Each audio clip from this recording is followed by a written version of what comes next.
Hello everyone and welcome to today's stream. So the community stream has been moved forward a little bit because as the title now says, I want to cast Meal vs. Curb Game 2, which is happening right now.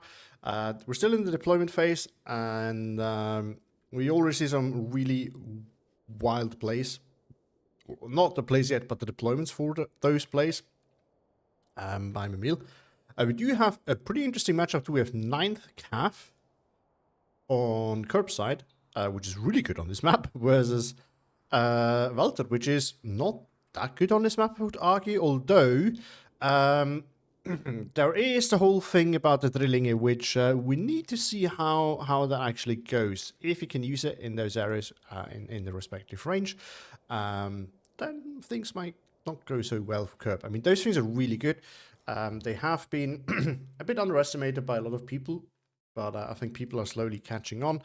And there we go. All right, let's maybe start first with a quick look at the. Actually, let's just get going. So, not so strong deployment down south, but a leader with a drilling here. Both on Vanguard, by the way.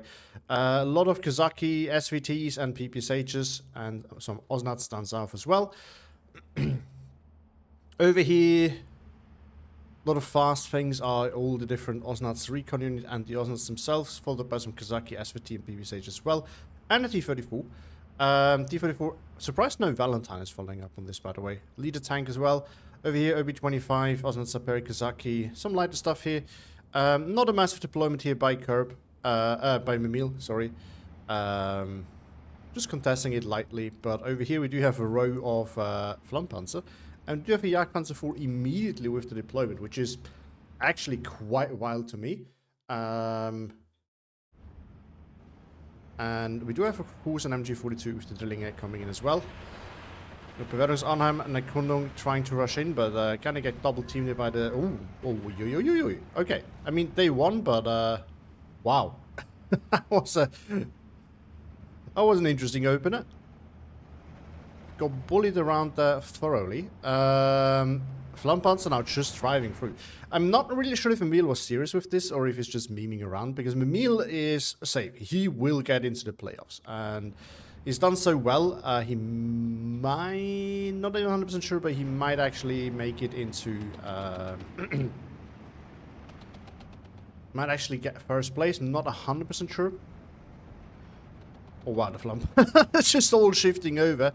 So Jagdpanzer 4 is slowly arriving, trying to then force off the T-30-45, but that one is already shifting over so that it can stop the Flampanzer.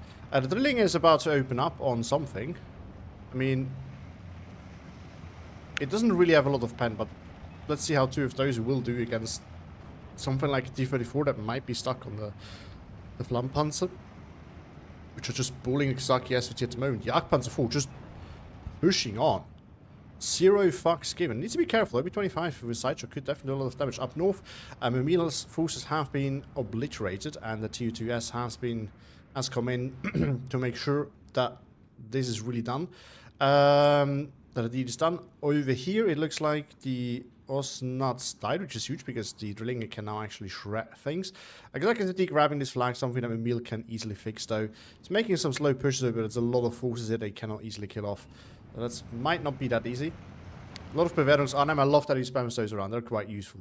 Memil, Curb completely forgot about the TU2. Interesting enough. Memil is, yes, it's doing the classic mistake of sending things where you want them when you need them, not where you need them when they actually arrive. I think he just needs to stabilize this, put something there, be done with it. Same thing for over here. Something is coming there. Is actually trying to fix this activity. He's moving the Flampanzer over here. Interesting. The Drilling is going after T-70 at this distance. Not much he can do. He can buy time as this thing is an APCR still, but some armor or proper AT. That's actually a Panzerschreck. Never mind. 13-11 from Emil now. Flampanzer keeps on going. Panzerschreck has moved in here. T-34 has died by looks, but all of the armor he has died as well. Panzerschreck slowly making its way forward. Osnat Sniperia being bullied around a little bit. T-7 is the only thing that's holding this. Kazaki is coming in to try and do that, but I think Curb's win condition here is really to reinforce this, cut this off for good, and then probably shift over here. That should actually do quite well. Got a this flag right of exactly PPSH. I think if he can reinforce this, he still has quite a good chance. But throwing more units into this fight, I think here is pointless. This is not going to lead anywhere really. This is one of the big problems on this map on red side. I just had a practice game a little bit earlier today on this map where I really noticed that while red side can really compensate for the loss of the hill by taking this flank, you kind of want to make sure that you go kind of a little bit more all in over here. And then make sure that you can get this flag, because then you can actually fight your way sideways back into the town. Whether or not you can contest this flag is a different story, but I think, yeah, desperately throwing things into this thing is just never really a good idea. Over here, I mean, everything here is raided, so they should survive for quite a while. Looks like Emil has lost a lot of key things, including the Panzerschreck, which is quite huge. Empire and Fallschirmjäger F242 are coming in, as well as a Stugner. But T70 can easily force these guys off. Panzergrenadier leaders on the run. Flampanzer is trying to save the day here. Not sure if they can. This one is pulling in a Kazaki SVT as the Bavarian Arnheim is pushing forward. The leader here will probably die very soon. Now, these guys can't really do much against T70 unless the T70 like runs into them at like point blank, and then he gets hit with the flame and forced to move, and then maybe he cannot really properly recover. That is entirely possible, but as it is right now, I don't think much is going to happen. Sturmpine F242 might arrive a little bit too late here for Emil. Kerb is recovering as the 15-9, which he definitely wants to. Now, there we go. Arnheim is being pushed off. Spektrup is here, but it has been spotted, so Emil is going to lose the division here as well. It's not going to be possible usually for red to fully force off blue side, but considering that Emil has really nothing here at all, this might actually happen here. And unlike game 1, there is no V for victory income to save Emil here, so not looking very good for him. Herb is showing him how it's done. Hello Stahlbrecher, nice to have you here. You are now coming in to actually assess the damage. And there we go, Sis2 is going in very deep. And that can actually really lock Emil out of this position. Not fully, because you can technically do something about it, but he's going to struggle. Zaki now rushing in here, trying to get this flag here as well. But I'm trying to unload them, which actually makes quite a difference for Emil. Now, he got the town, but he came at a horrible cost. Again, you can kind of like blue side can take the hill, and red side can still be fine if it can just take these two flags and then lock it down. And for blue side, it's also okay for this to happen. You just fight sideways then. But this is a problem. It is not a problem that cannot be fixed. This is quite far out. This is easy to bomb if you deploy up here. But with the pressure that Emil is under at the moment, it's not going to be that easy. Also, Kazaki versus Bavarians Arnheim. I'm not so sure if that's a good fight for the Bavarians Arnheim, really. F242 here, bullying some Kazaki off. That is quite massive there. Hello, MVK. Flampanzer still sitting here, but they're kind of blocked because the T70 is there. The Stug... Oh, just can't see it. No Osnats over here, though. Looks like Emil also shifted some units sideways now, but the T-34 over here will block that, so not much of Emil can do with those at the moment. But if he can get rid of the T-70, I think he actually has a good chance of getting this back. This is way more dynamic than I was expecting. It is 9CAF versus Kampfgruppe Walter, and there we go. It is the problem if you go this deep. Your assets just get bombed. You can do that, however, this is risky because there's line of sight from up here if someone has 2 cases. Putting AA in here that really stops things is just not really possible. And I noticed that I once again forgot to change the settings of the stream because I still get the translation to German, which is really bothering me. It's so annoying when you're only talking English, but then all of your chat is translated to German. It's actually quite obnoxious, but I need to find out if this is if I can change that as a default or something like that. Because it's not the first time this is happening. Oh, the exact PPSH could get a Stug here. And I mean, the Stug can take out the T70. Yeah, there we go. It's on the move. It's on the move. The Stug is also on the move. Is it going to get there in time? Flampanzer might save the day here. No, it does not. Kazakh PPSH. Oh, misses. Wow. Not something we see every day. And now it's not going to be able to throw it because the Flampanzer is just going to bully it away constantly. IL-2 is coming in though. Can kill the Stug. Oh no, it did not lose line of sight. It just lost line of sight. Well, maybe. It still got the Flampanzer though. TU2 circling around still. Oh yeah, Emil smoked it off. huge blaze. I did not even, I was wondering, like, what's that smoke doing? But yeah, if you haven't known, it's something that a guy called Chai-chan figured out quite a while ago, that you can actually smoke off an area that your opponent is targeting, or a unit that your opponent is targeting, and then it will not shoot. It works against AT planes, which need direct line of sight, but funny enough, it works also against bombers, which technically do not really need line of sight in that usual sense, but it works. If you smoke something off, they will not drop the bombs. And we saw that just now. And now it's going to have to go for another turn, for another approach, and then he will drop it, but it's way too late. L2 circling around curb needs some recon here for sure. Strix coming in to stabilize things. Oh yeah, the A is getting quite close now. The problem is you don't have good sidelines over here. Bavarian Arnhem coming in to kind of screen the area. This is basically what you have to do. Panzerfaust moving in. It comes in with a half check. Kazaki is revealing itself against it. Strix also moving in. The Panzergun should easily overwhelm that, despite the cover difference. L2 is now going for that Strix. Wow, that's really deep. And I mean, there's no AA. And there's drilling over here, but against an IL-2, I have some serious stats. Oh, no, actually, it got killed off. Wow. It's almost pinning it, but not quite. And there we go, the IL-2 gets the kill. More of them coming in. Emil trying to fix that problem over there. But over here, it's not looking that bad for him. Although Sis-2 has come in, the Valentine has also come in. As long as the Stu cannot range the Valentine, it's fine. But if it's going to get close enough, the Valentine is actually going to be quite problematic there. I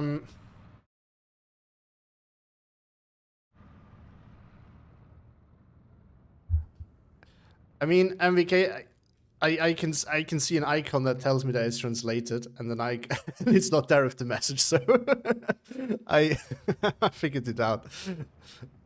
But nice try.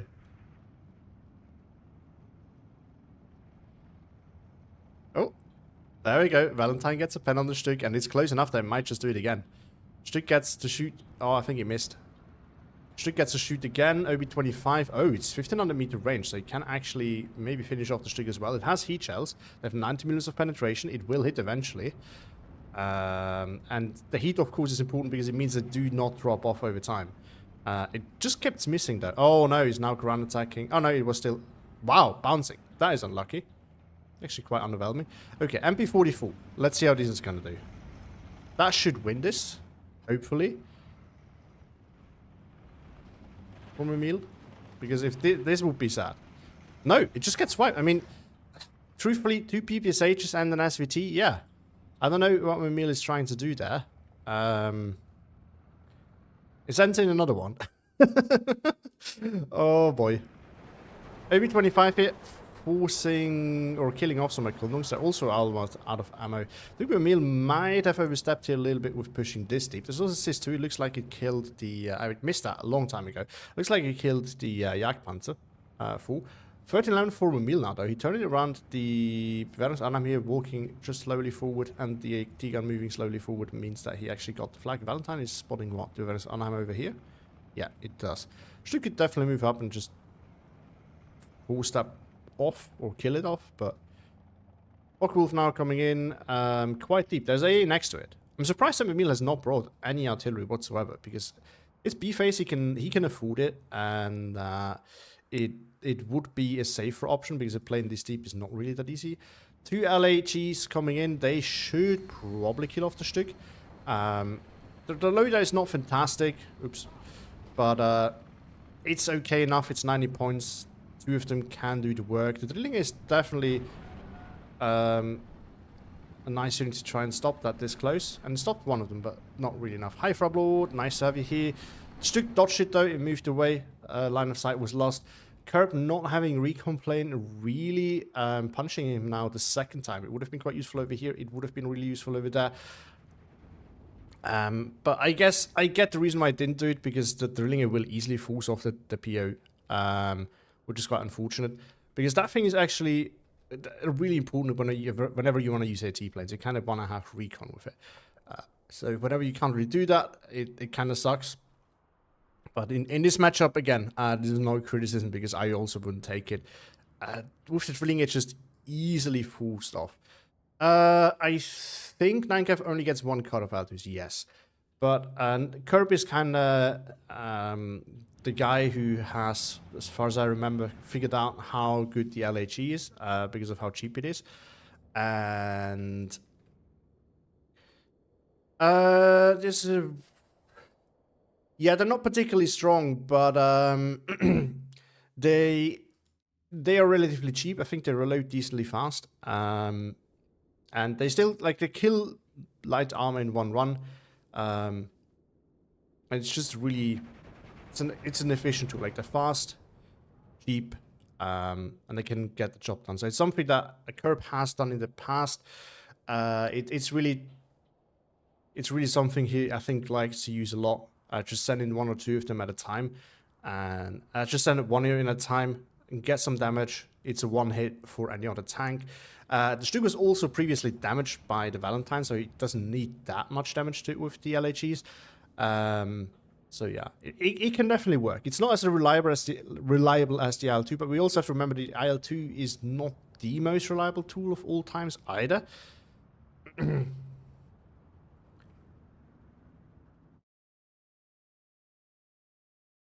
Yeah, I mean, Curb... I think Curb has just kind of lost his... Curb has kind of pushed a little bit too deep here.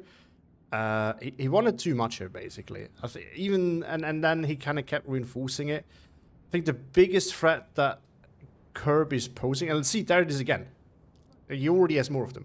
I think the biggest threat here is that Curb can potentially stall Emil's push enough to just bomb him to death, because there's a massive air force at the moment. And there we go. Both of them are going to get the rockets off. That's going to be the end of the Stug. Over here, we do see the end of the Drillinger, because the LHE can still kill off light armor in one go. And Curb can just continue that. So in a longer trading game, since you know, the income is slowly getting down, the Air Force will get massive value. But I do agree, at the moment, Curb is not very threatening at all. And again, I think it's... He kind of just wanted a little bit too much over here. He tried too hard to get back into this, where if you lose the hill, taking it back frontally is almost never a good option, unless your opponent is not set up on the edge, and you can get like units and an off-map right here, because then you assemble your push over here, get the off-map like in here, or down here, or in here somewhere where it's close and safe, drop it, boom, follow up, boom, done. There is your win. Or way back into the town at least. But this is not really the case here. C9 cash spreads of in. Yeah, this is true. I mean, it's a very spammy division. I think that's part of the problem here. Curb kind of spammed his way into a lot of positions a little bit too much early on, and then didn't really have enough sustain. But also, I do have to say, the whole pusher from Emil could have been stopped by the not IL-2. What's it? TU2. That Emil smoked off. So that was a really heads-up play right there. And now Emil even got as far as pushing like on the edge of this forest, which is really problematic. Also, this thing, no, it's not. Probably not gonna lie. Sherman now coming up here, but yeah, I think Emil is again just Curb is just too thin a little bit. What Curb can still do, and is not particularly a particular strength of Curb, which I think is going to be a bit of a problem. Curb is not particularly good at going for long tradey grinds, grindy trading games. He's a very aggressive player, so he can still turn it around. It's just that by his nature of how he plays, it's maybe not the best chance for him. Does Emil's deck have no air or fighters of any kind? Seems like a weird choice. Sorry, I have to always, because the translation is always that good, I always have to hover over it again and tap in and out. I really need to turn it off after the game. It's annoying. Maybe, I don't know. This is played live, so I didn't have any chance of checking out the games. There is a very realistic chance, though, that Emil just decides not to bother with it, like that he has it, but decides not to bother with it because he has enough pressure and aggression. Because I always say you need to buy EA whenever you see a plane, but there is 2 or 3 important things to that. Whenever you get air spammed so hard that one AAP is not going to solve it, it can sometimes be better to just keep on the offensive, especially if you think you have a good chance of winning. If Emil can keep up to 15-9 and just throw things into the gap to win, this might just work. The planes need some time to reload. They can't just run airstrike non-stop. So one of the things you can do in such a situation is just don't buy any AA, because it's basically waste the point if you can't stop or force off anything anyway, and then just send more things onto the ground. Just even if it means trading poorly, you sacrifice a few units, but you secure your win basically that way. That is one of the things you can do. There is some risk to it, obviously. If you do it too hard and lose too hard with it, you end up losing the game at the end of the day, because you get a lot of losses, and if you can't win in time, then you have a problem. So it is risky, and I think at the game stage that we saw earlier, Bemil, to me, looks like made this conscious decision. It's also possible that he decided that he has all the drilling and they can do the A for him, which is true if you bunch them up and keep them alive, but so far does not really happen to the extent that it needs to be. And I mean, now there's like a Jagdpanzer coming out, so this is something you might want to protect. What's C-Phase? Jeez. What's C-Phase A cards do to a man? Well, you don't need them in C-Phase. Like, good players don't ever put them in C-Phase. But Mil definitely will want to. I mean, again, I get the concept with the drilling it. It's just not really good enough. Nice sending in these guys, which honestly, if it wasn't for the Valentine, like this could actually do it. If it just needs to keep like force some infantry off, it's actually a really efficient way of dealing with the air spam, because then it needs to send in LHE to kill this thing off, and it's really not that huge. What is your opinion of second Lances of the Guard Dutch and first Lance of the Guard Force? Not now, Lizek. Not now. You have your own channel for that. I had to give Lizek a channel for his messages on my Discord. Because it's huge into Napoleonic War stuff. LHE going, yeah, see, I mean, it's going to get some kills, but there go to Jagdpanzer did die, but Meal's still on the offensive. Only 9 minutes to go. And we have to remember, Kerb also needs to take everything back here. So even if Kerb manages to stabilize, like, just right here, he then needs to turn things around. Probably points out that the LG get a little value. Yes, absolutely. It's actually quite crazy. I mean, I would not have expected him to do this well, just because I would not have expected Emil to allow it to get that far. I'm quite surprised it does not bring any AA. But I really think he made the decision here that he can win. I think he might actually overestimate it. I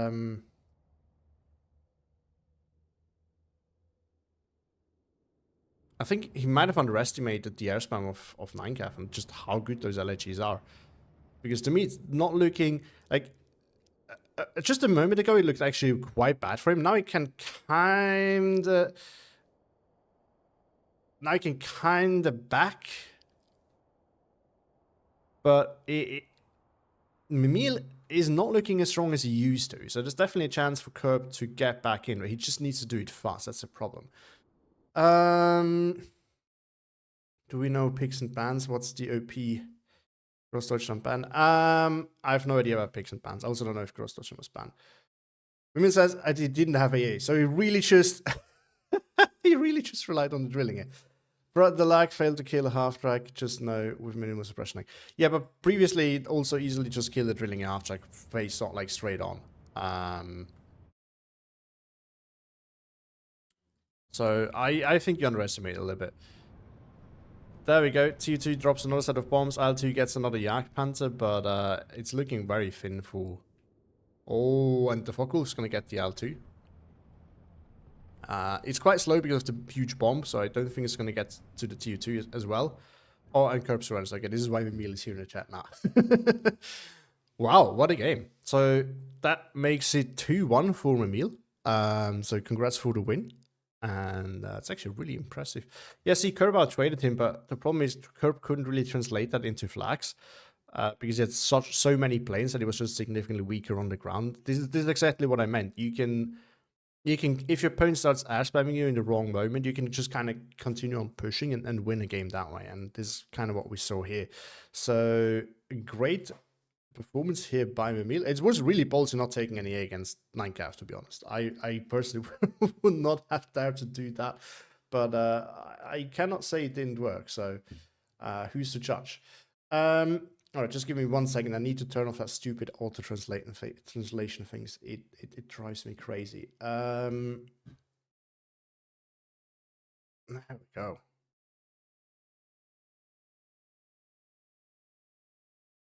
It's a bit confusing if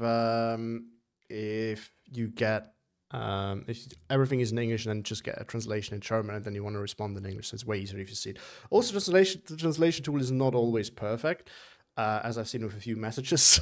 So it's I always have to double check what is actually said. Like if I click on the message, I can see what the original, like in English, it was. Oh, me has to play tiebreak against Static. Wow.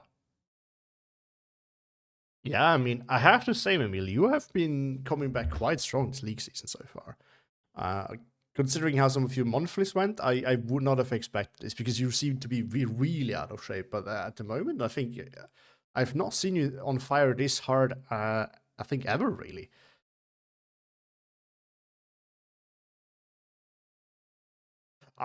It's not actually on the browser, Frop. It's I see it on my OBS. Like there's like little additional window where you can get the live chat and everything there.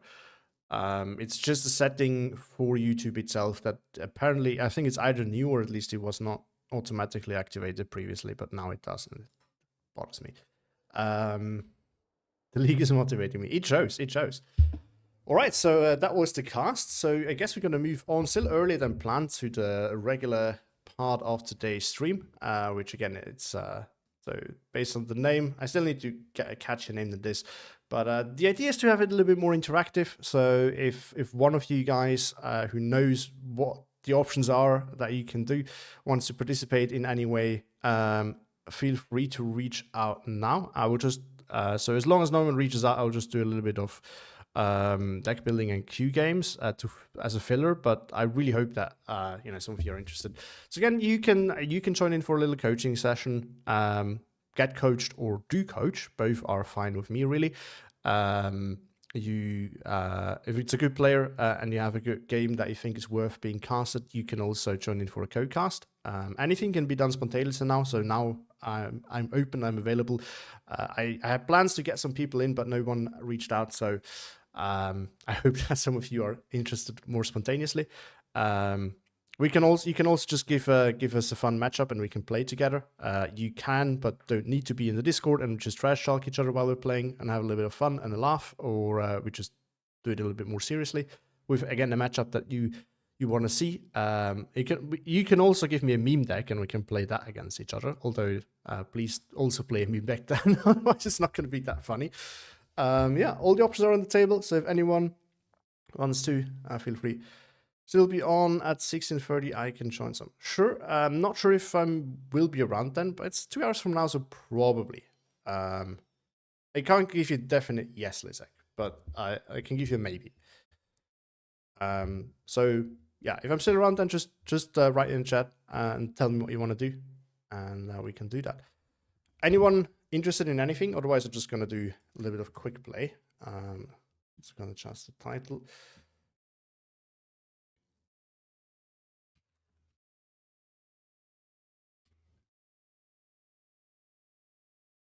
Right. Doesn't seem like it, so I'm just gonna hop into the queue then. This is the only the other thing that I can do. What did you think of the game? I mean, it was pretty much a stomp. Your opener was pretty wild, I have to say. I'm not sure. You need to tell me this now. Were you just memeing around because you were in the playoffs anyway, or was this like a legit, this is gonna work kind of thing? Because to me this looked like we can play it. Yeah, sure, Frappled. Just give me a matchup you wanna play. Again, if you want, you can join in the Discord. You don't need to though. You can also give me a meme matchup if you want to, including meme decks if you want to. Both.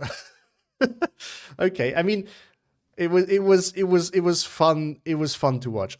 It's not the first time I've seen those Flumpanzer work, but you kind of have to be very specific. It's, to me, I mean, they're cheap, but it still adds up. So for me, whenever I see it, it's kind of like a high risk, high reward kind of play. It's more like a high risk, medium reward kind of play, because most of the times I see it failing. It's one of the few times where I see it really working. But depending on map and matchup, I have seen it doing surprisingly well. and surprisingly well. And it can be really annoying to deal with. This much is sure. But, I mean, I can't deny it. It looked fun, and it worked. So what's there to say? There's a much risk since but if it adds up if you have a lot of them, that's kind of okay. So Frub is joining me, by the looks of it. Okay, hold on. I need to quickly turn on the audio for Discord, otherwise you're not going to be able to hear him.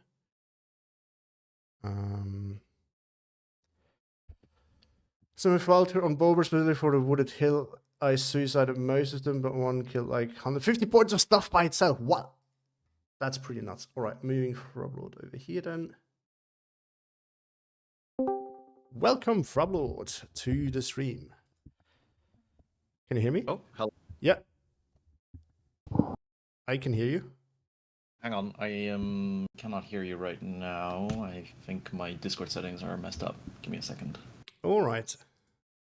There we go. I can hear you now. Ah, okay, perfect. So, what do you want to play? I don't know. I was thinking of maybe letting the viewers pick a div because I can honestly play anything, even the miserable one. All right. I'd prefer not having something miserable though. All right, everyone in the chat, you heard him. Give us a fun matchup. Preferably not miserable, but can be miserable. And I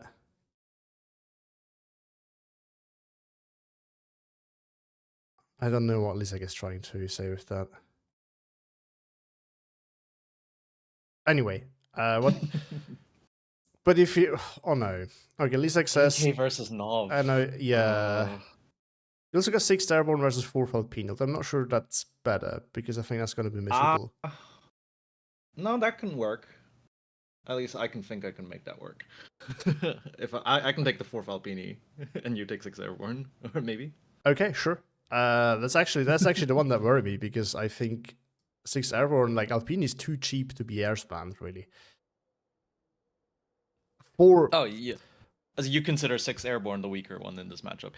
It depends a lot on the map, to be fair, but I at least think the infantry of 6 versus, although you have the snipers, nah.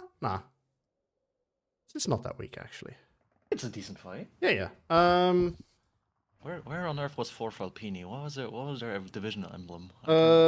What map do we want to play on? Ooh. I would say Cell or Kastritsa, maybe. Orsha North, maybe, but I think I wouldn't do other maps. We can have Sodbot decide. Do you want to get the random map? Yeah, why not? All right, let's do it. I feel like that's the fairest. Yeah, fair. Okay, I'm gonna give us Okay. I'm gonna set up a Peony deck here. I need to build one deck quickly. I don't have any that is suitable. Oh, it's gonna be Ilomancy.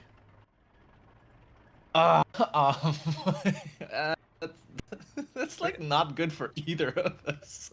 Yeah, I can re-roll if you want to, but I would be fine just playing this. To be honest. All right, let's play it. We'll make it work. I mean, it's for the fun and less for serious. Oh, this is probably a bad idea. Oh right, Alpina. I forgot they get a hilarious amount of armored cars. Yeah. I will need to make some preparations for that. Yeah.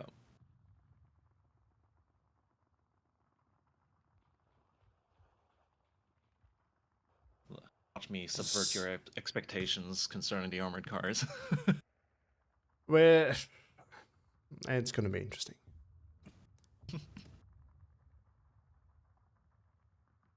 An important question is, do I have anything cheap in the... No, I don't have anything.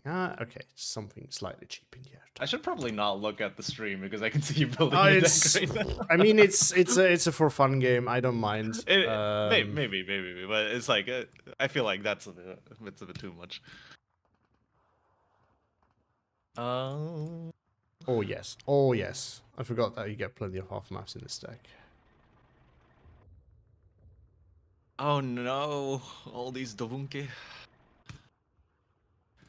All these slow trucks. Oh yeah, it's true pain. It is All the tricky. infantry does get MG42s though. That's actually pretty good. Yeah, it's. I mean, as far as 20-point single machine gun infantry goes, it's actually quite decent.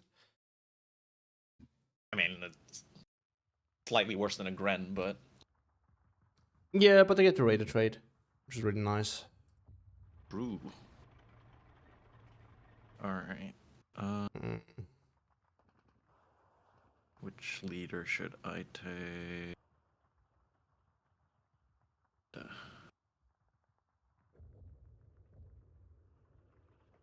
Mm.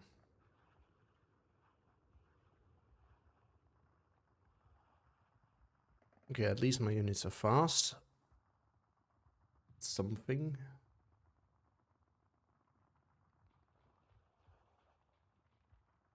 No.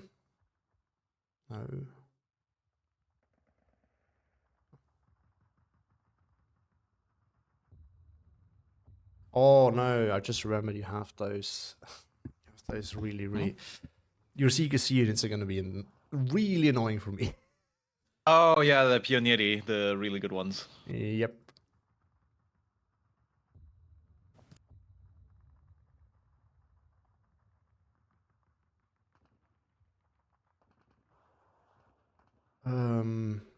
I don't know what I'm doing here.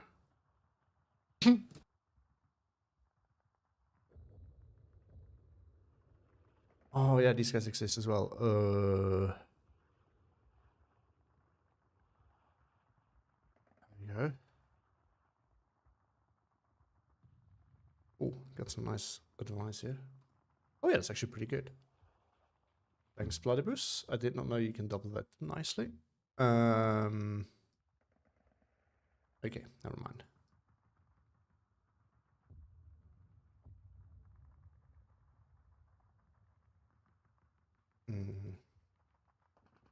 Okay, let's maybe do it like this. Yeah. Oh no, the 90 mil comes with a Pavesi transport. Oh yeah, that is one of the worst parts of this. Wait, Yeah. I don't remember this at all. This is cursed. Yeah, this is a bit of a problem. Okay, the good news, the Italians are coursed by terrible transports. at least for me, is I have found a plane that is not too expensive. Ooh. Still expensive against Alpina though. I guess the most annoying part is it's really hard to spam this division. It's not because its AA is good. It's just like, what are you gonna hit 20-point infantry? I mean, you could punish me for blobbing. Yeah, that's true. The blobbing can, and of course the armor is also. If you have a tank bus, it's really fine. If you have a rocket plane, it's like, yeah, you're not gonna bring your tank bus for that. Do we bring this? No. I mean, I have something. I guess we're gonna play and see. Oh, this is where I always struggle with my choice of fighter aircraft, because the Alpina, they both get the Veltro and the Centauro. Oh, I don't actually know which one is better. Well, objectively as a unit, the Centauro is better. However, it does cost 20 points more, and all you get for it is an extra 20 mil. Yeah, I mean. Oh, you do get. Oh wait, hang on. You do get better resilience. I just. Oh yeah, no, that's a no-brainer then. It's 20 points more though, and you lose one availability. Yeah, but it's fine. It is Drago. We bring some Belgians. Nah. No Belgians today. Nah, I think there's no need for them here. I think Stahlberg is going to lose it if he sees my build. I know he has a very specific way of building this division. He sent it. There's always somebody losing it somewhere. Yeah, I had. I think you participated as well for that. I had the viewer decks one video, and I remember he submitted 6th airborne, and I actually gave it a go in the queue. It was actually quite nice. But I can't remember how I built it. But I think it took like 2 cards of air landing or something like that. It's gonna be fine. I'm ready. Wait, Illumancy was the... Is it the one with the lake? Or is it the one Yes, with... yes, Oh, dear. yes. Okay, well, whatever. Yeah, I don't know. We ball. Same here. I'm gonna send you. Hold on, I'm gonna host it. Just give me a second to. Where is Illumancy? Oh, there it is. Allies versus Axis, correct? Code. Yeah, just give me a second. Yeah, Allies versus Axis. There you go. Thank you. This is gonna be interesting to say the least.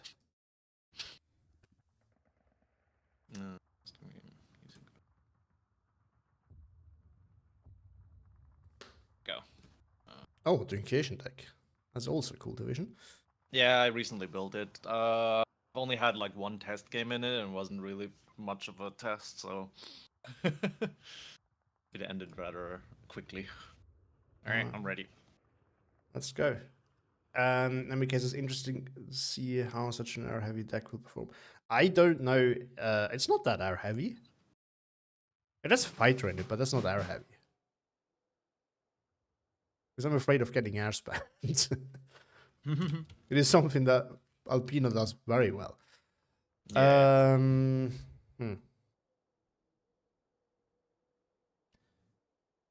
Okay, if I do this more often, I will need to definitely change Discord to like push to mute or something like that, so I can answer chat without annoying. But so far, there's not that many messages, luckily, so it's going to be fine. For the most part, I think I can tell when you're like talking to chat. See, on this map, I never really know what to play. It's just like, okay, you're sitting there, it's like, I don't know. Let's do something. I should do something. I know it's the first step in any plan. Not doing anything is bad, so and you go from there. I'm honestly very scared of all your sniper rifles that you have. Well, I'm very scared of all your light armor that you have. Yeah. Ooh, okay. Maybe we do this. Yes, sir. That is true. Tetrarchs are gonna have a bit of trouble against all of this. Yeah, there's such a nice tank, but there's limitations to it. And I think this game will be one of them.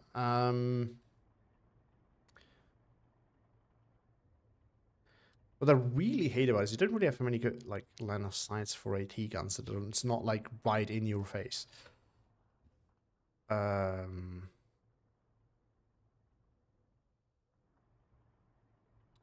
Okay, I do have a plan. It's a long way to Tipperary.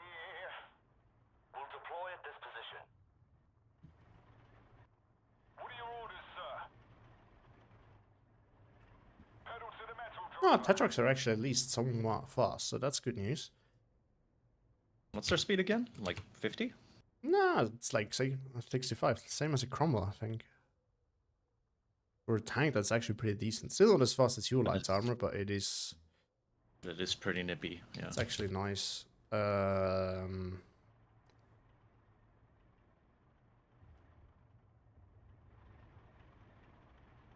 instructions. Yeah, maybe I should have built it Vanguard as well, because I'm really afraid of all the light armor that I can't stop anymore. Yes,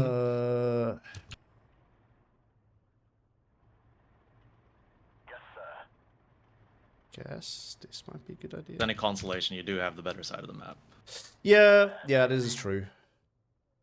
We can work with that.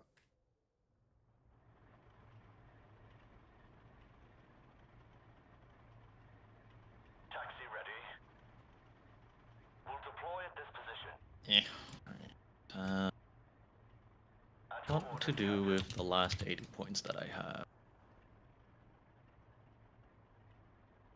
We can give some fun. But it does feel very funny being able to deploy so many units. As Oh, it's like every time. Now it's not the same anymore because I do play Soviets a lot more. But like, as most players, I started with mostly playing Axis because it's just nice when your units can win individual fights and you don't need to use combined arms as much.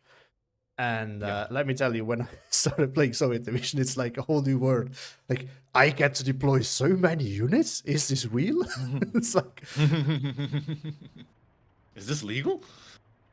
Someone called for a cab. Let me refund a bunch of my points here. I get myself one of So you those. could- Yeah. Oh no, I'm not going to do an MBK.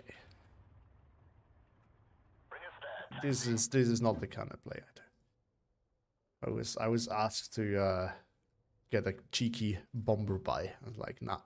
This there is things I'm more than happy do to that do. to me, would you? No, but you might you might want to bring AA just in case. To be fair, I think with the Italians are one. And if you did like a thing with the mosquito with the that it's in the first Canadians, that would be pretty effective against me. But I think with a bombing strike, I do still have AS-42s. Although no, that's not gonna. Yeah, that's not gonna stop a typhoon. No. No, it's not. It won't stop a typhoon, but it's still not something I like to do. It's too cheeky, too cheesy. Yeah. I I do roll my eyes as well when I get hit by one of those, and it's like, Okay. all right, Beam I know what I'm going in for. Bachivas almost got me. No, not almost. He got me. I was for a second thinking that the auto translation thing was up again. It's just writing in German. We're playing 6th Airborne versus Alpina.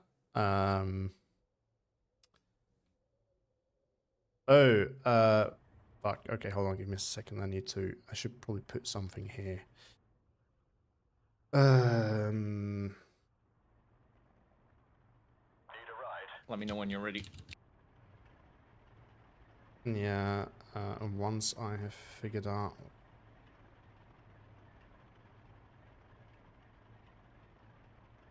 I don't need 2 of these guys.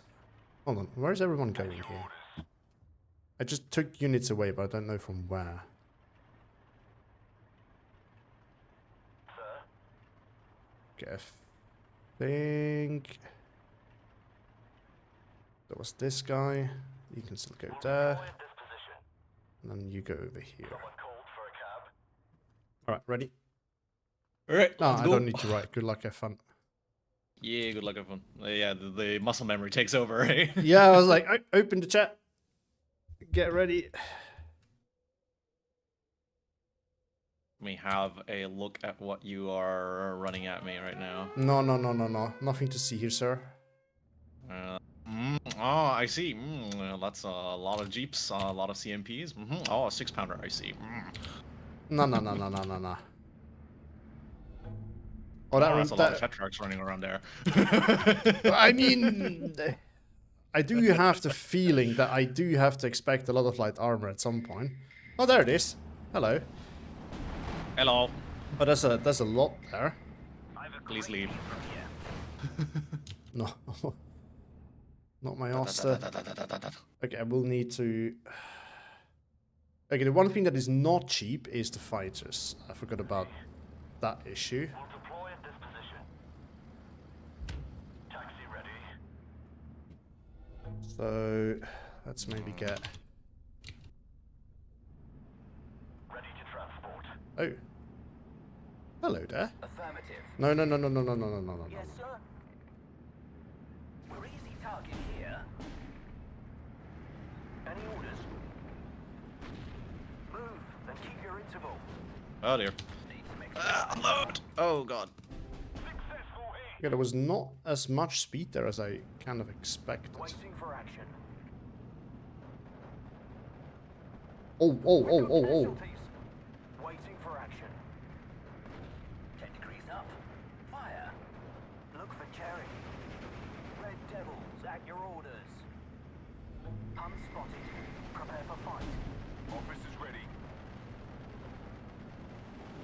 He's down. Any orders? We need morphine here. Sir, Go, my Elfreeze. he's down. Pin them down. Fuck, he's down. Come here, Howard. For God's sake. No, Yes! not Go, Howard. surrender! Not Howard. Have mercy. Need a ride. Right. Okay, this is not so good. Move, but be ready to shoot. Any orders? Oh crap. Yes, Captain. Oh my god, Raider infantry so fast! Yeah. Get back here! Airborne ready, sir. It's the thing. I'm slightly overwhelmed here. Not gonna lie. All right. Finally, the recon's gone. No, no, no, no, no, no, no, no. Run. No! Get back here! Fast move! Go! Run, Forrest. Run. I will have them. Oh shit! I have the APCR still on. Forgot about that. Is that an air landing? It is. Waiting for action. Oh crap. Okay. Oh, oh god. You're interval. I thought they might, you know, react sooner, but apparently they do not. We're doomed. No, my tankettes. All right. Fucking down. No, my poor oxen box. Red 6 mounted up. I'm listening. Oh, yeah. There we go. We can give some fire support, sir. Bring us there, taxi. Okay. Reservoirs are full and igniter all cleaned up. Oh, that is a lot of them. I mean, At your orders. gotta do something. Oh my. Oh wow. Oh wow. Okay. Okay. Okay. Ah. I do not Unlucky. mind this at all.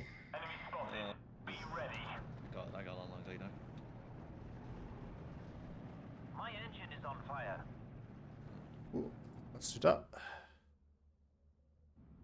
Oh no, there's a yay. Any orders? Indeed there is. What are you? Open your eyes. All right. Is your oxen bucks beating out my MG42? No, I can confirm that it was not.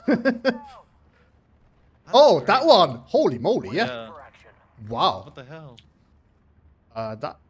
Well, the AB para might have had, Spotted. but I'm really not sure. I I'm never saw the not AP sure. Para, so. Well, I'm also again I'm not actually sure if they did it or not. They were there. How much it did, I do not know. It's gonna blow. Okay, so you now have proper tanks. Faster on the road. I do. This is concerning. If it's hit, we're all dead.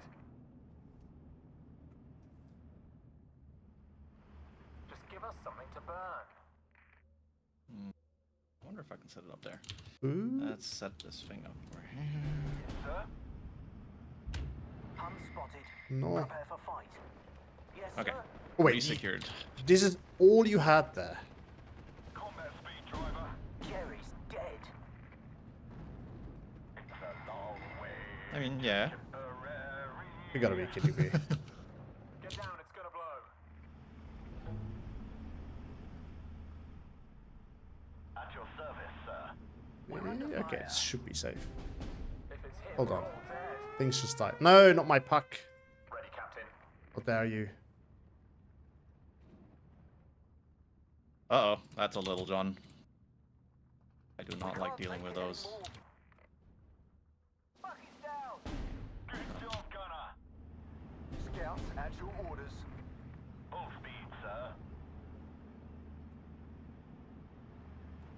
What was that in a truck, by the way? Which truck? Oh no, that was my oxen box. The one that exploded. That was my oxen box. No, Oh, no. no. Recon units at your orders. Okay, Oh, APCR. there's. Oh, I see. There's a 6-pounder up there. Fire. Get out, now. Be alert, soldiers. Anti-tank team, operational, sir. No, no, no, no, no. At your orders, Captain. Move, but watch out. Alright. Awaiting instructions. Yeah, I wanted to turn it around that, but it didn't really do that. So We're listening to you. no, no, no, no, no, no, no, no. We don't do that Clear here. line of sight. Take care, boys.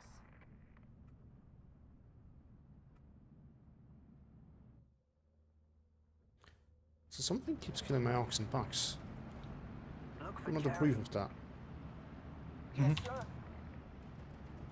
What? Oh, all right. Red Devils, at your orders. Feel the wrath of all the light armor. Go, P-26s, fight for your life. Oh dear Lord Almighty. Oh no, there's 6-pounders there too. Oh, oh no, oh no, oh no, oh dear. Oh, there's 80. Never mind. Oh, it's all over. Abort, Oh, abort it's mission. all over. I'm not so sure. Your 65 mil is really scary for me. But That's the only thing that's a threat to you. Moving at full speed. Oh no, no. Tank team, operational, sir. Alright. Alright, how do I want that? We have... I guess we have more packs. Not that many. Jerry's dead. Oh, more recon. It's a healthy thing to have. Machine gun operational.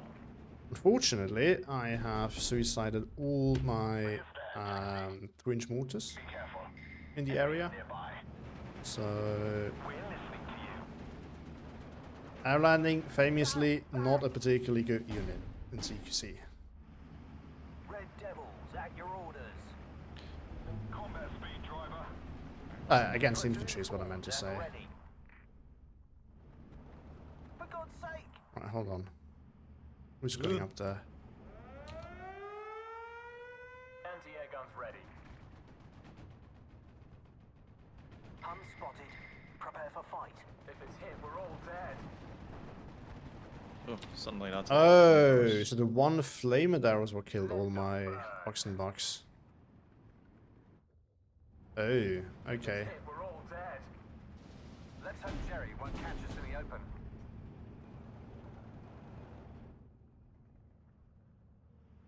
Avada Kedavra. Wait, what? Down, it's gonna blow. Oh no. What is the pioneer as well? Any orders? Yeah.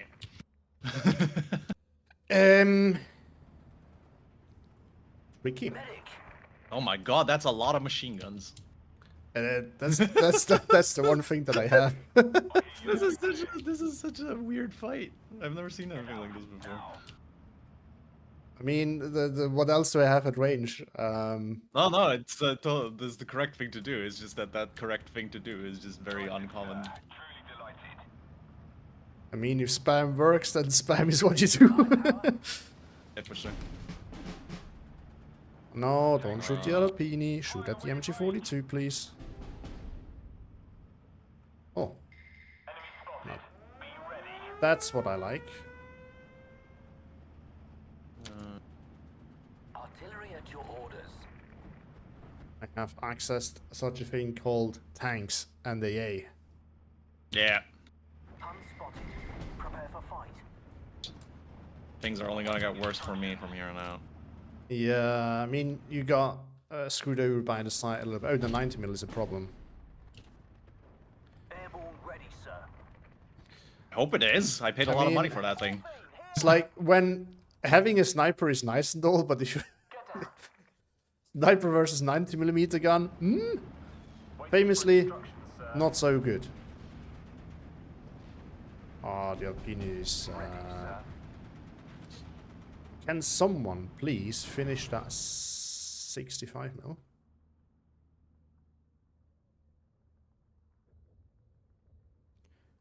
Alright, let's get these guys in as well. And that is a lot of artillery.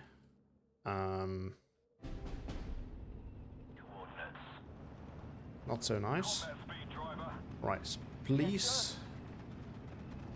Oh, this is a heavy artillery piece. A heavy gun over here. Medic.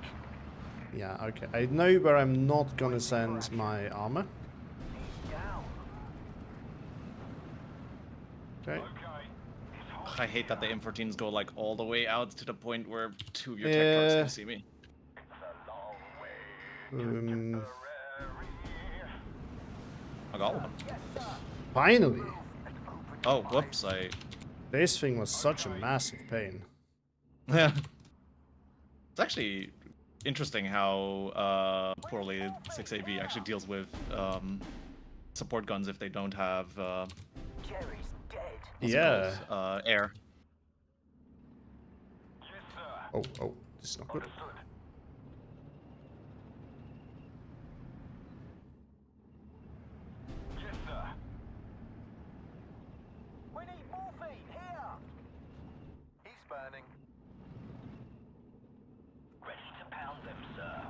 Jeez, the art party is real Let's here. get out of here. We can't take it anymore. One more kill. Oh no.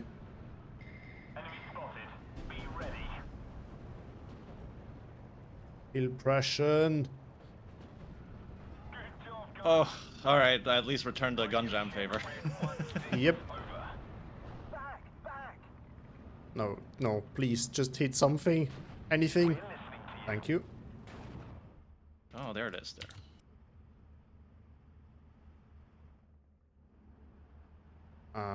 He's burning. Red 6 mounted up. No, leave them alone. Ready to fire. He's burning. We need more Oh, feet oh, here. oh, ouch. Let's get out of here.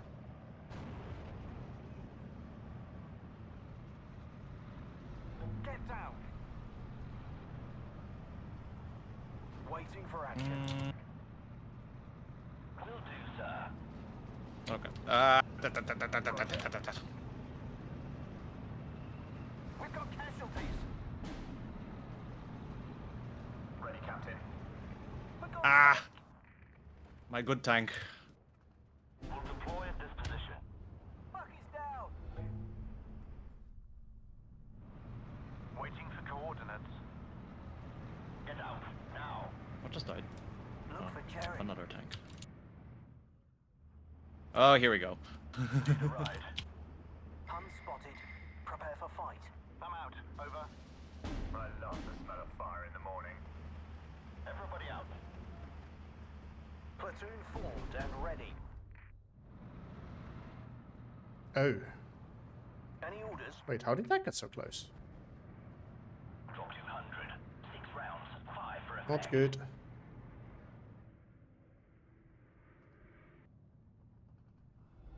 Bucky's down. Need a light, sir? Oh, that is the wrong unit that was moving that. Ready to pound them, sir. Airborne ready, sir. Yeah. Hold on, what just died? Yes, sir. Bucky's down. Move, but watch our flanks. Oh no, my pioneer in the Red forest died. Devils at your Finally. orders. We need more feet Yeah, here. it's Unspotted. Prepare for Oh no no no no no no no no no. Platoon formed and ready. Having a little bit of a friendly fire incident right here. Bucky's down. Just give us something to burn.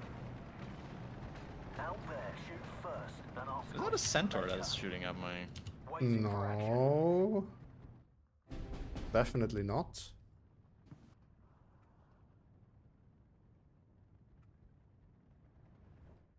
I would not. Oh, Oh, you invested heavily into this. no, I had one centaur, but oh, you mean that side? Yeah. Yeah. Yeah, Section formed. this is the problem with heavily investments. We can't take it anymore. Well, I had some hopes. At some point. Oh no. Oh wow, that was lucky. Move. And that was unlucky. Interval. Enemy nearby. I can't believe your 6-man are still alive. Me neither. Someone called for a This is like a miracle. I love the smell of fire in the morning. At your orders, sir. 10 degrees up. Fire. All right. At your orders, Captain. Look for Jerry. Sir, yes, sir.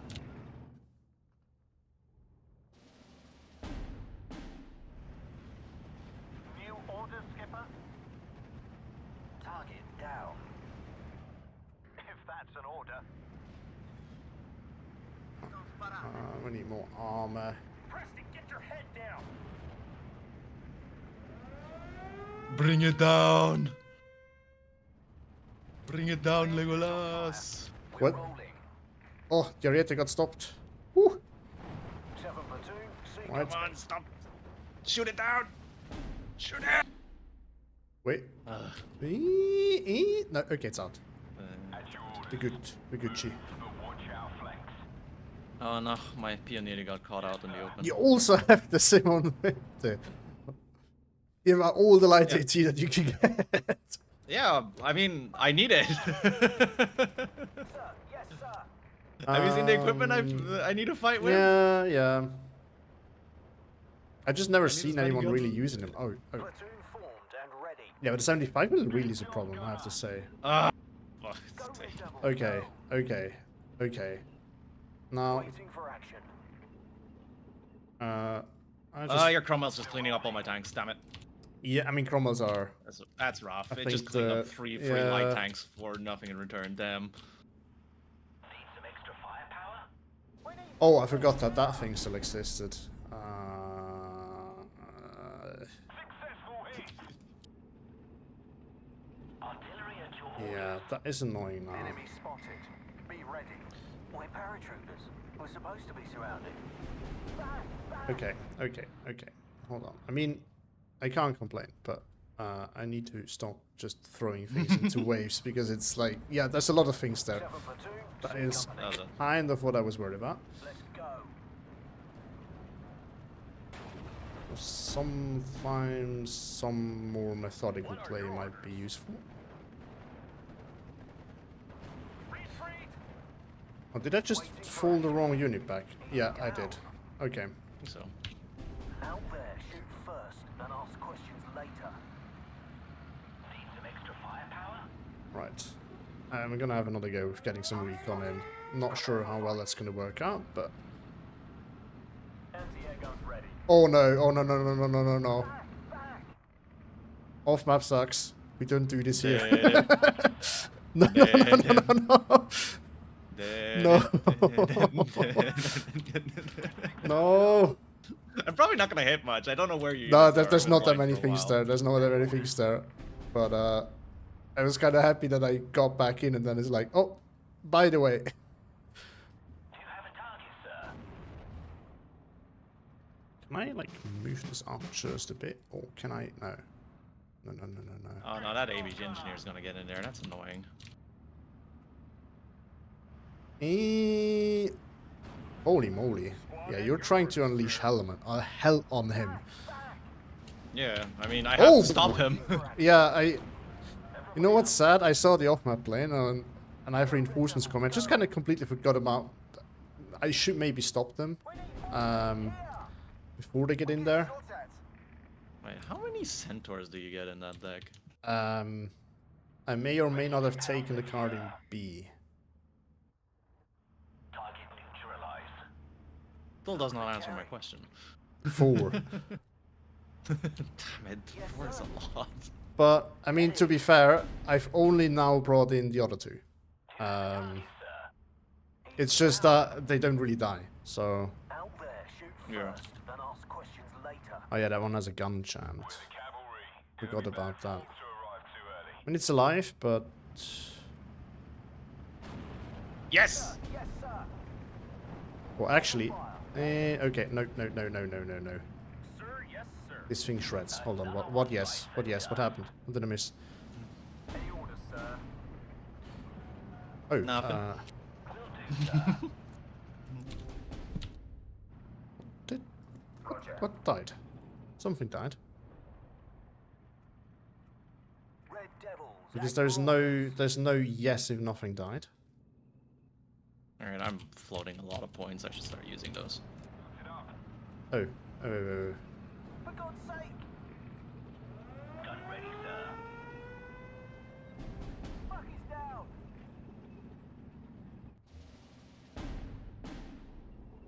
Looking for enemy planes. Non sparate. Die, Cromwell! Jerry. yeah. I mean that might be a little bit too much firepower here. Your orders, sir. It will be faster Okay. on the road. Oh my god, it's still killed 2. On our way. Artillery at your orders. 10 degrees up. How far do you want to go with that 90 mil? Oh crap! You can see. Oh. Run, Tripolson. Run. Oops, I think I'm gonna lose my focus off here. Yeah. That was an oversight, I assume, right? I mean, he had an original target and then he lost it. So. Ah, okay. Oh, god damn it, he's retreating. Okay, that thing's gone as well. Bye-bye. Yeah, I think you're in a rough spot right now. I've been in rough spot for a while. Like, I mean, yeah. True. I've But just you been held throwing on stuff really at- well. It's I've just been throwing stuff at you, man. It works. In hopes that something works. It's just that I mean, on your side, it's just really hard to get anywhere. Really, that's the problem. It is, yeah. Something just got shelled. Oh, not my Pulson. Waiting for instructions, sir. Correction, try Pulson. He's down. Platoon formed and ready. Oh my god. What am I even still gonna throw at you? Yeah, I think at that point it's probably quite hard. I have a bunch of L3s left. I have a bit of armored cars left, I guess. I just go, my children. Hold on. Why is that mosquito circling around? Red 1. And for how long has it been circling around? I have a mosquito. I have a mosquito that's seen just. that mosquito for a while. Yeah, I don't even know what it was doing. My engine is on fire. Okay. That's not gonna work, obviously. Oh, wow. There's a lot of 20 mils there. Yeah, it's all my Oh 20 my. mils. What do you mean? The good news is my Tetrarch is working again. Go and shoot. You repaired the gun jam. Yeah, All ready, sir. worth it. Okay, okay. Fast and clear. Yeah, you fought bravely, AB Para. You did. Tank ready. It didn't do much, but... We need morphine here. 7 Oh, platoon, wow. C company. Target neutralized. There goes the 90 mil. And that is a lot of tanks. We're doomed. Alright, I guess emergency shift to that side, please, because holy moly. Someone called for a cab. Oh, no. Sir, yes, sir. Drop 200. 6 rounds. 5 for effect.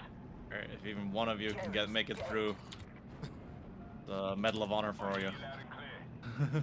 Go and Oh, shoot crap. anything that moves. Go, my Chudson. Oh, there's even more! Yes, sir. Dun, Need a ride. Be alert, soldiers. Okay, that is seriously a problem. I don't really have anything ready for that. Ready to transport. Oh my. I mean, it's not that bad. You just have to survive this, which is not that hard. Looking at those free crumbles in the back. To be honest, I'm not worried about that part of this. I'm worried about the whole rest of the front line. And my centaurs. Run! Run, Forrest! Run! Looking for enemy planes. Get back here. Give me that Polston. Oh, I forgot that Yeah. these do not have AT. Enemy spotted. Okay. Red 1. You guys shift up there. Ready, sir. Well, we have a Willy Pete. It can... You actually killed one. Units at your orders. I think I really got it. Can't take it No. anymore. He managed to surrender it. That's fine. At your orders. Yeah. Looking for enemy planes. Okay.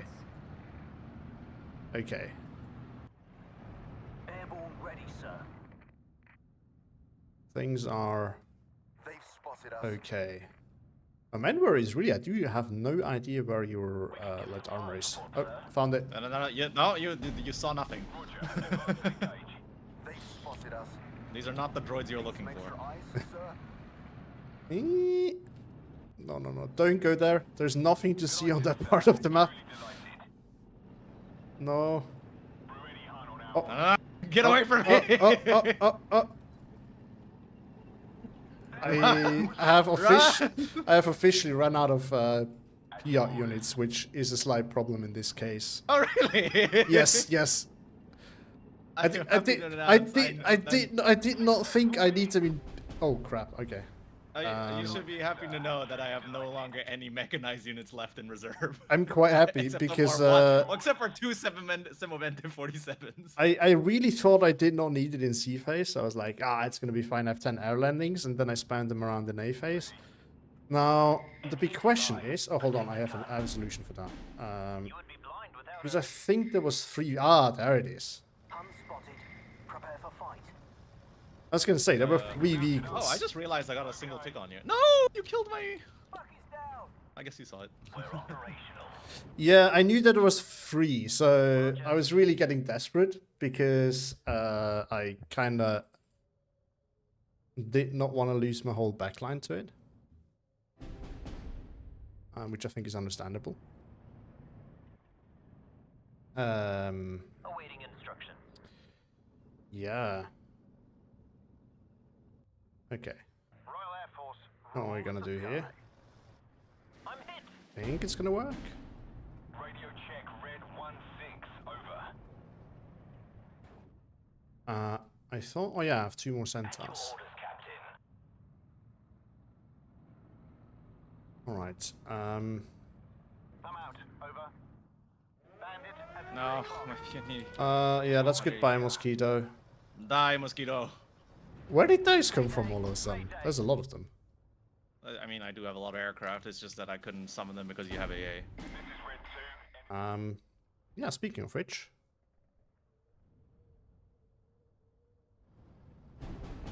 That's another Cromwell. Oh no. Oh my god, that is a lot of AA there. Jesus Christ. Oh, and you have placed a 17-pounder there. How dare you? Ready, sir. Oh yeah, whatever was over there. Yeah, That's not I happening. actually only recently figured this out because I. Oh, actually, hold on. Loaded. Ready to fire. I only recently figured this out when I had. Check your ammo. Oh, hold on. This is not the guy who needs to do this Troopers. Red Devils. because I'm not really playing. Safety's offside. Ah, all the 2-inch mortars. Ah. Yes, I don't really play this map very often, but I had it recently when I tried to do playing Air Division, so I figured out that you could put something there, and it's actually quite annoying. Later. All right, just start shooting at things. So, my entire left flank is pretty much completely open. I have nothing left there. I mean, yeah, I can see that. Ready, sir. Go, my L3s. Show these airborne the true might of the Italian armored division. And those are actually really annoying here, because again, I have no Piats left. Oh no, the bombs dropped. Ah! Okay, okay. No, it's a Cromwell. No, it's all over. Do you not have any bazookas in your deck? Not any that survived. Oh, okay, okay. I had like 4 Panzerschrecks running around the area. Oh, I before didn't they're even. all Yeah, dead. I noticed some tanks dying, but I never saw like Yeah, units. I got several, but after that, Ah, okay. it was like, well, I knew there was something. Oh, Pionieri. That's where they all went. yeah. Platoon formed Oh, no. and ready. Please don't use your rifles. Badly hit. Get out. Now. Please use your rifles. Spotted. Be ready. That's. At your orders, Captain. Okay, we're not gonna get a flag then. 65 mil says no. Well, okay. I don't realize this guy got in here. Then ask questions later. Oh, Yes, sir. I thought it shifted all of those. I didn't realize I still have a lot of these tanks there. Red Devils, at your orders. For God's sake. Oh my god, the L3 is actually doing work. Glory. Yeah, it is very annoying. I still have shit tons of infantry. It's like, what am I supposed to do with these guys? Just throw them at you? I mean, it works. Oh, let's go Bersaglieri! Wait, what happened? Bersaglieri? Where? What? Oh, there it is. I'm not telling you. I'm not telling you. Oh, did I something die in the transports? One of No, my- you... Damn it, you found the Panzerschreck. Jerry's dead. Ah, there we go. They've spotted us. Or one of them at least. Yes, sir. Is there any infantry left around here? I don't know, why is they... Oh, basically oh, doing crap. shooting match? Oh crap. Yeah, okay, okay. Fuck, he's down. We shall hunt. Mounted up. Okay, We need more this may be Uh-oh, too it's much of a challenge for the challenger, but we're gonna try it. Truly delighted. We are gonna try it anyway. down. Waiting for action. Back, back. No, kill it. Challenger is no match for the mighty M15. I mean, at this range, Bam bam. No, it bounced. yeah, but I mean, I think one pen. Oh no. You Yeah. might- Oh yeah, there we go. See, I mean, it's not. I do have one more Cromwell Roger. Advance and engage. somewhere.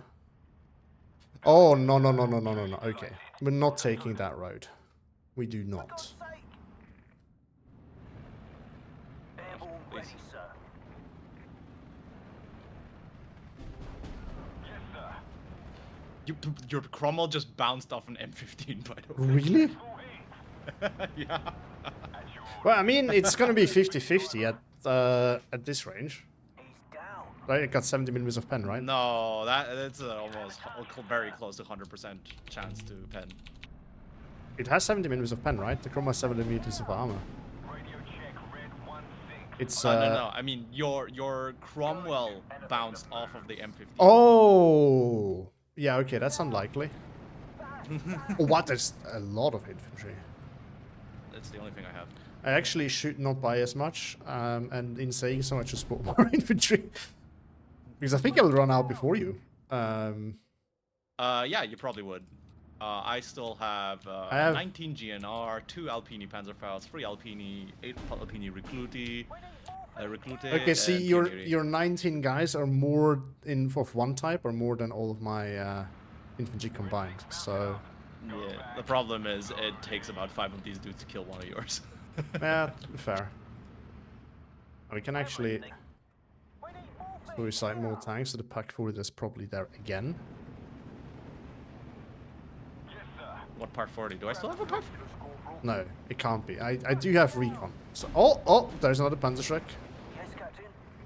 No, you see no Panzerschreck. Sir, I see a Panzerschreck. This is... Oh. Sorry, but you will have to dispose of that as not legal in these parts. No, it's the only thing I have. Bandit at Please. Waiting for air. Oh, wait. Which one is the ace again? Is that the AT plane? Oh, this is a Centauri. Oh, the Centauro. Never I didn't mind. bring the AT planes. I mean, fair. I'm listening, There's sir. no way they were gonna get through. Jerry's dead. Bring us there. Taxi. Ooh.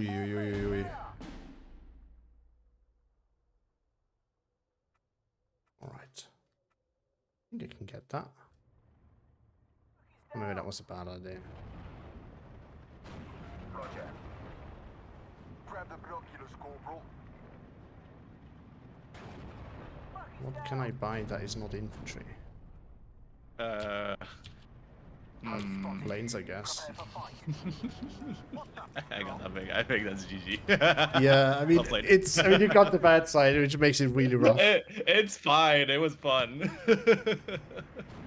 I mean, there were some really, like, I was thinking, oh shit, I'm gonna lose this when you had all the tanks at one. I think, like, I shifted a lot of Cromwells to deal with your autocar spam blob that rushed into, like, my backlines. So if you had your other tanks actually pushing forward across the breach, you would have had me. I had nothing there. I saw the blob, I was like, I need to shift all Cromwells over there. That they were all over there. Then your autocar rush game was like, fuck. You had like a bunch of Cromwells like lines sitting around your AA, didn't you? Not Cromwells, no. Tetrarchs. Um, Tetrarchs would have dealt with them. No, they died. There was one left that got the gun jammed, then I fixed that, and then it died.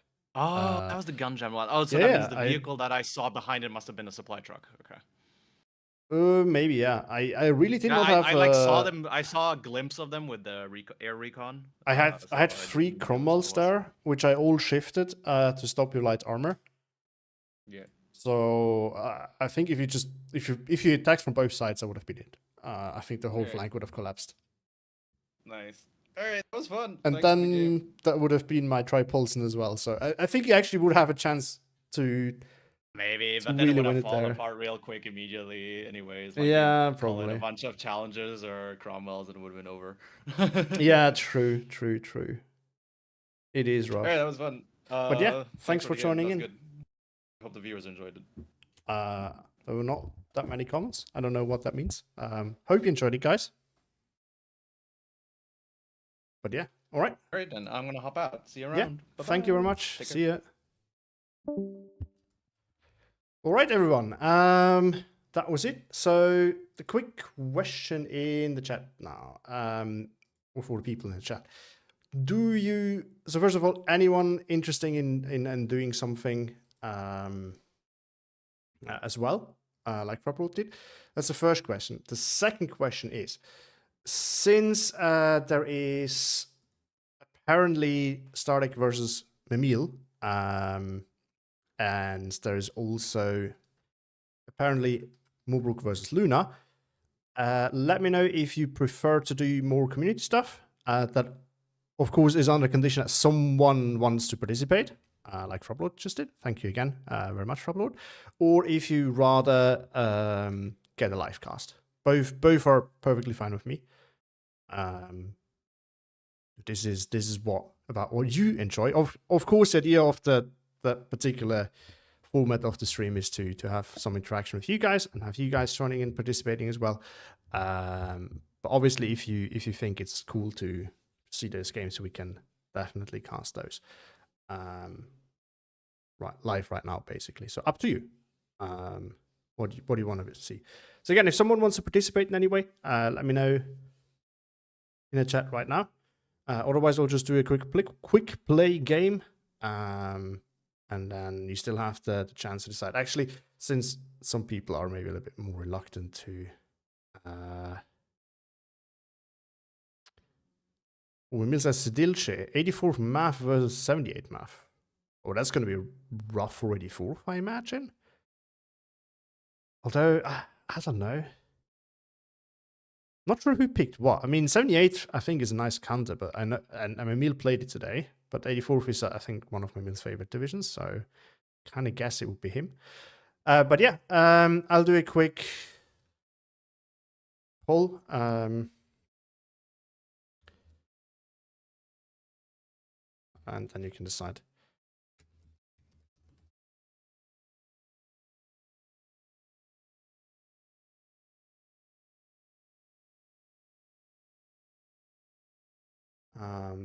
So yeah, basically give you your choice.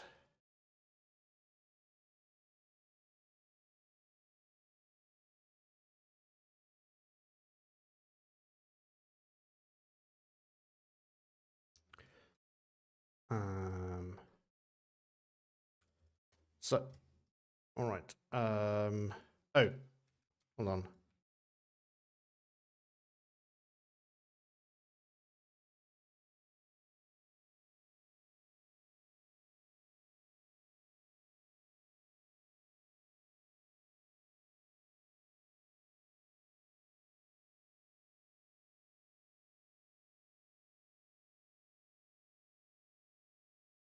Sorry for the silence. Good. So up to you guys. You can decide whether you want to see more something like we just did. Again, you can go also if you want to get coaching or give me coaching if you're a good player. This is an option. Okay, the poll there is. It is up. If there is no interest from you guys in participating, obviously that's not going to work anyway. So in that case, I would definitely move to livecast or quick play. So this is a set if no one is interested. So if anyone's interested, also please let me know. Also, the offer still stands if there's any good players in the chat who were interested in doing a co-cast with me for this one. If we chose the live cast, because I see that this one is favored at the moment. This is also an option. You don't need to be like a pro at casting. You can just sit there. It's going to be, I think, more relaxed and fun format of live cast if someone's interested. So then we can still keep the interaction and community aspect alive. If anyone's interested. I said previously it should probably be Division 1 or Division 2 player. I'm willing to extend that a little bit. But I prefer not someone like completely new to the game, to be honest, because I think that doesn't really make that much sense. But yeah, deploying now if you want to cast it. Well, at the moment, there is not really that much interest in doing more interactive stuff or quick play. There's only 3 voices as well. So if you want to cast your votes, guys, if you have any strong opinion in one way or another, or even if you don't, because then at least I know which of the 2 I should do. Because as I said, if there's no interest in participating, I will move over to one of those 2 things anyway. So that is kind of pretty clear. But at the moment, there's not really that many votes. So I'm just going to go with what people voted for, which is another live cast. Someone said more interactive stuff. But yeah, cast your vote. Again, live cast and quick play, one of the 2 will be done anyway. So I'm doing this for now. If all of a sudden everyone wants to see quick play or more interactive stuff, feel free. But again, the interactive stuff comes with the condition that, of course, someone needs to be interested. Otherwise, I can't do it if no one joins in. But yeah, so Stardeck picked 78. I think Mamil's going to have a rough time here. I'm not sure why he didn't ban it, to be honest. I think 78 should be banned in this matchup. Like, if you pick 84, I think you kind of want to ban 78. But what do I know? Let us see. But yeah, Livecast still winning at the moment, but only 4 people voted, so we're going to wait and see. I'm going to leave it up for another 2 minutes or so. I'm quickly going to grab some water and the coffee while they're deploying, because it's going to take a while anyway. So I'll just do... Hold on, I can also put that thing in again. But yeah, I think until I return, I'll leave the poll open. If I come back and this change drastically, we do adjust accordingly. If not, I think I'm just going to move on to live casts. And then maybe, since Lizek said he might join for something, if he is... if he's still here, when he returns, we might go back to more interactive stuff and see what he wants to do. Yeah.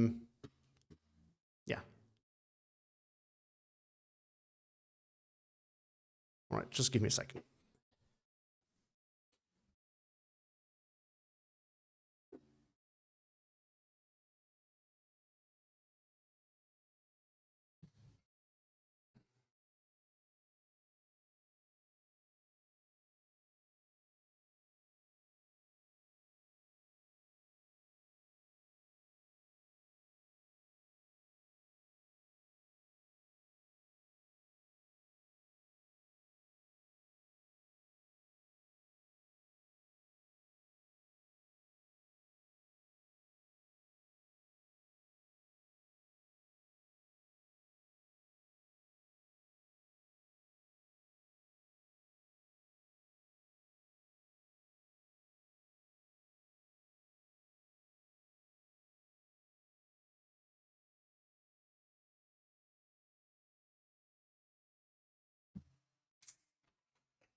All right, here I am again.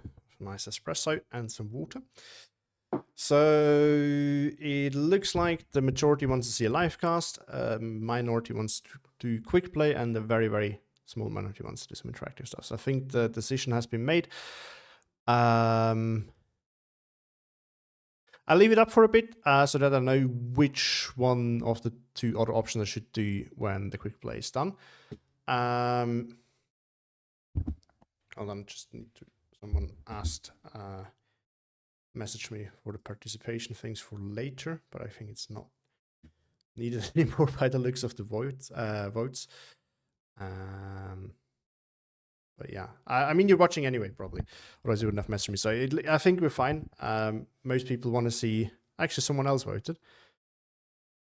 So yeah, I think we're going to do this live cast because this is what people want to see by the looks of it. And then we go back to it after this game. But I would still be open to go back to the original plan because, again, I want to make this a thing and keep it hopefully going for a little bit. Also, again, it's I think a cool opportunity if you want to show something, share something, or just engage a little bit. And you can get coaching as well, or coach me if you could, obviously.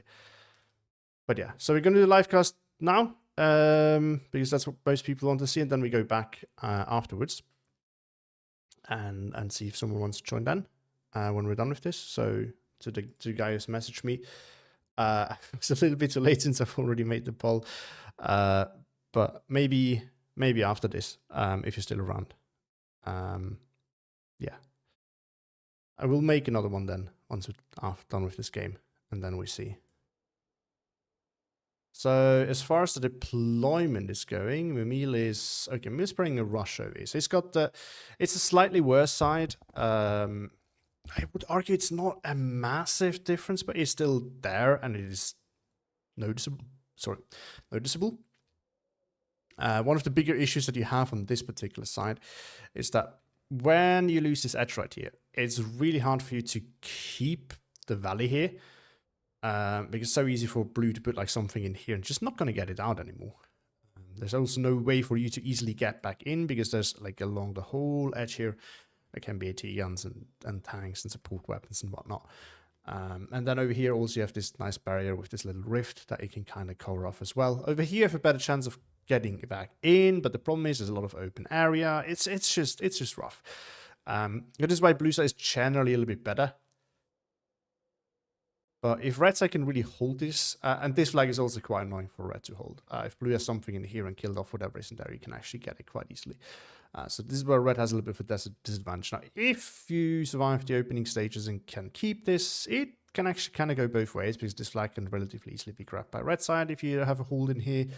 This one, whoever has the better CQC will generally get and keep this, although it's a little bit tricky to reinforce because you kind of need to really control this if you want to protect it by A properly, because then you need it like in here. As you can see from over here, there's plenty of angles to prevent transports from moving in here as well. So that is a little bit tricky. Also, let me maybe adjust the title of the stream accordingly.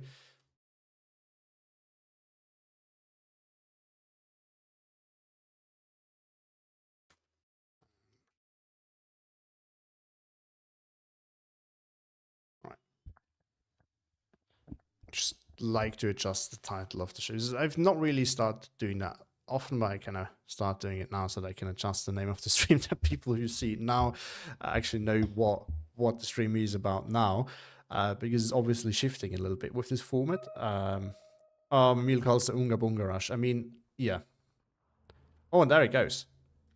Not sure how well that's going to go, because I think Stadek has, at least so far, proven to be quite a potent aggressive player, but also trade decently well. So I'm not sure how the Unga Bunga is going to go. They play against someone like Gonzo. I think the Unga Bunga strategy might not work that well, but I'm not actually sure how it works against him in particular. Now the Marder is going to be a closer range here, which is actually good for Mamil because that means he can actually deal with it with the SV76. Because this is the other problem here. I personally don't actually like this division so much for this map because you have strong tools for the open, but you have not that many strong tools for the rest of the map. ISU is obviously quite good, but in those like small, if you constantly fight in these areas right here, lighter armor is much more important. If you get a good win and can lock out your opponent of important positions, then all of a sudden the IS-2 becomes hard to beat. But for 78 obviously counts that super well, so it's not going to be that easy.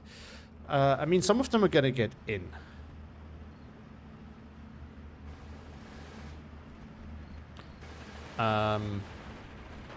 It's interesting. But I mean, it's going to easily win against that MG42 there. So 15-9 for Mimil is going to be more a matter of how well can he actually hold. And here's going to lose the after to the Sturmpire. Ooh, not so good. Over here, it's just holding with 2 Gavades. This is how you do it. I mean, we've seen it in a very recent cast. It might even been a live cast where we've seen someone really abandoning this completely, and then there was just 1 free flag to be gained. It's definitely not what you want to do, but this here works, right? You have 1 unit there. You just need something there to hold the front line. To not tell your opponent that, hey, by the way, I have nothing there. You can just move around however you want. Oh, the party bus is there, but the Marder might pick it up. No, I think it's going to be safe. Oh, there's an Armada right here. Let's see if the party... Oh, that's actually quite nice. It can be a pretty bad crossfire here. 120 mil coming in, actually fairly close. They're quite popular these days. Ooh, no tracers. There we go. Transport goes down. They've become quite popular. I mean, the radio ones have been good for a while now since it got buffed. The non-radio ones, I'm a bit surprised. Oh, shoots in the Gavardia in the open. Not a good fight for the Gavardia. KV-8S coming in, though. That can change that a little bit. Yeah, not a huge fan of the non-radio ones, though. But Static has definitely a lot for heavier pieces of artillery, from what we can see. Okay, I kind of forgot about that. But yeah, I mean, the party bus is actually a really nice tool in this particular matchup, because that can actually do something at those closer ranges. The 2 Gavardia will not stop this blob right here. The Glide Pioneer... In Yellow Forest, 2 of them should easily overwhelm it. And then the Sturmpire can smoke his way in there as well. Ooh, Mimil's actually spotting it. But there we go, Flag 43 coming in. So it is the thing I often talk about. You kind of need something to... You need to call in AA when you see planes coming in. Because your opponent's just going to bring in more planes. Oh, look at that. The Marder here did die. The T-something here did die as well. T-26, I think it is. Gewalt gets a nice killer on the Panzervernichtungs. The KV-8 doing some kills. So it looks like, I think... Hold on, is this a Panzervernichtungs or is this a Panzerschreck? Oh no, it's a Panzervernichtungs. So he has these in A phase. Oh yeah, look at that. It's not even close. And this thing is like really good now. Oh, after loses again. 2 afters lost to 1 Sturmpire. That's a rough spot to be in. I mean, the hold here is really not that strong by Mil. He can definitely extend it to this flag, but after that it's going to be tricky. 26 had died. Oh. The IL-2 came in. And it did kill off that Marder over there. But the Flag 43 is forcing it off, so he can't bomb the 120 as well. Gravadi coming in. That's an easy fix. 2 flags back for Mimil. But he's going to lose this one here. And this one as well very soon. So he needs to put something here. He doesn't need to try and contest it, but he definitely will want to put something over there to stop it. Static, on the other hand, is looking very thin. I mean, he has a lot of infantry over here, but he doesn't really have a lot of auto tools. Also, not a lot of mobile tools, and that's one of the deadly things. But on the flip side, Mimil is in the open out here with an SC-76, although the Marder is not in a good line of sight. So the Marder, because the Marder can definitely get a lot of value. There's also Sis in here, which the 120 has been going after. Yeah, Mimil, we have to remember, a lot of Mimil's hold here, like flags here, are from rush plays. And those will only last you for so long. And currently they're running out. KV though, pushing in ballsily. I mean, there's not much here to stop it. The IG-33, if he gets a side shot frontally, it's not really going to make it. It has to be open. Marder is approaching. That could potentially do it. If this thing runs out of heat shells in time, the KV could just move forward and try to go after the... Although Marders are being called in to deal with that. After pushing forward, not really seen that very often like that. Sis going after the Marder. SC-76, not sure what that one is doing. Oh, Mimil's going to lose that flag over there. After is coming in, but he won't make it in there now anymore. He might not even make it in there, to be honest. P2 now in. Air spam has started. Schützen being killed off, but the Sturmpire is still alive. Another push forward going on here. I mean... Just a Gavardi here would be a good call for Mimil, because at that range he can at least stop the Big Light Pioneer. And he can get that flag back. 14-10 for Static now. He's still quite weak on the front line, but I think Mimil is not as strong as he looked previously either. Oh, the after... Well, at least it is close enough to get into cover there. KV found the Schützen. I mean, if the flamethrower kicks in, the Schützen's not going to survive this. There we go. 76 charging forward. Oh, it's actually quite dangerous. No, the 120 is staying... Oh! That's a misclick. Pretty sure that's a misclick. KV just charging for it. Wow. But the open? A little bit of a disaster happening for Mimil as Marder is just pushing in. There's not really anything to stop it. There comes a Gewalt DP to fix this. Panzervernichtung moving forward. Schützen moving forward. Unless coming in here to secure this off. No proper AA for Mimil so far.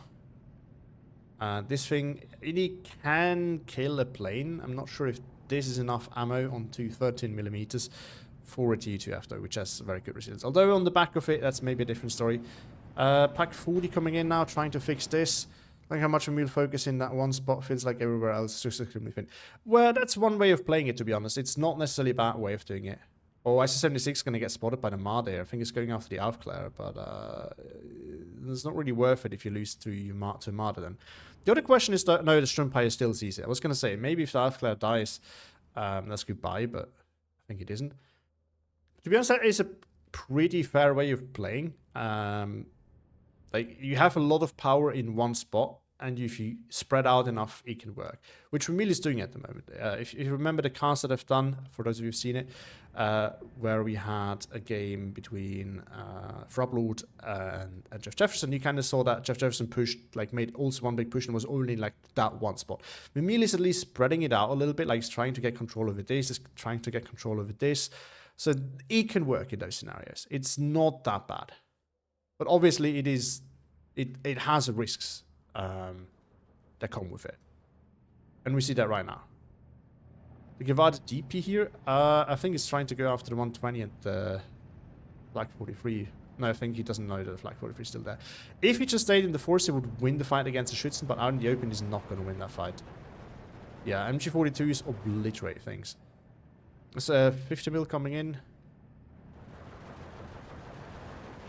This one is... Oh, AG's turned off.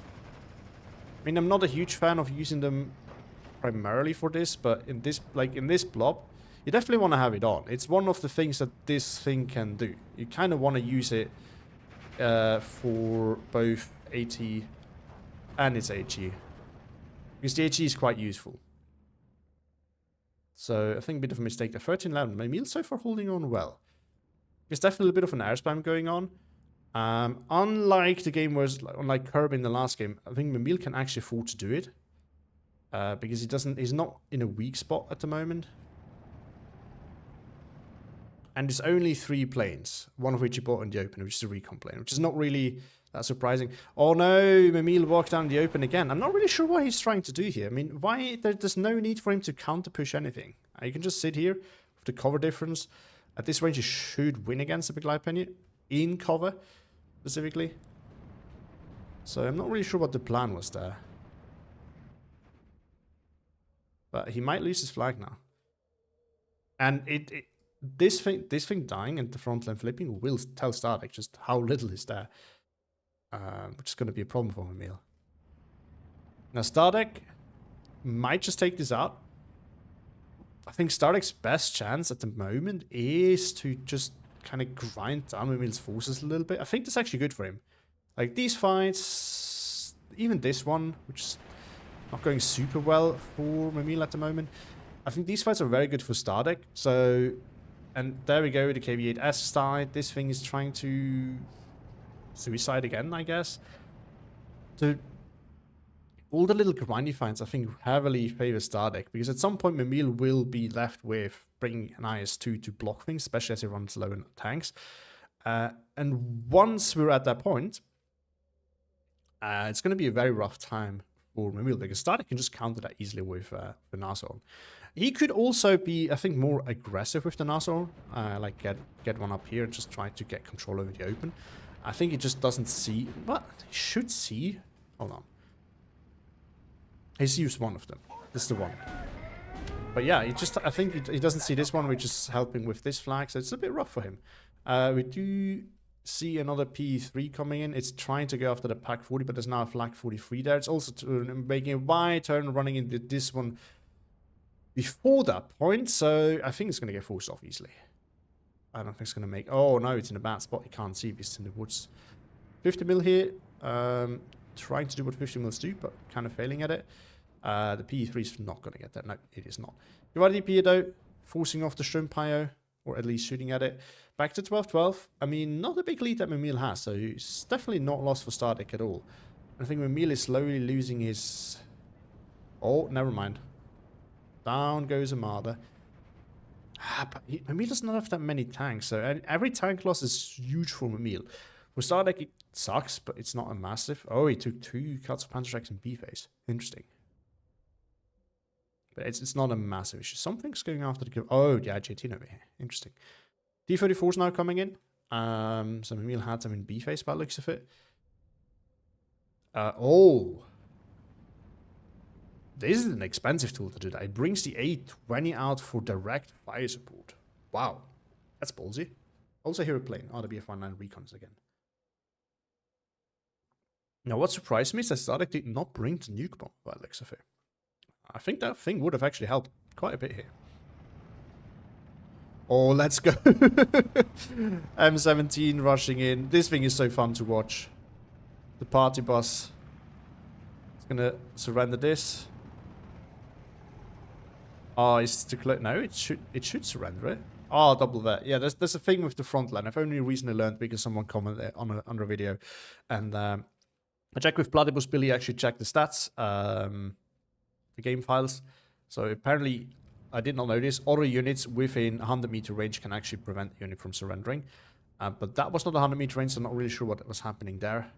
Oh, yeah, true. The leader was too close. Yeah, that was it. Because the next unit was the half check, and that was definitely not close enough. But yeah, the leader. I forgot about that. I'm stupid. Sorry. Another 120 coming in. And ammo for the previous one. Also for the Pack 40, I guess. Oh, the Pack 40 got an armor cracked on the T-34. I mean, there's no recon here for Mamil that could tell him this. Surprised there's no like support tool or something like that up here. Could also help him keep the flag. And also, if anyone brings RT that close when you know for a fact that Moods are close and still alive. Well, there is he uses it for direct fire. This is his 2K by the looks of it, which is risky because of the Moods, obviously. It's also gonna get smoked off. The other thing though is it's actually quite efficient. Like these things die super fast. At this distance, the 120 is going to be really fast. Oh, there comes the nuke bomber. There we go.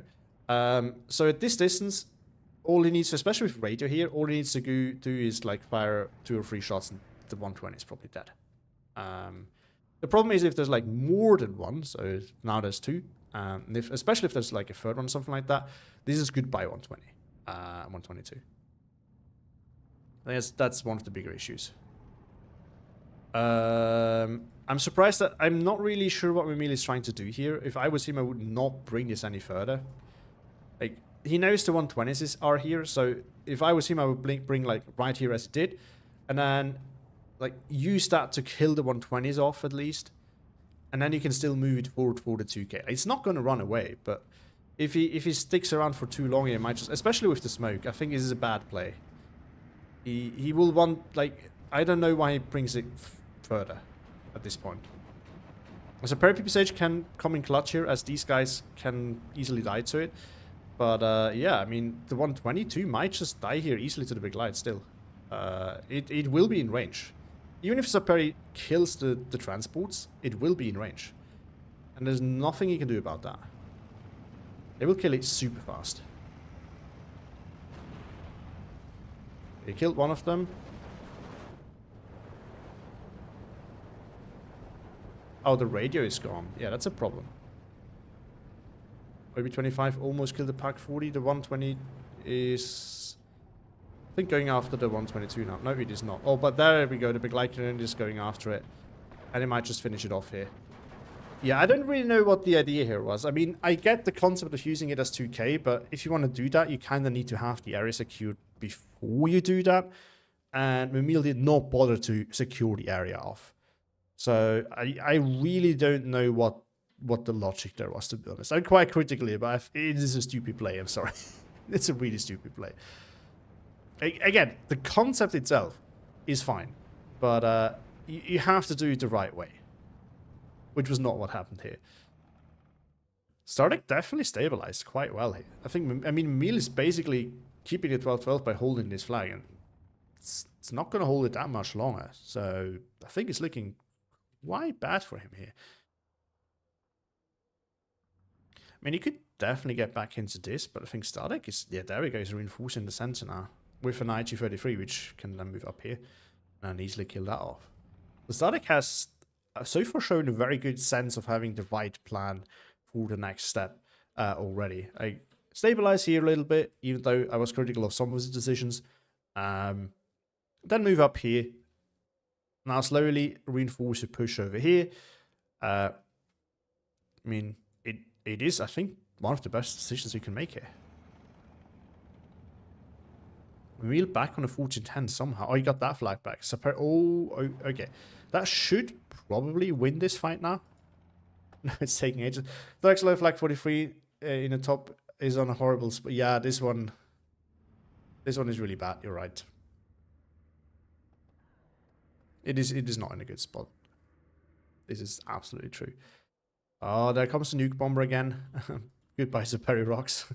Even if he moves them now, it's like that's not gonna survive. If he moves to the instant, it will be okay, but not like this.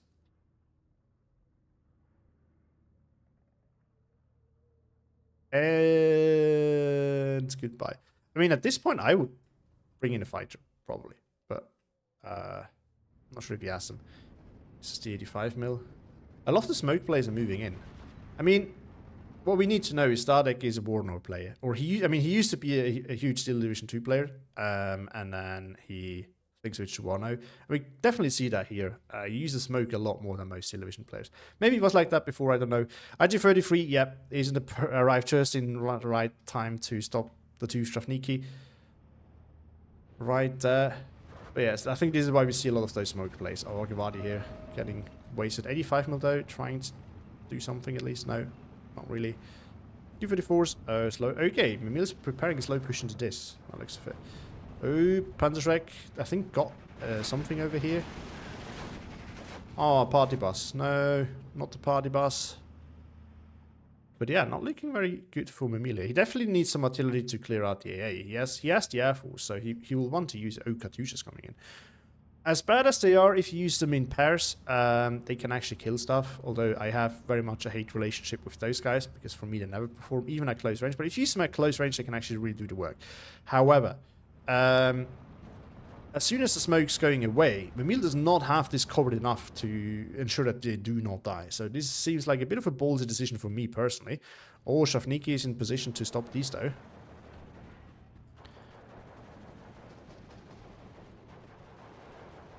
Oh, but yeah, G33 is on it again. Boom. Down he goes. Yeah. Again, looking... Oh, and we have the first Nashorn coming in. We have two Nebels on the other side though. Are they being moved? They are. 12-12. Emil also does not have enough of a lead that he can just allow Stardeck to get on a 15-9, so he really needs to keep doing the work here. He's going after... Oh, and there comes a new fresh push into this flag. I definitely love seeing this from Stardeck. It's like switching back and forth constantly. There's something going in here, then there's something going in here, then he reinforces here again, then up north, then he goes for another push over here. Just always ready to really exploit the gaps. Like this is really inspiring, like to learn from as well. Quite crazy to see. And this should be surrendered. Oh, the Stuk's going to change the fight here a little bit. Zaperox almost kill off the Sturmschützen, but I think it's going to get blasted now by the Stuk. No, he gets pinned by the Sturmschützen before that. But yeah, the 120s. And see, if Memil would not have suicided his A20, A19, he could have dealt with those a long time ago, because they're doing quite some damage. Oh, IL-2's in. The Flag 43 still in a bad spot, and it's going to claim the Stuk here. Probably. No, it does not. Okay. It almost claimed the Stuk. And it's probably going to get forced off by the other one. Nah, maybe not so sure. P3 also coming in. Flag 43 is going to give it a burst, but probably not quite enough. Oh, Stormschützen get a kill here. Shafniki and Saperox coming, but again, the IG-33 is still there. It's not going to go away, so not really sure what Mamil's strategy here is. I mean, he's winning, but I'm still skeptical here. But huge push here with his armor. Also, the Katyushas are going in plain sight for the flag 43. But hey, they get it. Nebel's about to respond, but Mamil is immediately moving them. Although maybe that's not enough, let's see. But Nebels are actually quite endangered here. The T-34 could spot them, and that would be a disaster. If Mamil is pushing for it, oh no. It's getting held up on the Begleiter. This is really saving me here. Oh no! Oh no, no, no, no, no, no, no. I think they're gonna get out in time. It actually spotted it. Yeah, Mamil noticed, I think. He's moving it now. If this hit, loading it up could have actually been counterproductive here. Wow. Oh, look at those smoke plates. I mean, that's really good by Stardek. E34 trying to move up on the Stück. Closing definitely has a chance, but it's not going to be easy. Nason here blocking the open, so this T-34 might not have that much of an easy time. T-34 still going for it. Stück might not actually be there in time. Over here, the push is happening. Emil got a flag. Stardek's 120. Going after the Sis over there. Shavniki versus Schützen up close. Should be alright. So pair of rocks pushing now. That could be another EA piece that's being lost. I mean, it's still anyone's game at this point. But Mamil is about to do a lot of damage here. Potentially. It's on a move order though, so the T-34 might miss. It did miss. Still on a move order. Stück is about to arrive, so does Mamil get the value he needs in time? Not so sure. I love I love this move by Stardek. So he's like, okay, I'm gonna lose it. I'm just using it while I still can. Oh, Mamil. Oh, okay. I see the move here. Mamil is going for the ammo because that is obviously much harder to replace. And now he needs to run though. Now he tries to finish off the Neville. But the ammo can be retaken. He needs to move it. There we go. Yeah, that was kind of... I love the idea, but it's kind of pointless in the end. Ooh, but he might take out the Panzerschreck as a... here to save the day. No, I think he doesn't spot it yet. I mean, the front line is coming back. He surrenders it! Shavniki pushing in, not a Shavniki moving in there. Oh, that is a disaster. The nuke bomber is in. It's going to drop the bomb. No, he dropped it. That's probably goodbye, I assume. Mamil just charging in now. I mean, if you look on the map, I think Mamil is actually up here in trades. Especially since he... Oh, the Schützen might get a kill here. Yeah, that was maybe a little bit too deep there. Shavniki coming in, though. Going for the push. But the Nebel can run from them. So... Oh, this Panzerschreck might get the ISU. And down he goes. Huge kill there. I did not think that was going to do anything, but it ended up doing something. So that's quite good. Nason here. Yeah, killing off the T-34. Probably killing off the next one as well. Sadek actually pushed up in there.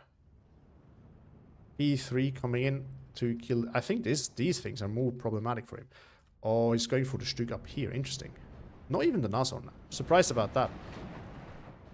Oh, this flag died as well. And the Nebel is not being loaded up yet. Shavnik is pushing for it. I mean, Mamil... Okay, he got one of the ammo trucks. I think they're loading up now, but it might be too late. Saperox here also claiming more victims. I think it's... Oh, no, but Mamil has lost a lot of units here in the transport to the Stück, so he's not going to get that flag back very soon. Not looking that good, actually. You could definitely push forward here and kill off the 120, where the Begleiter is coming in with the... Oh, wow. Oh, no. Another Nebel might go down here. There we go, yeah. Oh, that is so bad. Wow, the Schützen somehow won against the Perry Rocks. I think... Oh, that must have been Nebel Strike? No. No, that wasn't Nebel Strike. QT providing a lot of vision, but with all the AA gone, I mean, Mamil's Air Force is now really scary. And this time he calls us in the right time, so it should probably get this flag. I think this might just be him taking it. Nason, though, gets a huge kill. Any armor that Mamil is losing is really, really important. So Stardek still has a chance here. He's lost a lot of units, but it is not over for him. I mean, Emil is very thin here with like actual frontline units. There's a lot of support tools, but not that many frontline tools. And once it's dead, that's going to be goodbye. Again, the armor here is the big problem. There's another tank coming in, but there's only so many of those left. So maybe it's not... Also, by the way, if I focus a little bit on Emil so far, because he has been like coming back like crazy. He's not performed super well in the recent tournaments, but like he's been very, very strong this league season. So I'm really interested to see how he does, because Stardeck, I think, is the best player here in the current tournament. But Emil is getting really close to beating him, so this is why I'm focusing a bit on his path here. He has the Katyusha almost loaded up. Stardeck has not moved. Oh, Stardeck has lost another EA piece. I mean, Stardeck was so close to having this game secured, and now it's really... He came back quite strong at some point, but losing it to Nebels, not so good. Not sure why they don't... Are they just aiming that slowly? Or are they stuck? I don't know. Sis is moving around in weird ways. I guess he wanted to cover off the Nason over there. T26 moving up as well. I mean, the Stormship moving forward here could probably give Stardeck this flag back. I think he could get that one back. Mimil pushing in here could give Mimil one though. And it's going to get that one back, so it's not so sure. Gotta just have an outrageous reload time for some reason. Yeah, I've noticed. I used him again today in the game. And oh no, there's also Sturmschützen Park next to it. If Mimil at some point decides to keep that going. What is that? Oh. If Mimil waits and does not release, he's in big trouble, because the recon plane is telling Stardeck where the Katyushas are. He might lose both anti-ammo here if he doesn't release this. And that could flip the whole game again. That could flip the whole Nebel again. The game again. Because that's going to kill both the... Yeah, Mimil releases. Too late. I mean, they might just trade, but I think Mimil is in the worst position right here. One down, the ammo down, that's huge, because like one Katyusha survived, but the Nebel does not. Not really sure who that favors here, to be honest. Not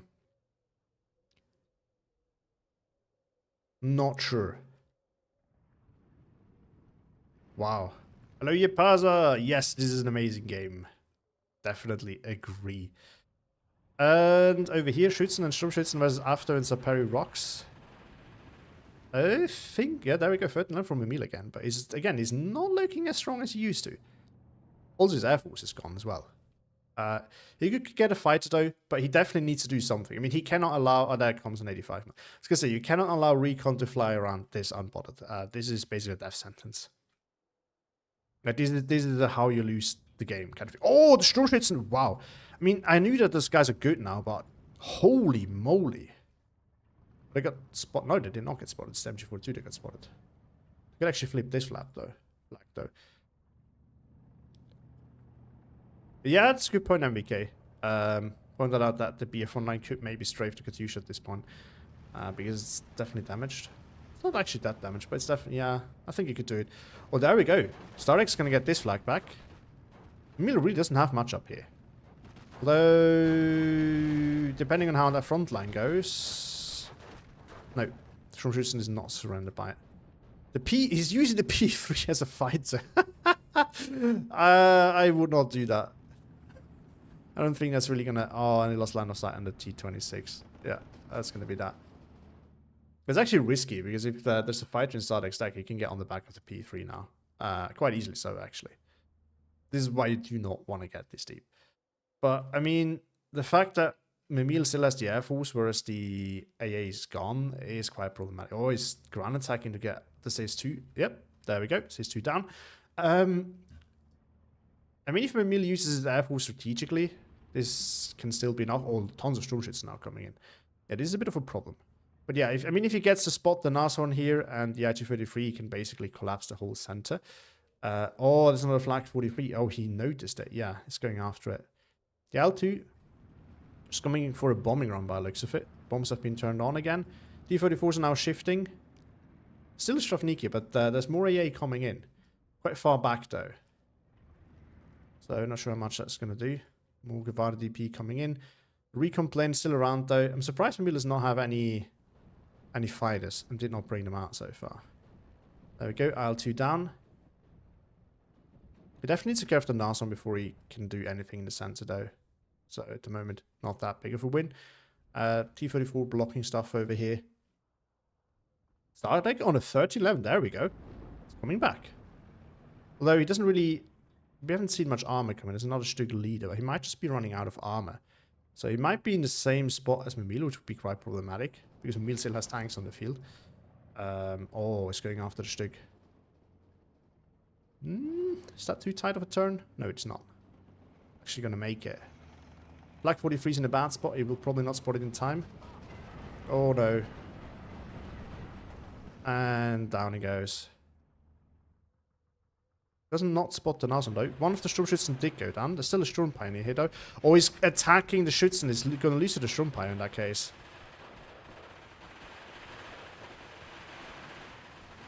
Because the After is focusing the wrong target. Oh, he's ground attacking. I think he's thought it was a Sturmschützen maybe. Yeah, he's going to lose more. I mean, how Mamil managed to not take this back is actually quite amusing. But he's more, he has more Afters to come. But this is resource. This is important. Any resource that Starter can bind to this particular spot right here is good for him because it means that Mamil does not have the capacity to really hold or counterattack anywhere else at the moment. Or the T-34 might die again here. It's too close to the Schützen.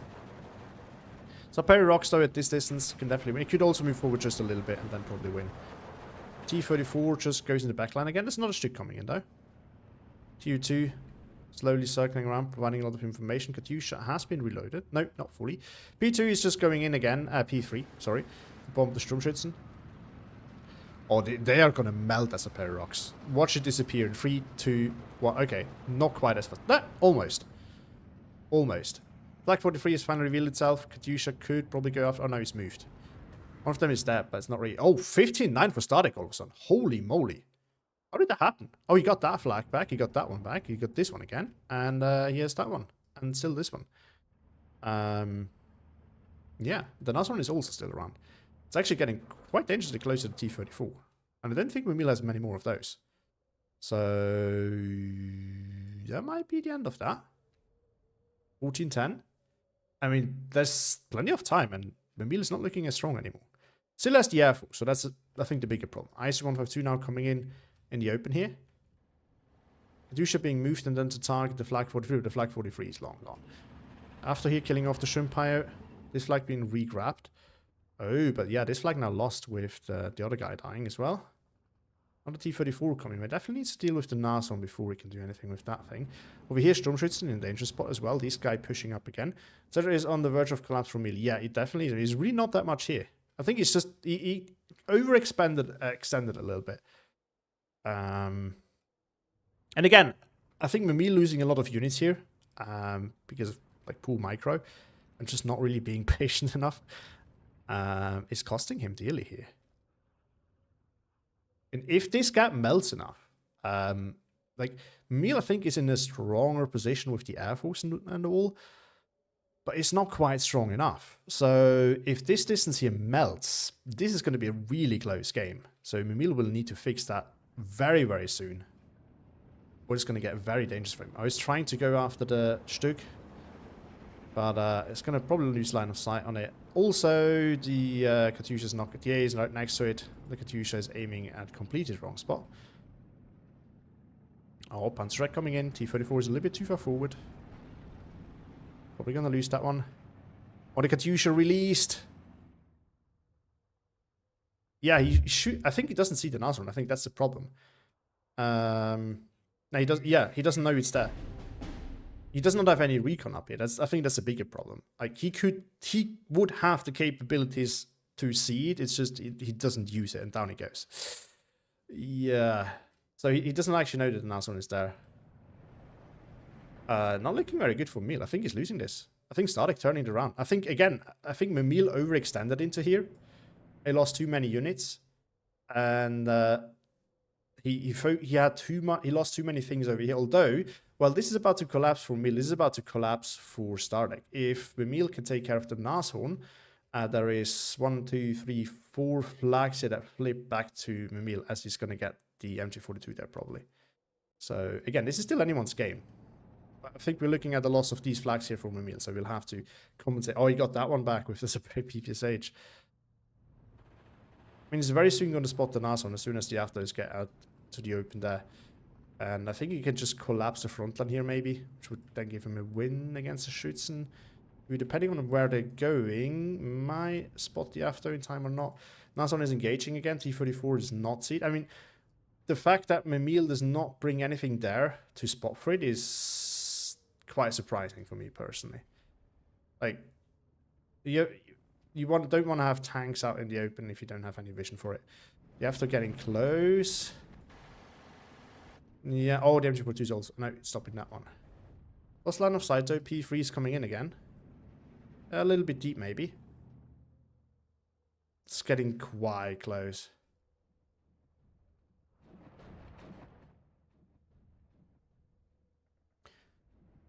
Yeah, I mean, you don't need the sniper, you just need some infantry. Something that can tell you what is there. And that has not been the case so far. Katyusha is going after this blob right here. Really good choice.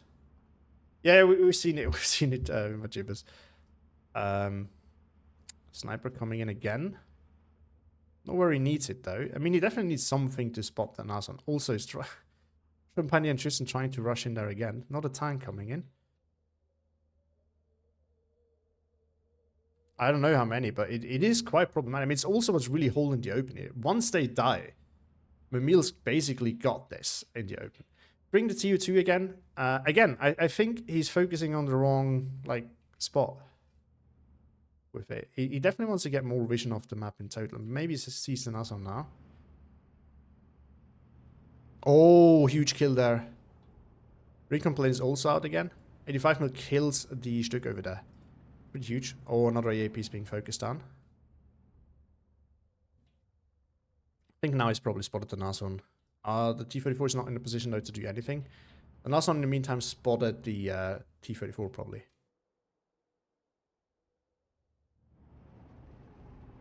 Oh, he's refocusing Katyusha to for the second or third time. Yeah, this is a bit of a problem for Emil here, because if he just continues to refocus, he might just not get any value out of the Katyusha. You kind of need to make a decision and then run with it. Oh, Afto. The other one is moving back in, where it's going to get spotted. Yeah, he needs to get back here. He doesn't want to stay at range for sure. 14-10 for Stardeck though, so he's taking Memil back. I think, again, Memil was a little bit too ballsy here. Although Memil is trying to get back into center. Could give him another flag. As you 152 up close. I mean, certainly something you can do. It's actually, it's not going to hurt that much. Maybe doing a little bit of pinning, but nothing too serious. T-34 was charging for the Nashorn. It's now in a nice spot again where it cannot really be... Oh, surrender happening there. I mean, the P3 moving in here, I think, would secure Memil this flag. Or the Cat Strike is actually going to hurt a bit more because units are actively moving into it. Another T-34 arriving in the center. Memil got another flag back, 12 up, but it's really close. I mean, Memil really needs to start thinking about how he's going to get some flags back. If he wants to secure this win. And Stardeck needs to get just a tick for a little bit longer and then hold. Which is definitely, I mean, over here it's quite possible if he has more armor, but I think that's part of the problem now. Although, the nuke bomber is back in. Schützen finally moved up. The 85 is just a little bit too close, and it's probably going to die here. It's going to take care of the Gewalt. It's another one, though, so it's not the end of the world. Our P3 is, yeah, now it's going after Schützen. The Gewalt DP is coming in. MG40 is not in a good position. Oh, that's going to come back to haunt him there. Spread did not save him. Nashorn, though, finds another hit on T-34. T-34 hopping to the next. So I never really knew how much you can play around this, but Emil found the next. So you can actually do, that's pretty cool. So like some hopping between those ponds and then just... Wow, that's really cool. Crazy. That's pretty crazy, actually. DP moving in. The MG42 spotted the after by the looks of it, but Emil got another flag here. 14-10. Oh, this is so close. This is so close. IG-33 blasting him with the Gevadia. The IC-152 is not in a good spot. It might actually get sniped by the Nashorn. There's two Nashrons out in the open. We do have an IL-2 now coming in. I think Mamil is running out of other tools, so he just brings out that one. Although against 2 Nazons, I have some serious doubts about that one. MG42, it is close range, so I think the Gavardia might win this, because they do not have a lot of health. But it just tend to melt away. No, it does not. It's going to give him the flag back. Oh, the Schützen moving up here. Yeah, there we go. Starek is finding his flags, which he needs to. And again, he's doing it. So, ooh, this is going to be quite a close one. This might actually be a problem for Mamil. I think he's probably running out of other things. Otherwise, he probably wouldn't call it in. Because against 2 Nazons that are already here, it's almost certainly not going to do much. See, it's moving position though. There we go. Pushing, another push for the center. Definitely needs something here to hold that flag though. 13 land for Stardic now. I'm surprised that we don't see any more planes coming in. I mean, the L2 should be back and operational by now, I would think. But the TU2 is providing... Oh, this is sniped one of the Nazons. That's huge. Another one is about to drive into its line of sight and range. Although it might have spotted it. It has spotted it. It's just out of range. The IG-33 can soon open up on it as well. Yep, Mamil might just lose that. Not might, he's gonna lose that, for sure. Flamer now coming in to try and fix the issue over here. D34, what? Oh, did he spot the shoots in here? It's like, oh, I think it suffers from hill. Yeah, it suffers from hill impression. Can't really do much. Panzerschreck coming in. Oh, I love that. I guess that's how you counter this. You just bring a Panzerschreck up close. Done. Problem solved. It's actually quite fun. 50 mil coming in as well. I can definitely stop this. Oh, T34 versus Nassau. Not good for the Nassau at this range because T34 can pen it. And then the IS-2 all of a sudden is going to be a massive problem. Hello. Oh no, it did go down. Huge. After he could actually try and move forward and kill the IG-33. Oh, it spotted it. Bam. Get killed off. Oh, the T-34 did die. To what? To something. I don't know what. Certainly for Stardeck still, it's very close. Mamil will want to get some more flags back. Recon plane's out again. Nuke bomber might be operational again. Oh, this thing died. Pushing in. It's going to get the flag here. Mamil is just too thin. And buying the IS-2 did not really help here. Oh, the T-34 is also not going to survive for much longer, probably. I think he just wants to push it up so they can get the flag, but it might actually backfire here. I mean, this thing is going to die, but it's not going to matter that much. Wouldn't intend for Stardeck is going to be very, very close. And he's preparing for... Oh, no, he's trying to get back in here. Oh, Sturmpire did get in here. It's gonna be a 15-9. That is gonna be huge. Also, this is a really nice play here. The leader will maintain the frontline presence. So Stardeck knows this. So he just sends it in here where he can get a lot of flags. I think this is a cheat. I think Stardeck takes it here. Mamil pushes on, but he doesn't. The problem is a lot of his points right now are sitting in his one very expensive unit, which he just can't really get enough value out of, I think. That's the big problem here. And time is running out. Nazareth is now being shifted actually to deal with the IS-2. So there would be an opening created in the open here now. But Mamil knows he's going after the battery Führer with his P2. Does he still have line of sight though? Because if not, that's going to be the end of that little adventure. No, it's spot on. Kills it. That's huge. But he needs something more like faster to deal with it. Also, it definitely needs, yeah, the T-34 moves forward. But I think that might have done it. I think Stardeck just... Oh, not in circle. I think Stardeck just won the game. I don't think there's a recovery here for Mamil. And I think... Oh, the L2 died. Wow. I don't know to what. Maybe... Oh, I think... Yeah, I mean, he tried to move there. I think maybe he got sideshot by the Stück. Wow. I mean, really close, but... The L2 is in again, but it's way too late now. This would have been really useful earlier. Not now. IS-152 found the Schützen, but yeah, Mamil cannot recover in time. This is just not going to be possible. I mean, he had his air dominance, he just didn't focus it in the right targets. I think he desperately tried to get this flag, which was really gone at that point. There was no way for him getting this back. And I think that is basically where he lost it. Again, he overextended here, then he focused his air force too far. And at this high level, it's really just, it's any small mistake will cost you. And yeah, that was one small mistake too many.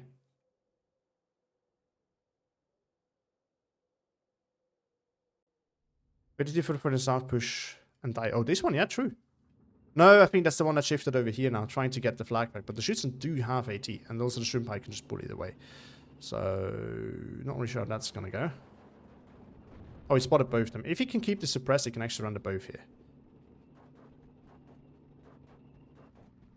If the Schützen recover, though, that's gonna be a disaster, because they just move forward and drop the AT grenade. Oh, he's moving in with the AF, though. 14-10, but there's like at this point it's really hard to make any plays unless you can just send the unit in to like grab stuff like Static did. And nothing's coming from Emil, which tells me that he has nothing for this. So this is GG's. This is GG. Static's won it. He managed to win group phase, and it was a really close one too. I mean, both of these won all of their matchups. Except against each other, and this is going to be it. Yeah, Emil got a surrender. He's now moving for it with armor, but there's another Nashorn here. I think that's, yeah, he's not going to make it. I mean, he's also way thinner on the front line now.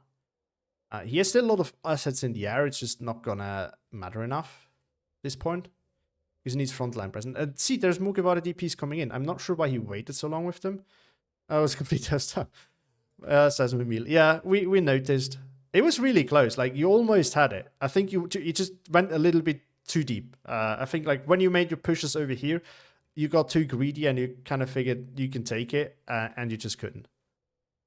Yeah, meanwhile, Static actually managed to, like, hold you off here quite well with very little investment. Like you could have easily killed it here. Oh, there we go. Emil surrenders. Yeah. I mean, that was very well played by you, but obviously, in the end, better played by Static, who very slightly outtraded Emil. It's really quite close. But yeah, I think it really came down to where the two players invested and focused their resources on. And Static, with very, very, very little investment, got a lot out of the center, where, again, Emil really just kind of failed to even grasp what's going on. As he had the recon plan. He could have used it to find out how much is actually there, but he focused it up north for the most part. Which I think cost him the game in the end. But yeah, that was... and again, I mean, Static did it really well there. He pushed in only as many units as he really needed to just keep the flag and keep more flags in the open. And then the one Nasan there, which was never actually protected by EA, but Emil just never bothered to go for it. And I mean, the Panzerstrikes did do quite some work. They were everywhere, though. I think maybe a little bit too much, but yeah, that was really bad one. Not a loss here. Well, it's just a reinforcement unit. The kill list is long. I mean, this is a lot of trades for a Maverick game. But so on the kill list, the PPSH doing some work at the start. Guevara DP. The IL-2 got a lot of value. Definitely. The P3 as well. SS-76 too. T-34s. Oh yeah, that one did amazingly. P3 as well. Wow, look at that T-34 go. That killed two not 88, AA pieces. It's quite huge. The Katyusha, I mean, that definitely did pay off on ISU 152. On the other side, Big Light Pin here. I mean, those things are really good now. Marder did Marder things. Not big surprise there as well. Some of the shoots, and the 120 actually got some good value too. Cherry 188, not as much as I would have expected, although it did damage a few things and pin. So it did more than this shows. Also, obviously, it always depends on how important the units are that you kill in that given moment. Something we often forget when we talk about the value of planes. Sturmschützen, yeah, I mean, Sturmschützen are good. Like, they shredded things here. Wow. What a game. What a game. That's pretty amazing. Right. Let's see if something else is going on. But yeah, congrats to Stardek for winning his division. We also have Moobrook versus Luna, which you can also watch if you wanna. So I'm opening this up, and I'm in the meantime renewing the poll. Again, this was meant to be more of a community kind of thing. We've seen one game. I know a lot of people, or some people wanted to have quick play as well. So again, if some of you wants to join in, actually this option still stands, since there's some more good players in the chat now. Again, so for those of you who are not familiar with it, I wanted to have a little like stream format that allows for more interactive stuff. So people of the community also joining the stream and things like that. So since I would suggest we just watch this game, since it's being played right now, we have the chance to. If one of the good players wants to join in for a live cast, just let me know. More than happy to welcome anyone here on the stream. And if anyone really wants to do anything else, again, you can give me coaching in a game that I play. You can get coaching if you give me a replay. You can again join for a live cast. This is more for good players. I can also be one of your games, but if you have a good one that you want to show, we can also cast that together. And there's other options as well, right? Like you can give me a fun matchup, and we could just play that against each other and see how it goes, things like that. So the options are there. Again, just decide for yourself what, or just let me know what you would be interested in doing, and we can make it work. So just reach out. Again, some of these things like the coaching or co-cast obviously requires you to be active on the stream. The coaching, if you want to receive it, does not need to be. You can also just send me the replay and I give you feedback on it. I would prefer it though if you were in here in the Discord and talk to me, because then you can also ask me follow-up questions and things like that. But you don't need to. Or also if you want to play a fun matchup, you also don't necessarily have to be here. Coach me on how you put me on Ocean North in the monthly game. We can take a look at that if you want. You can send me the replay and we can do that after this. So it's 352nd versus Furkanen. Honestly, I would not expect this division on this map. Obviously on the 2K, it's quite strong, but if you know finding it at 2K, it's not that strong. At the same time, I can join the Coca. Sure, yeah. You're more than welcome to do that.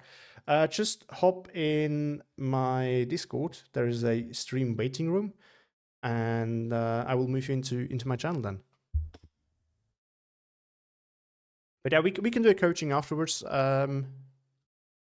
Jibbers, and I think then we'll leave it at that. Depending on how long that's going to take, I might also rewatch the other game, because I played that really bad, and I do need to learn from that, because holy moly, like that was quite a rough one. All right, moving Yapaza up here. Hello, Yapaza. Welcome to the stream. All right. Actually, I think I need to turn Discord up again. Yeah, you can't hear him, can you? All right. Can you hear Yapaza now? Can you say something, Yapaza? Hello. How is the volume for everyone? Does it work? Does it not work? All right. And I didn't really have time to discuss this with you previously. Do you have the game open right now? No, not yet, but okay. I can open it quickly. Depending on what you prefer, I can just stream it to you on Discord, because the stream will have a small delay. And then you can see what I'm talking about, or we start at the same time mark so that we're both up to date. And I mean, since I hopped in kind of announced, you can just stream it. So okay. Keep on going. So yeah, if you want to in the meantime also catch up yourself, you can definitely do that, and then we just go like that. So yeah, since it's quite unprepared, so basically you just, when you have something interesting to talk about, do it. I will try to play the ball to you as well, and we just see how it goes. So All right. don't feel free to interrupt me if you have something important to say as well. Let's see if my computer can handle the stream on Discord and the normal stream. All right. If it gets laggy, you will need to watch it yourself also in the game. Okay. Yeah, that's fine. So what do you make of the matchup? Oh wait, are you already streaming? Yeah, you Yeah, are. yeah. I mean, it's classic Luna, right? 350-second. Oh, really? Is it like one of his favorite divisions? Because it is a division that I would Well- think he would play, but I've never actually seen him.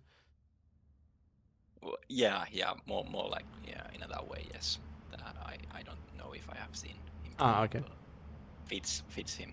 Yeah, definitely. I mean, you have a lot of like lighter, trashier stuff, and then cheap infantry that you can just have everywhere. I think that's kind of how he does it usually. Yeah. I mean, who would you favor? Because I think Furkanen doesn't really have enough Seeker Siege to be dominant in the center, like really dominant. So it kind of really depends on if Moobrook can survive and stay out of the 2K, where he doesn't really have a chance, or whether that he can't pull that off. Yeah. This is third can, right? Not Yeah, fourth. yeah, it's third. Yeah. I might actually prefer 350-second. Oh, really? What do you think? Why? I mean, you get the off maps, you get the Nebels. They are quite good in this map, and like you said, you can maybe outlast in the center with the CQC. Yeah, okay. I forgot about the off-map strengths on this map. Maybe you're right. I mean, it certainly looks like the SPW 204s are actually getting quite some value at the moment. Yeah. Sagan just went down up north. Stewards might soon follow. I mean, I think Luna is just really hard. Like, his spam is just really hard to deal with because he just overwhelms you with all the stuff that he has. But in the south, he's kind of collapsing, although Moobrook is not really strong there himself. Bigger problem I see in the center. I mean, Moobrook is micro master, but I don't think he can handle that many Stostrup with his field engineers. Yeah, I think the Stostrup are easier to handle since they will just throw the Molotov and then you can micro. But if Luna also micros the Stern Pioneers forward when Moobrook micros, then it won't work. I didn't even see those. Oh wow, yeah. He's on the 2-inch mortar, but I think he's lagging behind. Yeah. I've never actually played against Luna, I think, but I'm quite afraid of doing so because he's just such a unusual place kind of player. I mean, the picks and bans are the hardest against him. You never know what he will go Yeah, I mean, you kind of have to look at your at the tier list and like, okay, start with the bottom divisions, but I don't know.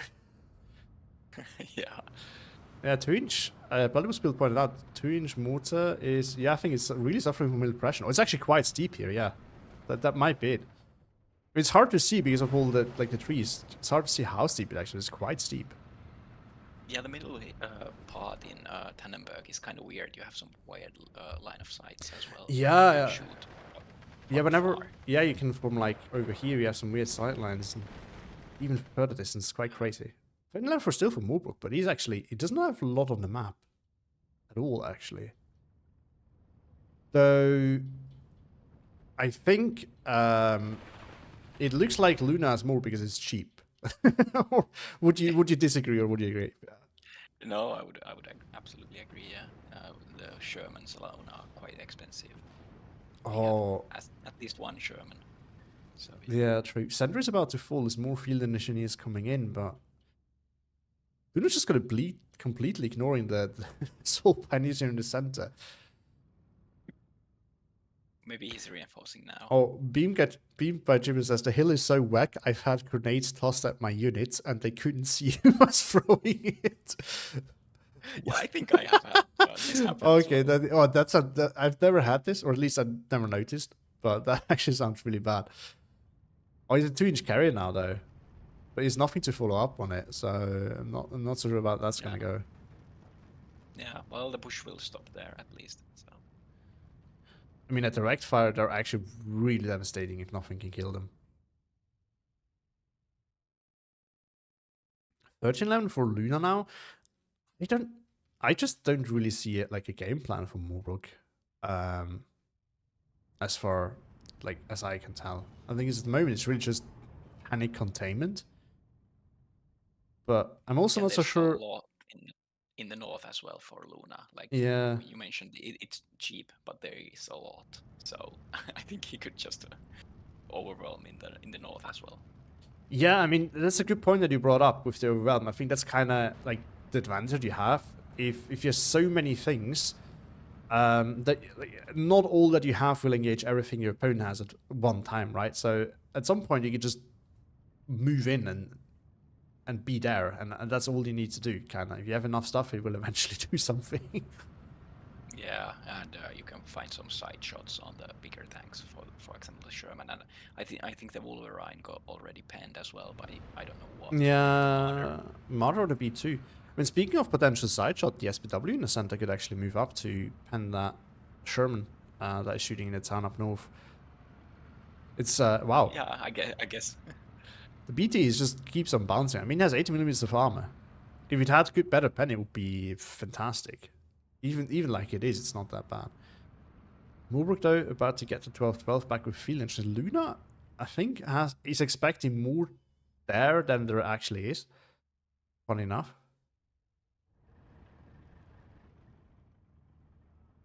No, I mean, remember about Luna's div. Does he get what CQC does he get in B phase?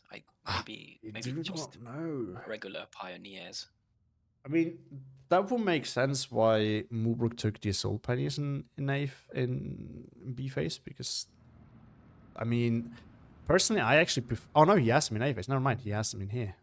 So I'm just not sure why he didn't move them into the center then. But yeah, he might just have pioneers. I'm not sure though. I think you do get a Shrimpire card though.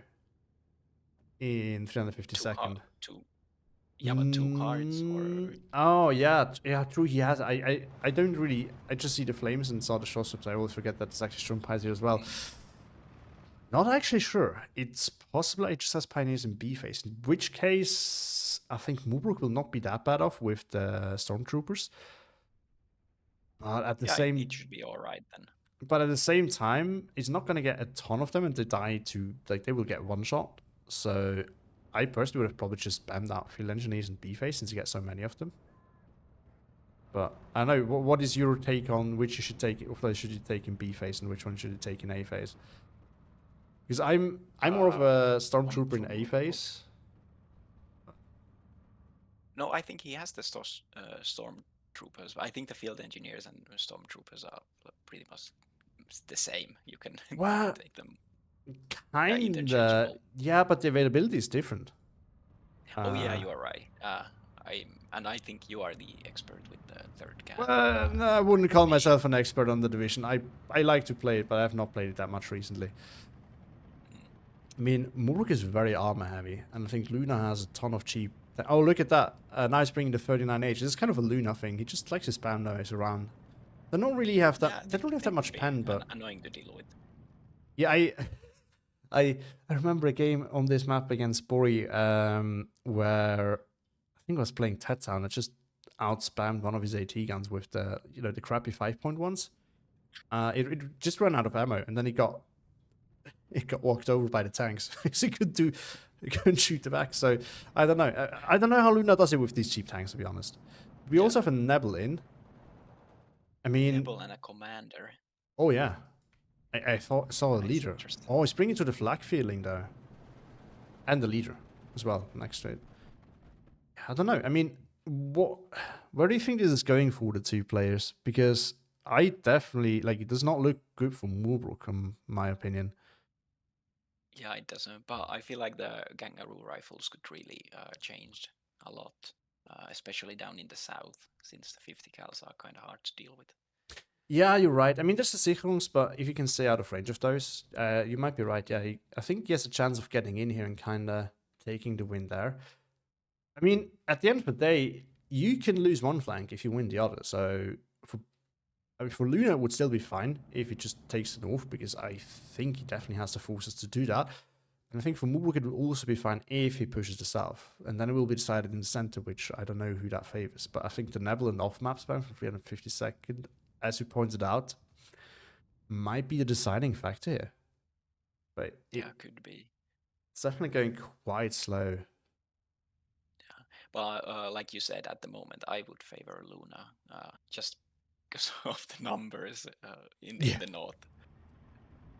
I mean, if he like picks one point in town, let's say up like the northern part or the southern part, and just moves everything forward there, he has such an overwhelming firepower in one spot. It's really hard to beat for Moobrook. But Yeah, you brought it up. Kangaroo rifles are arriving now, but up north so far. Not much down south.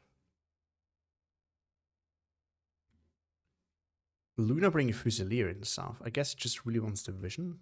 Because I mean, for fighting, I think he probably has plenty of infantry. I cannot imagine him not having a lot of it. Since to me, it kind of he likes to spam everything, but that certainly includes infantry. I think he usually has good numbers. Oh, one interesting thing to note as well is that I don't think he had any infantry recon in A phase, like at all. I thought I saw some Fusilier, but I might be wrong. To be honest, I don't actually know. Okay then. Oh no, there's one at least. I think that was here before. Yeah, that certainly was there before. I think he had Fusilier in A phase. Oh, that would have been really risky. Okay. There comes the off map. It's gonna hurt. And the Neville is also ready again. I mean, look at everything. A nice triple vet there in the center. Ooh, I don't know. At least the off map cannot hit everything that Moobrook has, since it's pretty spread out. Oh, we have the first Priest 105 in. Yeah, but yeah, you're right. I mean, worst thing can do is hit with the distance. I think realistically the blob with the Sherman and the Steward. I think the both is probably just too far out for him to do it safely, at least. If he wants to suicide the off map, that's a different story, but I cannot doubt he will risk it. Oh, he's trying to counter battery the Priest. And it is next to reinforcement road. Oh, do you see what I see? We do have an AVRE on the field. Let's see how much this thing can achieve. I really don't think. I think it will die quite quickly in the town. Do you think so? Yeah, even with the armor, there's still the modders and pack 30, pack 40. So yeah, so. Oh yeah, there's a pack 40 there. You're right. Yeah, as we expected, the Priest didn't really suffer that much damage. Yeah, but maybe one or two more of those, and it will die, or might die at least. I'm surprised that Moobrook is really not committing to anything in the south, though. I mean, you pointed out correct. I mean, he doesn't know what we know, of course, but he does not even bring in like a recon plane or anything to see what's there. Surprised me a lot. The Oster is 15 points. Kind of in my opinion, a must take for any deck that has it. Because you're not getting, and he has it. I think he has brought one. I'm not mistaken. Could be. I missed that. But yeah, he probably expected that there is 80 guns in the south, and if he knew that there is none, then he could just drive in with the kangaroos. Yeah, exactly. But I mean, this is kind of why, again, I think the recon plate is so important. So this, I mean, I'm pretty sure I saw an Oster. Maybe someone will check and confirm this, but I'm pretty sure we had one. So I feel like it's a quite big mistake because there's Pioneers coming and some Sturm Pioneers for the center. So I think the Sturm Pioneers are just left from A phase, which would then mean that I think you're right, and it might be Pioneers in B phase. Oh, there comes the off map. Yeah, it's going on that blob in the center there. Yeah, it will be a good strike, but shouldn't break the center or the north completely for Moobrook. Yeah, I don't think so either. Although he will need to be careful with his bofers and not to lose that. There's two 107s now in. It's going after the flak field. He spotted that somehow. I don't know how. Ah, the church tower. Which might actually fall here. Does it? I've never actually paid attention. No, it does not look. It does not get damaged. I was wondering if buildings also get like a damage visualization, like tanks do. But there's a marder coming down south and a flak filling, so the option to get a recon in and push is slowly moving away. Also, that 203 will counter the 17 pounder just fine. We do see stormtroopers now coming in for the center, though. But I mean, with that force, I think you would agree. Luna will... Yeah, look at that. It's just Q moving it. I think... it looks like the off-map actually didn't kill that much. Yeah. Okay, hold on. I was told that I need to raise your volume a little bit. Yeah, thank you for pointing it out. I will just put it up a little bit. Sorry, can you repeat again? It looks like the off-map actually didn't kill that much in the center or in the town. Mostly just pinned. That's a shame. It's the same Shervan, right? Yeah, slightly damaged. Oh, did he? I think he stopped it. I still don't know how this works. How you can stop a running off map. I'm still not convinced that it's a thing. I'm pretty sure it is because I remember like he's already used it previously. And there's 1, 2, 3, 4, 5, 6, 7. It's 8 craters. That's half the charge only. And I'm pretty sure that Kurdik or Mobile did it at some point in a game that I think livecasted as well. Because I'm pretty sure I saw some really weird stuff happening with an off map being dropped like 2 or 3 times. Okay, it could be, but I haven't seen it happen ever. And I think the 380 just has 2 charges. I need to get that footage out again then. Oh, actually, I know what it could have been. I think it could have been your game versus something on... I need to double check the footage, but I remember there was a game. I think it could have been your game where you played like 5th Panzer or something like that. Maybe it was that one. It wasn't Slate Skis, I'm pretty sure. I remember parts of that game, but I don't know exactly what happened in that one. I'm pretty sure there was like a 380 or something like that, and it dropped like 3 or 4 times. So it was like only a few shots. Okay, I guess so. I just haven't seen that, so I felt like it must be some kind of myth. But well, okay. No, I mean, I can't explain it, but I mean, it doesn't make sense otherwise. That I think I only saw the one off-map car, unless it died and I missed it, which definitely could have been there. No, it is the same off-map, but I just think it doesn't get like 2 strikes. It's a 380, so it should only get 1 as far as I can tell. Oh, look at that. The big center push is happening. Enough. I mean, I might be wrong. Not claiming that I know for sure, too, but I've tried to replicate it recently. It couldn't do it, but I don't know how it works. Oh, it has 2 strikes. Okay. Then that's it, probably. I didn't know it has 2. But it used to have only 1 strike, but I think they changed it at some point. Ah, okay. I thought 380s only have 1. Yeah, it used to be like that. 155s are now doing counter battery, but the priests have been moved. I mean, Morbrook is holding quite impressively at the moment. Although the center is not going to hold much longer, I think. Yeah, only the mortars left. 1 stormtrooper. I mean, it's doing the work here. Hi Roy, this is your Parza joining me here for a nice little co-cast. Oh wow, look, quite the artillery party. I don't know, how would you... What would you say now? Who do you think has the lead here and the win potential? Because I see Morbrook's chances at least increase now. Yeah, I would agree. Yeah, but I would still favor Luna with all the stuff and the commander out. And I think both have a RT out, but Luna has more. Roy says hi. Are you not mistaken with the 600mm? No, that is Kalgared. That one has 3 charges, actually, funny enough. That one is quite fun, actually. I mean, we have more AVREs. I know Morbrook likes them, and I agree that it probably has more potential that people like give it credit, but I also think it's not that good, to be honest. I don't know. Depends on the match. Yeah, I mean, if you don't have anything to pen it up close, yeah, you can absolutely bully everything, but... Yeah, I feel like most German divisions have like high pen units. So. But in the up north in the town, there's been some developments. There's really only the one Marder left and the Pack 40. I think very soon we might be looking at Sherman's just absolutely dominating. And the AVRE as well. I mean, the AVRE can probably just delete the B2s easily. And B2s will not be able to even just as much as scratch it, really. Yeah, at the moment, yeah, but I think Luna should have some Zooks available as well to bring. Yeah, that's true. Oh, we have the Jagdpanzer coming in down south. I mean, I think that is Moolbrook's window to get into the south gone. I don't see him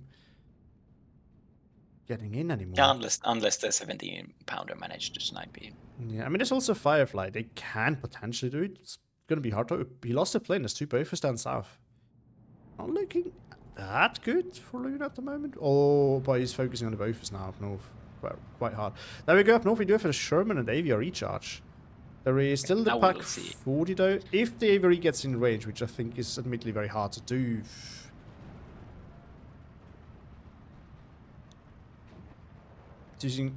It's actually funny that the BSA outranges the main gun. I never actually realized this, but like, I mean, it's obvious, but it's not something that I never actually like thought about. But it's actually quite fun to realize.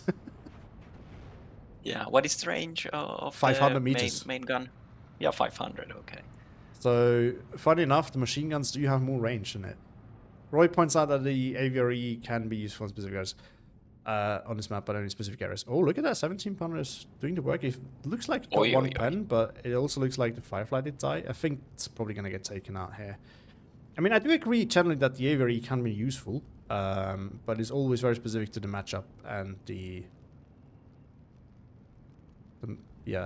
area on the map. Oh, it's not going to get another shot off. Jagdpanther still stands. Another Firefly is coming. I do not think that's going to solve the problem, though. Yeah, Luna could now exploit having the Jagdpanther there really well. There's a lot of armor to kill. Yeah, that's a good point. I mean, he can probably just move forward and get to flag at this point. Yeah, absolutely agree with you. But in the center, there's a counteroffensive by the looks of it. With yeah, now Luna looks quite weak, and I think the Stormtroopers should be able to take it. Yeah, I think so too, probably. Although, Bofors are being dangerously low on health. Might not be looking that good. The AVRE blob is getting artillery striked by a Nebel. Oh, the Jagdpanzer, the Panzer 35 are coming in now. So, that's quite dangerous to the Shermans, actually.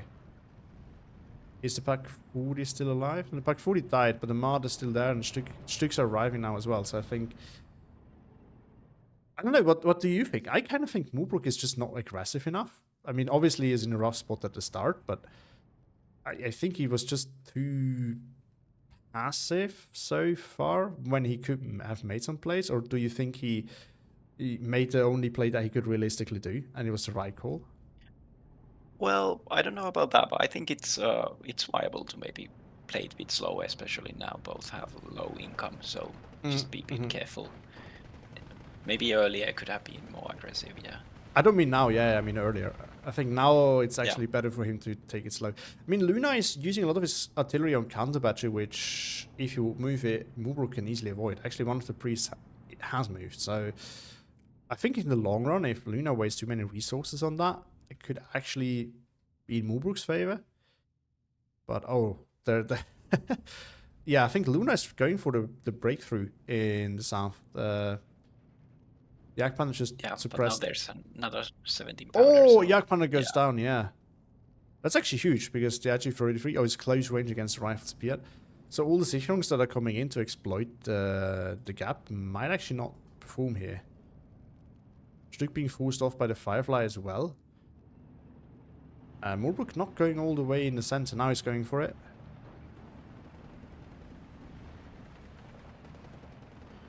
Slowly pushing back. Reinforcements are coming in though for Luna. Moolbrook is also reinforcing. That could really go anyway. Oh wait, did the Nebel die? No, it's just an empty ammo truck. That's been moved. Yeah, I don't mind the counter battery, but I think it would maybe make more sense with the Nebel. Try again with the Nebel to kill the priest. Yeah, I mean the Nebel is definitely going to be more lethal if it hits. And if you have like 2 of those, or 3. I mean, at this range it's really hard to really kill it, but with enough... Yeah. You know, I think you're right there. Look at that, we do see some of the kangaroo pushes though. There's also not that many Sicherungs up north, so... This is where they could actually do some work.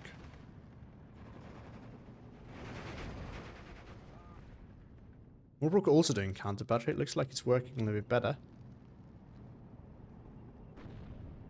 The AVRE is going for it. I'm actually wondering how it's going to hold up against the Stuck, because, like, if he gets in range... Yeah, it should. It should. I mean, it might just get suppressed before it gets in range. I think that's a big problem, but... I think Stuck should tank for the Firefly. shoot at it. Is Luna... No, he's not manually attacking. It's actually disengaging. But yeah, you're absolutely right. I think that was the plan there. But I think even if it gets close enough, 1 or 2 shots and the Stuck will probably die just through the HE. Roy point out, surprise, Furkan is doing that well in the forest. Morbrook did a lot of work with the mortars. Yes, he absolutely did. I mean, we have to say that against a division that doesn't have super good CQC, Fur Canadian can last with the spam of some pioneer units. Yeah, especially since 352nd doesn't have that good. Exactly. I mean, CQC units either. Yeah, I think if it was Sturmpeis in A and B phase, I think it would really be screwed. I don't see a good chance here for Morbrook in that, or third in that scenario, but in this particular case, I think it's fairly decent. Yeah. I mean, Morbrook is on the 13-11 all of a sudden, and... Oh, he's counterbatching the Nebel. Luna's not noticed so far. Well, the Nebel is moving, but I can't see a move forward, and now he's moving it away. He's noticed. Yeah. Yeah, I mean, he was... Yeah, the priests are really far away too, so they will have to get lucky. Yeah, I think he... Yeah, I don't know. Priests are just quite inaccurate, unfortunately. So personally, it's a good tool because it's mobile, but don't... Outside of radio range, I would not expect it to do too much. I mean, actually, thinking of it, no. It's not that close to get radio range in the center. The radio, I think that I like. Yeah. Yeah, I like it trying to counter battery the Nebel, because that of course dies easily, especially if the transport is near, like usually. But going after the 155s would be maybe a bit pointless at this point. We do see an AVRE charge in the south. It's actually quite amazing. Roy also asks if 352nd doesn't have to because of Sturmpeis. The answer is we do not know. We were asking us the same question, and we don't know. AVRE using its gun against something, so we're finally going to see what it does and what it doesn't do. Oh, it spots the... Is it ground attacking? No. Not really sure what it's doing at all. Not really AVRE charging up. We also have a lot of ammo. This is true. This is true, Panzeroni. Yeah. But now there's a pack 43, so that can kill everything. Goodbye Firefly. There's still a 17-pound, which is actually quite easily countered by that as well. Back to 12-12. Still Stormtroopers and the 2-inch mortars, but I think the Stormtrooper is walking into the 2-inch mortar's own fire. No, not quite. Kangaroo rifles also coming in, which can really go two ways. I mean, it can win the fights in the center, but if Luna still has Pioneers, it's gonna lose quite decisively. Yeah, and there we go. One of the AVREs did just go down. The other one is, I think it was going after the B2, and the B2 moved out of position. But if I'm seeing it right, for some reason, Luna is sending now Grenadiers to the woods. So yes, you're seeing this right. Yeah, he might be out soon. At least. Maybe, yeah, you're right. I think probably. Oh, Aegis 129 coming in. Trying to force off the AVRE, I guess. How much pen does it have? 175 millimeters. It's the big one. Yeah, that should be enough. I think lost on line of sight. Beamer Chibis just confirmed it only has 1 card of Sturmpeis. Only other secrecy is 2 cards of Pios and 1 Stostrup. Yeah, we've seen the Stostrup, we've seen the Sturmpeis. So it's down to the Pioneers now. Priests are still in counter battery. I actually find it's quite surprising. If I was Morbrook, and I know how you feel about this, but my take on counter battery is kind of when you have mobile artillery, you just don't want to engage with it at all. Like if your opponent is trying to counter battery, you just happily take it and then just move your units and do frontline support. Or what is your take on that? I think that's a good take. But sometimes I like to switch it up a bit, so then you can harass a bit and annoy your opponent, and then switch back to the front lines. And you mean like kind of keeping engaged enough that he wants to counter battery you? Yeah. Yeah, okay, that makes sense. Like, Oh, I see why the grenadiers were oh there. yeah, he's depleting the satchel charges, and then the shrimpires can move in. And the This is twin actually mortar. quite smart. It's really cool, yeah. And now it looks like, I think Mulbrook is running out. Oh no, there's more stormtroopers coming in. Never mind. I mean, his notice it is falling back. The twin mortar is lagging behind though once again. They still do have SMGs though. They have, well, 3 MP40s and 3 Sten, which is not fantastic. But with the Kangaroo rifles together, if they focus on one unit, that might do it. Or you might actually lose the leader. That would be pretty problematic. Still a 12-12. I mean, the 12-12 is favoring Luna at the moment, so... I think Mulbrook will have to think of something if he wants to stay in the game here. Yeah, but Luna is still really, really thick in the north. I don't think Morbrook can break through in the north. There's just so much. He needs an off map or something. I think Mulbrook's, like, the south is probably still his best bet. Alternatively, the center maybe. Or an SPW, 2 forces pushing in, but there's a Steward. I mean, the Kangaroo rifle is doing the work combined with the Stormtrooper. It's winning him the fight over there. We have another Yak Panther coming in though. I actually want to see the Yak Panther versus Aviary duel, but the Aviary is kind of far away for that. So... But if Luna is out of CQC, then Morbrook should be able to hold the center flag with just the Kangaroo rifles. Yes, absolutely. I mean, Nebel just did go down to counter. Yeah, ended. Not bad. I don't know. Do you still see Luna favored? Because I think the favor is slowly shifting towards Mulbrook. I think Luna should maybe think about going on the aggression again in the north.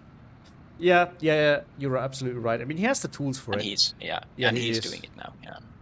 Since he will lose the center now if he is out of CQC. Yeah, no, he's going for it. Although, still a little bit of pressure in the center from Mulbrook. On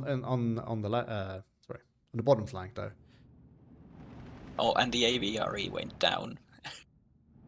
No, I don't know to what, but I don't think it got any kills. Yeah, I don't know. Maybe there's yeah.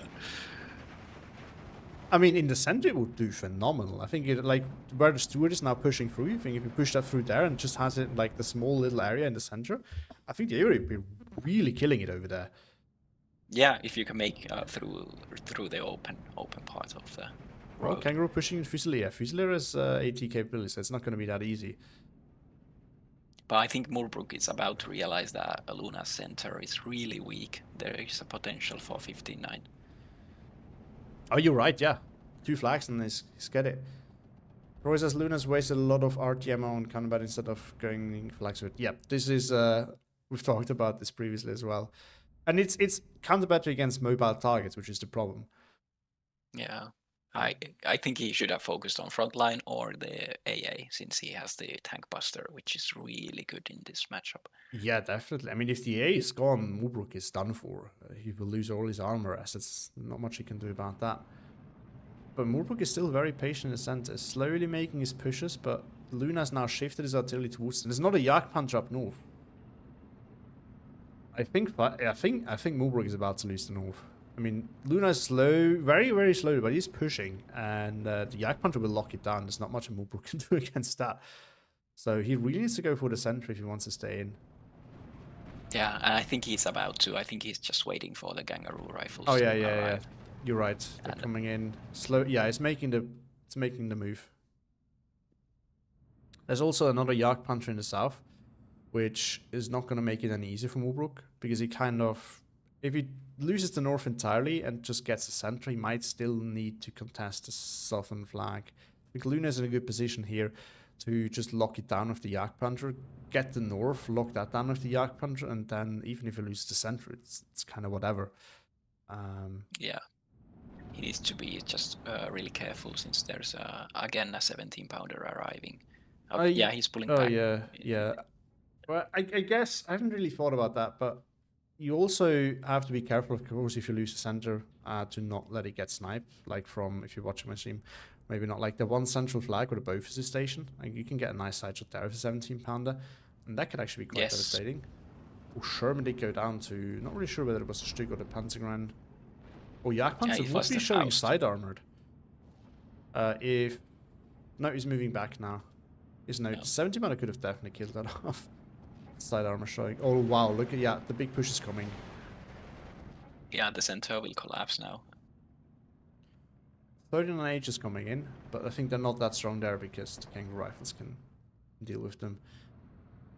Ammo for the priest coming in. Still doing counter battery. That's... I think that's slowly killing Morbrook. Oh, there's another IG-33. Oh, he's ground attacking. He just cleared out... Oh, no, there's nothing there to begin with. I think Luna just hasn't realized it yet because there's nothing moving forward for it. But yeah, usually there's something, so... It's kind of the usual frontline trick that I point out every time. That's not to shit on people. I've made the same mistake, but it's like when you look at your closest unit and on the front line, you can kind of deduce that there can't be anything there. Oh, okay, Bloody was just said that there was a Vickers there, apparently. 15-9 though for Moobrook is about to equal out. Yeah, not looking that good for Luna, I don't think. He's moving too slowly in the north at the moment. And it's not looking like it's going to get Moobrook off the tick very fast. Like this one, yeah. It can probably stop to 15-9 very soon, but I think the 14-10 Moobrook's probably going to take for quite a while. And if you can do it long enough... there's no... Yeah, and there's no way he's getting back to the center. It's... Yeah. There's so much now. Well, air spam, I guess, but... Yeah, true.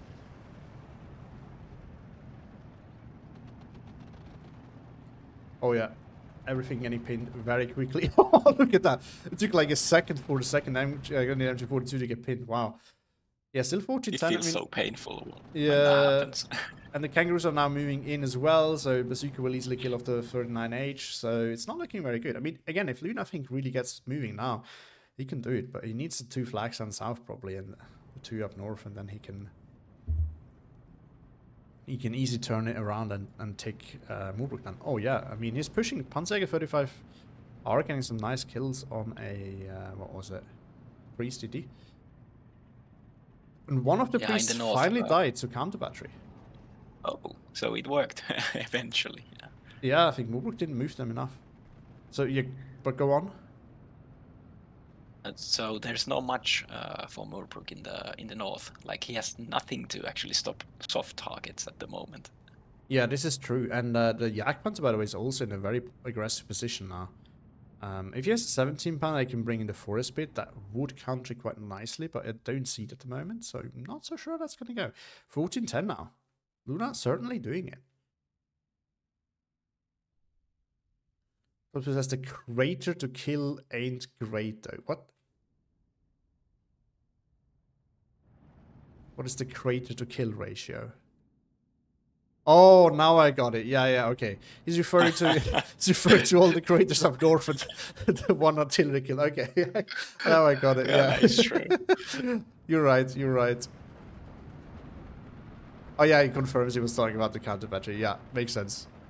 Oh, Kangaroo rifle's doing the work here. I mean, it's getting slowly overwhelmed. There's another one in position there. Oh, the Kangaroo slowly get caught out. Stuart needs to come in. I mean, oh, the Kangaroo gets another hit there on the Panzer. No. Yeah, misses. Yeah, but Moobrook's still on the counter battery. And at the moment, I think the counter battery to kill ratio is actually an... Well, no, he has more things to counter battery, but at least Luna's killed something. I can't say the same.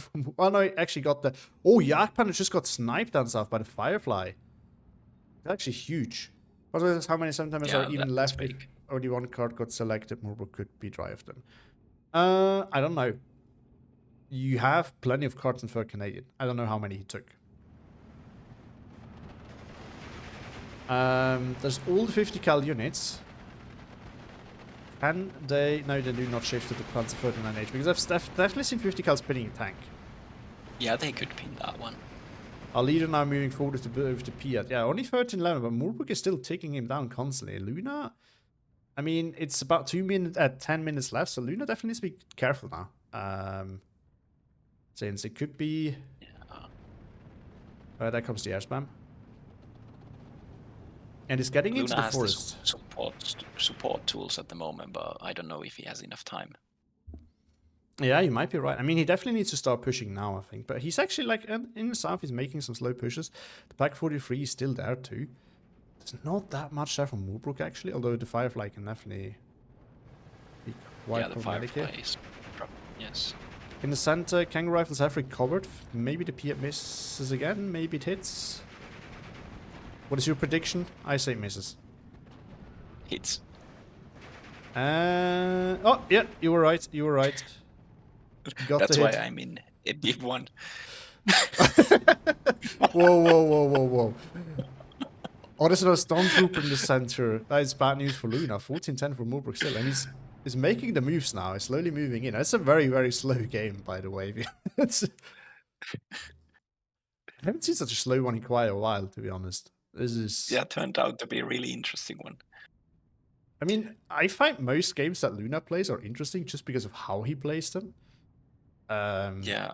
And like the kind of units he uses. It's just very weird.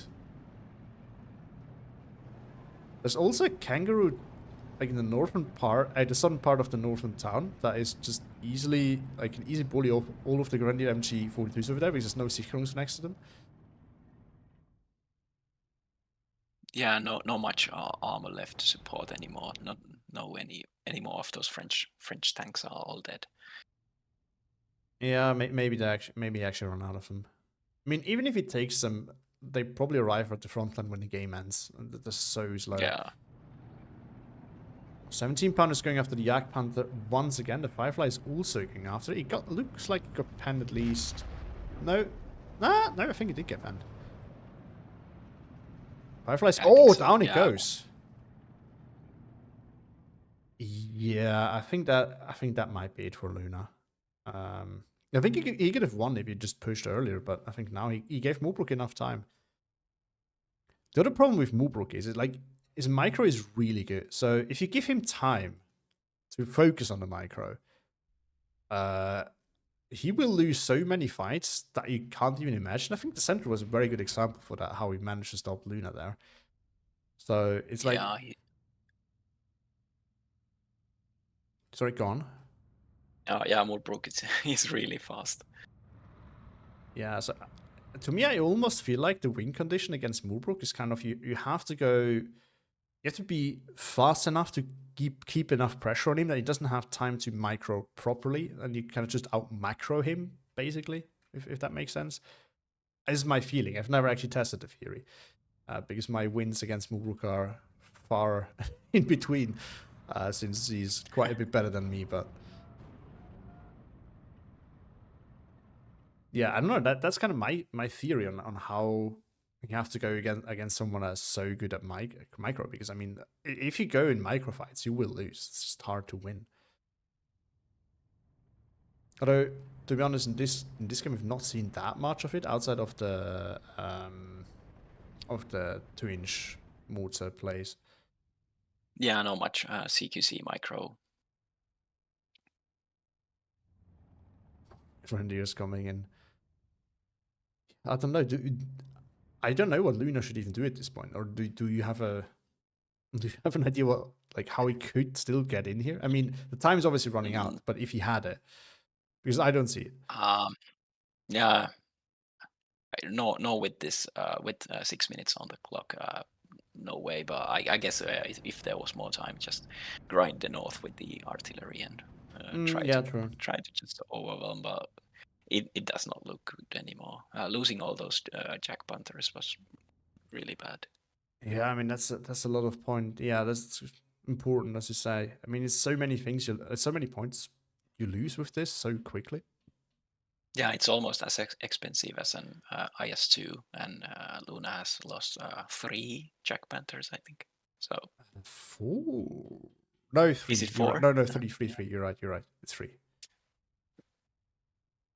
Oh, look at that. There's finally an Oster coming in. So, yeah, I don't know what Moobrook was thinking. I could have used those. I personally, I spam them out quite regularly because they're so useful. Which means that when there's no EA left, I usually don't have them anymore, which is kind of a shame. But at the same time, it's helpful to know where the EA is, and then you can kind of focus it down. Roy says Yak Pandas aren't made to fight Fire Slice and 17 Pandas. Yeah, I mean, Firefly is all right because, in my opinion, it's still favored enough to win the fight. I mean, a Panther is already quite favored against the Firefly. They tend to win, generally speaking. But it's just a bad point rate if you lose, which is the big problem. Yeah, I'd agree. I could buy Ostra. But yeah, I mean, you're definitely right. It's not like if there's a Firefly, you don't want to counter this by bringing a Yak Panther because the risk is kind of too high for the reward that you get.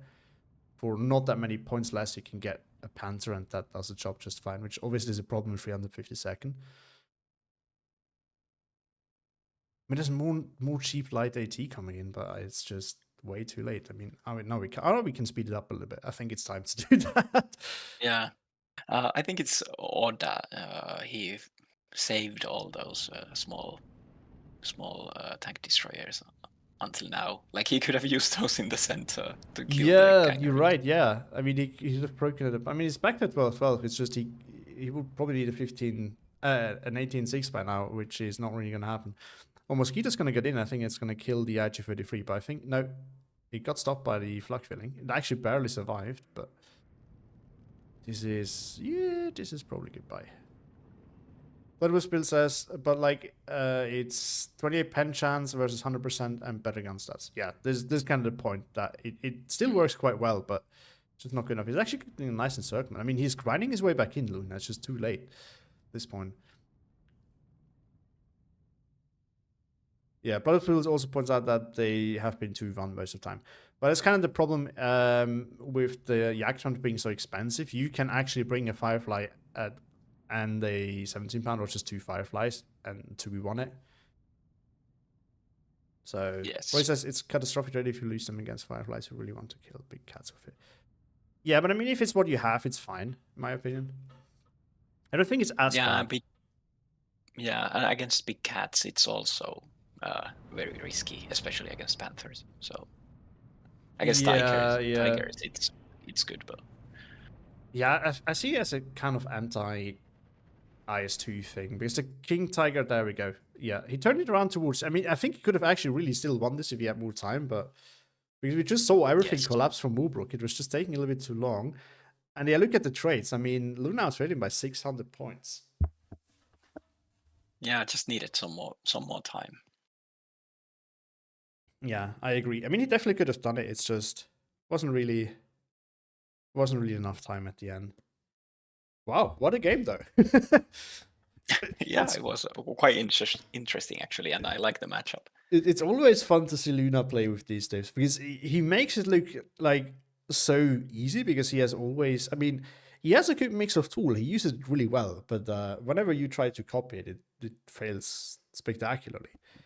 It's just quite amazing how he does it. For example, 352nd, I find it that you actually run out of stuff quite quickly, but it didn't seem like that at all here. It seemed like Luna had a lot of stuff on the ground most of the game. Yeah, definitely. I mean, it is very impressive how he does it with those. If you look at the game, we definitely saw, at the technology, we can definitely see Luna trading very well for the start. Actually, for quite a long time. It's really only towards the end when Moobrook comes back. I guess a lot of it is the Yacht Panther, which we only see one kill, and then the kill list doesn't look that impressive. But if we add it up, it obviously makes quite a difference. That in some parts of this kill list here, there's one unit that is just worth quite a lot. But yeah, actually, the Wolverines, I kind of missed out on those. They did do some good work. And then, oh, look at that Firefly. Wow. That's a lot of kills. Some of the 17-pounders too. Yeah, there we go. Yak Panther.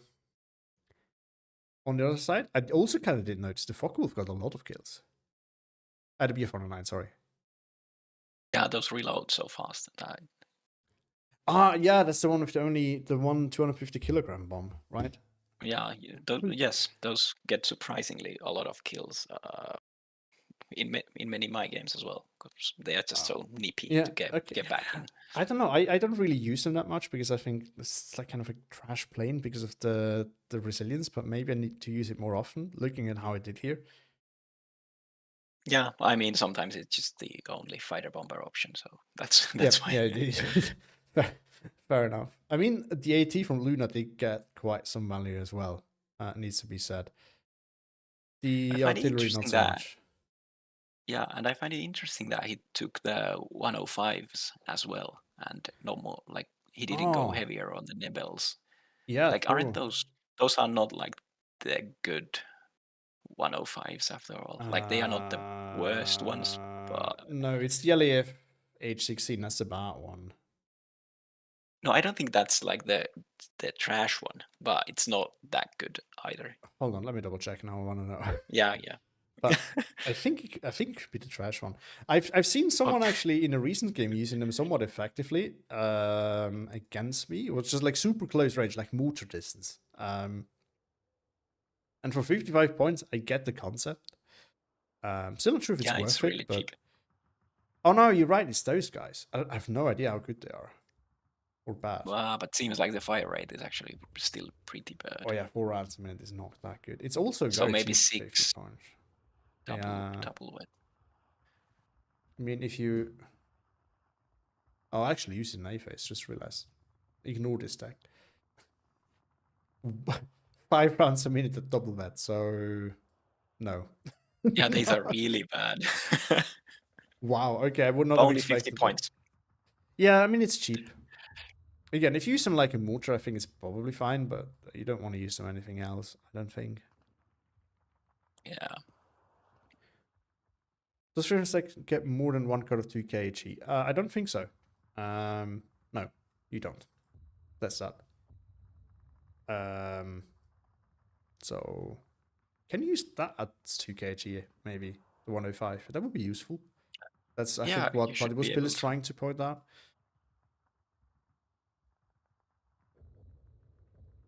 Would need to be tested.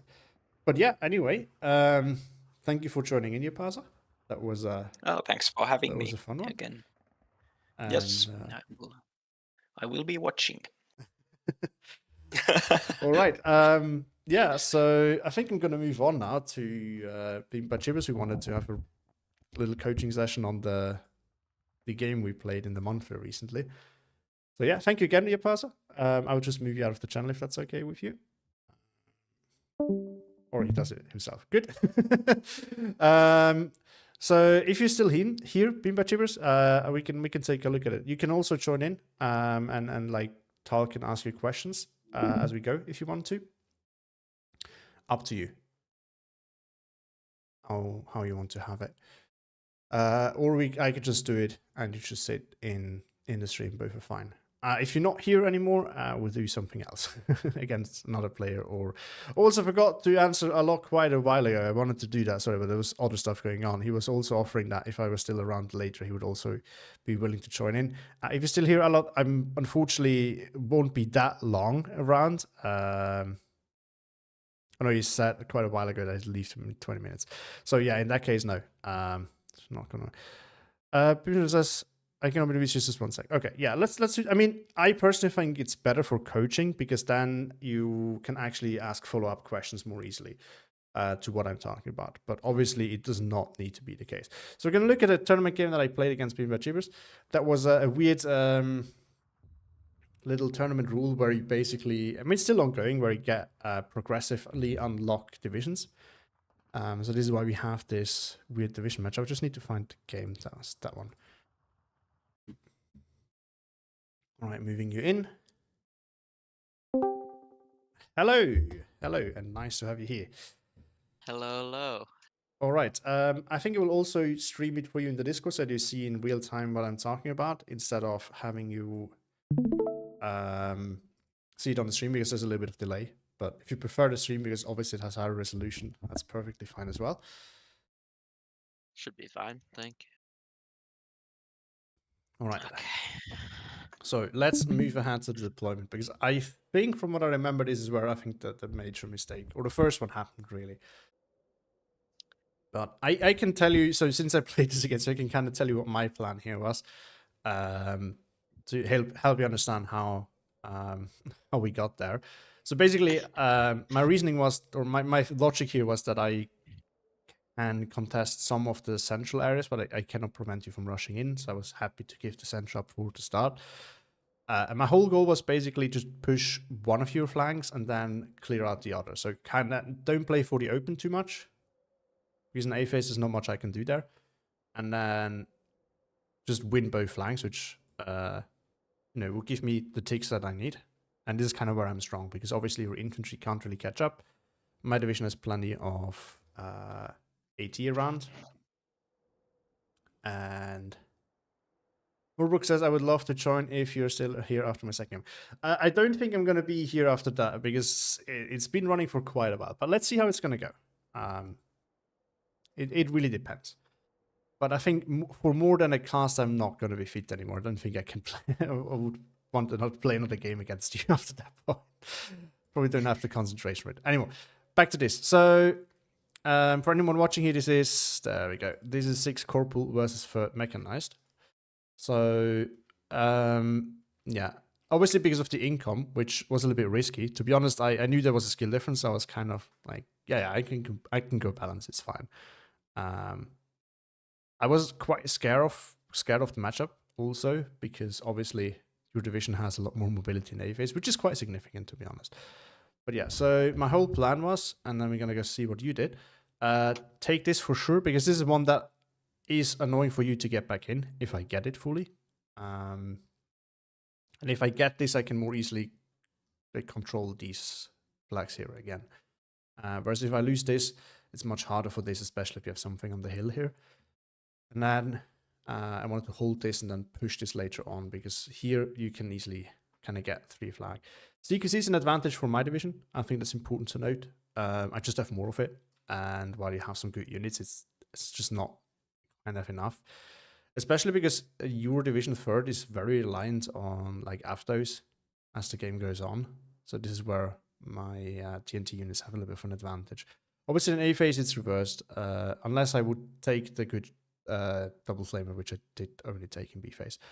I was a bit greedy there. So your deployment is try and rush in here, and support it with some armor by the looks of it. I think it's a Karadushka. Yeah, okay. And Sherman over here, and the Gavadia in here. So what's going in there?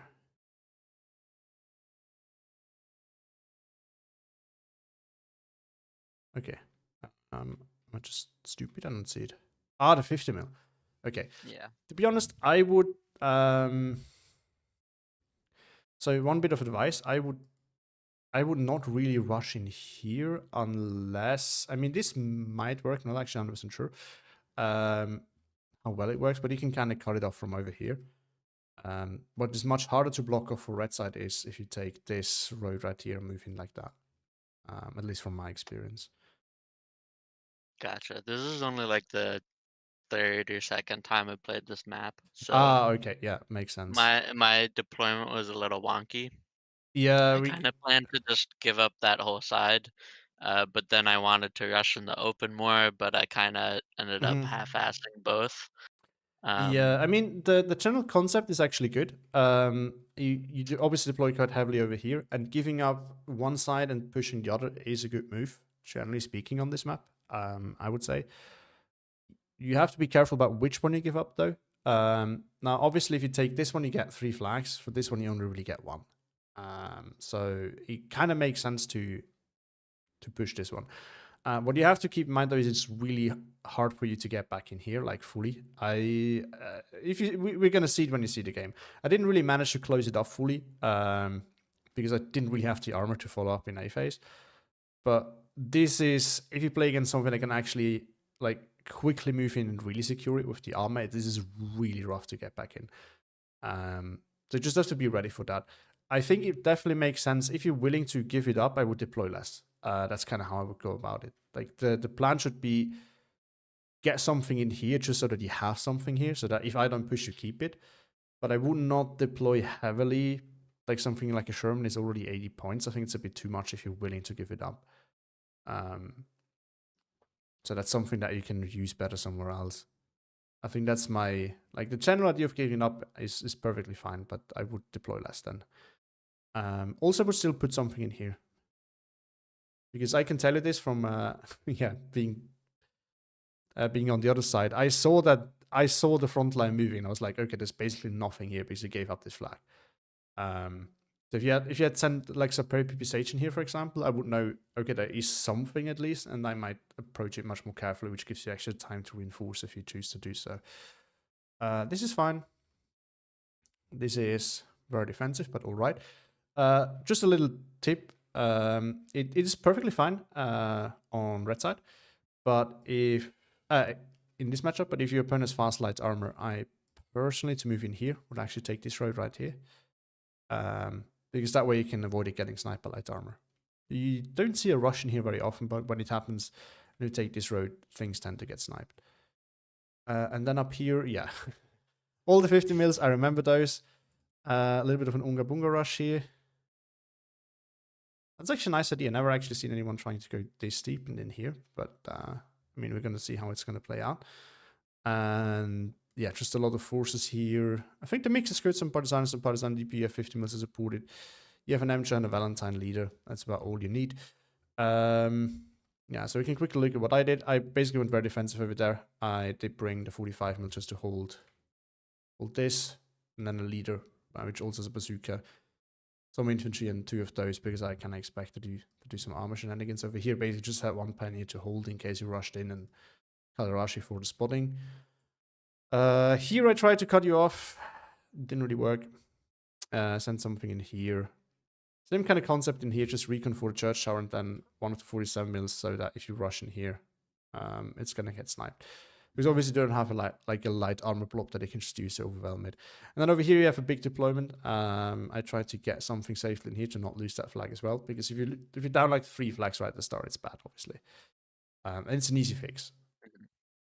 And then I deployed very carefully over here because again I didn't really know how much armor you would put in, but I made sure to have AT guns that I can send in here and then have the armor as well. And obviously bazooka units next to the leader, which also has bazookas.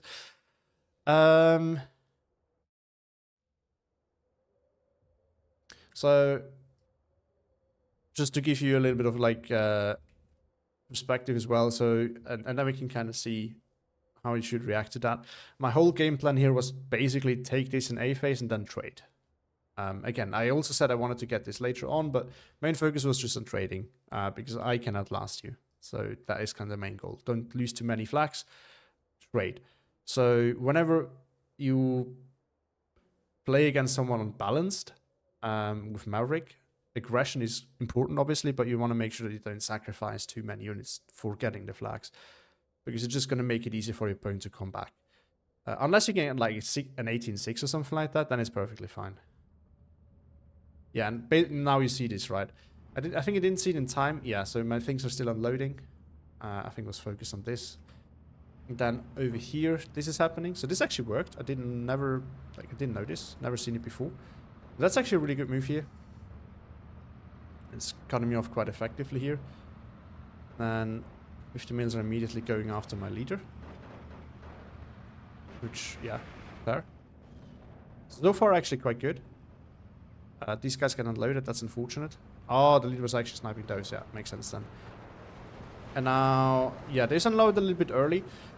You can absolutely send like 1 unit up here and then like keep your CQC in a transport back here maybe, or like in here. Wait until your what DPs arrive, and once they push forward, move forward with the Sherman. And then you can actually, so obviously it's a minor criticism, it didn't make a difference here, but you can actually wait with those and then move them in when things look clear, because then you can follow up much faster on what you just gained. And you don't risk getting them sniped by transports either, but just so you know. I mean, yeah, this is nice work with the 50 mil. This is also good. Yeah, just, I mean, it makes sense. You think you can overwhelm me, just Q move in. I mean, this got in. Did not know that this can work, but it does. I think I tried that Sapri rush against sniping on this map once, and like 90% of the time the Sapri dodges the anti-tank gun before it Oh, damn. deploys. Okay, I didn't know that. So okay, nice, good to know. Yeah. Oh yeah. No. See, I noticed in time, because again, you had nothing in here. If there was like once a per PPSH in this, I wouldn't see it probably, but it would let me. It would tell me, okay, there's something here, and I would approach this much slower, which in turn gives you time to actually build up your defense over here. But because that one was not the case, I was like, okay, I can just move forward and load them very far forward because now I know it's safe. So this is why it's important to like put at least something there, just to make it look like you actually contested. Yeah. And then, yeah, I mean, I'm bringing a double up because I'm basically at this point thinking, okay, what is realistically going to stop me here is your Air Force, and I know it is quite good. So there's that. Yeah, a little bit of no, there's not. Oh, sorry, there's not the panic buy here just yet. I mean, this is actually going, I think, fairly well for you. I mean, not I think, I know. But yeah, I mean, that's some nice work here. I mean, the blob here is a little bit too blobbed, especially too many Partisani, which I actually don't want to fight at this range. So if there was some more resistance here, I think this would now be a problem. Just so you know. So you can see the problem here. It still kind of works, but if both T-70s were here now as well, that could stop your, like maybe with the APCR kill off your Sherman, you would be in real trouble now. Because all of your infantry is basically stopped. And oh yeah, remember, I actually brought in the protest because like, okay, there's a big blob, so don't mind if I do. And that's kind of what you want to avoid. So this is why I'm saying your CQC is better off just waiting back here and then moving in when it looks safe, or just move them like around here. That is also a fine option. Now over here you're moving in, but just a little bit too slowly. I still forgot that one.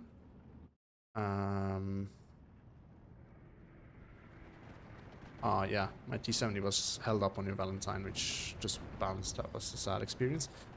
Yeah, I mean, the 50 mil, this could work. You just 50 mil your way back in there, and it works. The purple stage still here. I mean, this is actually a really nice move. I've never really seen anyone doing this, but it worked actually quite well. So that's a really cool idea. Now, this is where the problems start for you, because you don't really have any CQC here, and you cannot really survive this. What do you think of the free turn core deck? I can answer that question later if it's fine with you. So, we'll want to focus on the what's it called, coaching right now. But it's a fun division. It's just limited on the maps you can play it on. But yeah, so you have no CQC, so basically give me free reign to just move in there and do whatever I want. Now the good thing is you have infantry and your bazooka units combined, which is important.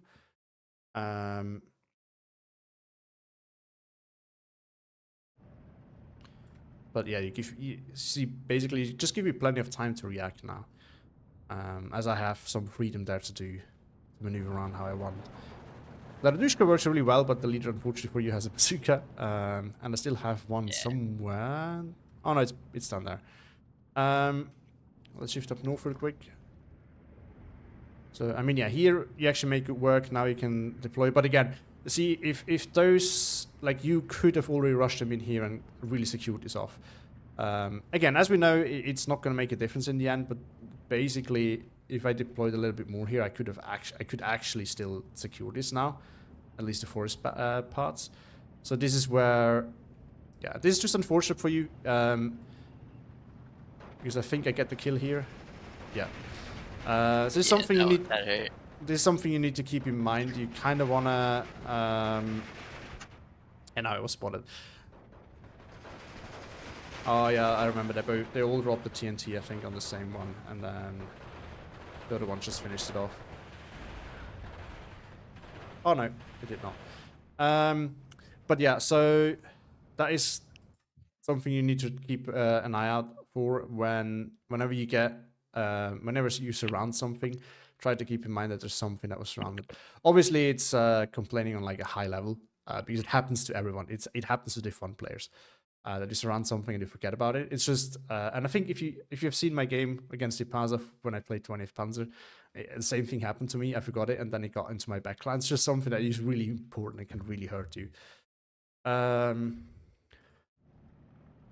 I mean, this is a good call. You kind of want to stall. I'm not sure if it's needed, but I mean, it's certainly, I think this one needed engagement over here because my Pineri Burr just stopped in time there. Oh no, they burned. Never mind. But I think the Partisani still won. Yeah. Now I'm panic buying there, which is not really working here. I mean, Tanko here is coming in. Yeah, I think at this point, one of the problems you have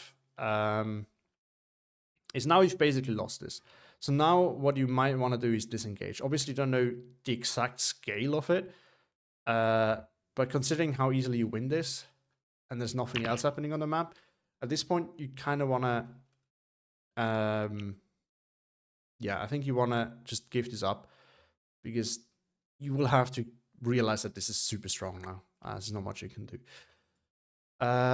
You're also buying reinforcements. Again, at this point, I would just leave it, to be honest. So the best thing you can do right here is, because if you're outnumbered, and if you think you're outnumbered, what's going to happen is if you throw in single units into the bleed, it's basically the same thing that I make up here. So I'm not claiming that I'm not making the same mistake here.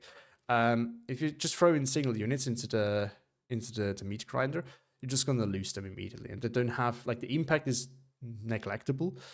So you don't actually get much for your units, and that's a problem. Because it just creates bad trade for you, which you have to remember is good for me, because the more I grind you down, the higher my chances of actually surviving this. Obviously, in the mirror income, it still makes a difference as well. But at least your opponent does not have to come back income then.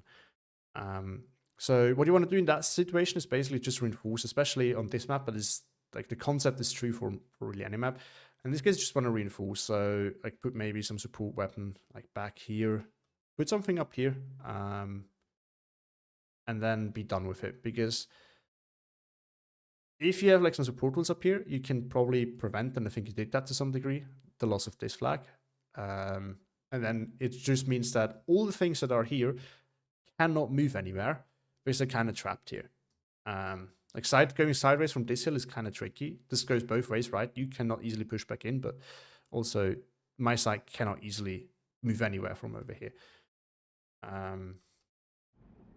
So yeah, I think it just kept in calling more things, and it did delay me here. There's no denying that. It's just that I think the overall effect is not quite large enough. Yeah, and at this point I felt safe enough to bring another plane. Up north, yeah, you're winning the fight here, which is good for you. And you have the Sherman to follow up as well. Karadushka. So, I mean, so far you're actually doing everything right, in my opinion. Except for this. I think this is... I mean, I'm getting slowed down more than I should here, so it's actually working somewhat. I think, yeah, because I threw too many things up north here, which were not necessary. But you see what I'm doing here now. I'm cutting my losses. I bring in the Hotchkiss here just to make sure that he can't really push much further. I try to reinforce this while I still can, just to be ready to defend this. Or at this point for me, it's like, this is over. I bring in AA that can both protect my remaining assets, as well as prevent you from pushing further. So this, I called this in quite a bit ago, because it was kind of like, maybe, so when the units arrived here, that I sent in here, the goal was to just maybe try to get a hold back in here, but if not, I will want to contain you. But it's the same thing. You did it here eventually as well, but it's something that you need, a decision that you need to make quite early. Just to be like, okay. Yeah, and here you called in more, so this is where I would probably stop it. Because you don't need that much here, there's a lot of open space. And I would prefer if I was using an AT gun, because that is stealthier than the tanks. Like one is coming in. And then if I was you, I would just get some units that allow you to push in here. But at this point, so on this kind of map, you have to be careful. As soon as you have all these open areas, your plan should not be try to cross them. And you don't need that many tools to actually cover them off. Very often, people actually decide not to really engage the threat, like to really try to get back in anyway, because they know that if you have any AT in here, it will be rough. So I kind of just, I think I tried it a few times, and just, yeah, it's usually just not worth it. So this is the first time I think where I would definitely make a change. This is kind of debatable, because it's actually, they actually contain me here somewhat well. But this is where I would stop it, basically. You don't need more armor here. You've won the fight. You need to reinforce it. The risk with the armor is also it's a little bit too slow to lock it down, right? So if I decide, which I don't do here because I don't have the tools in A phase for it because I don't have enough armor. But if I decide now to really try to counterattack and get some armor in, by the time yours arrive, just by how much further away from the respawn point it is for you, it would be there too late, basically.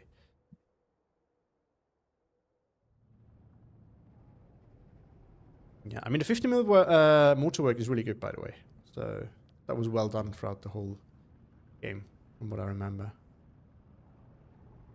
This is actually a really good call. I'm not sure how aware you were of the tank issue for me. But those are, I mean, they're generally really good. So for containing this, they're actually a really good call. Because I'm so infantry based, so what am I going to do about it? Yeah, there we go. Now we got the 59.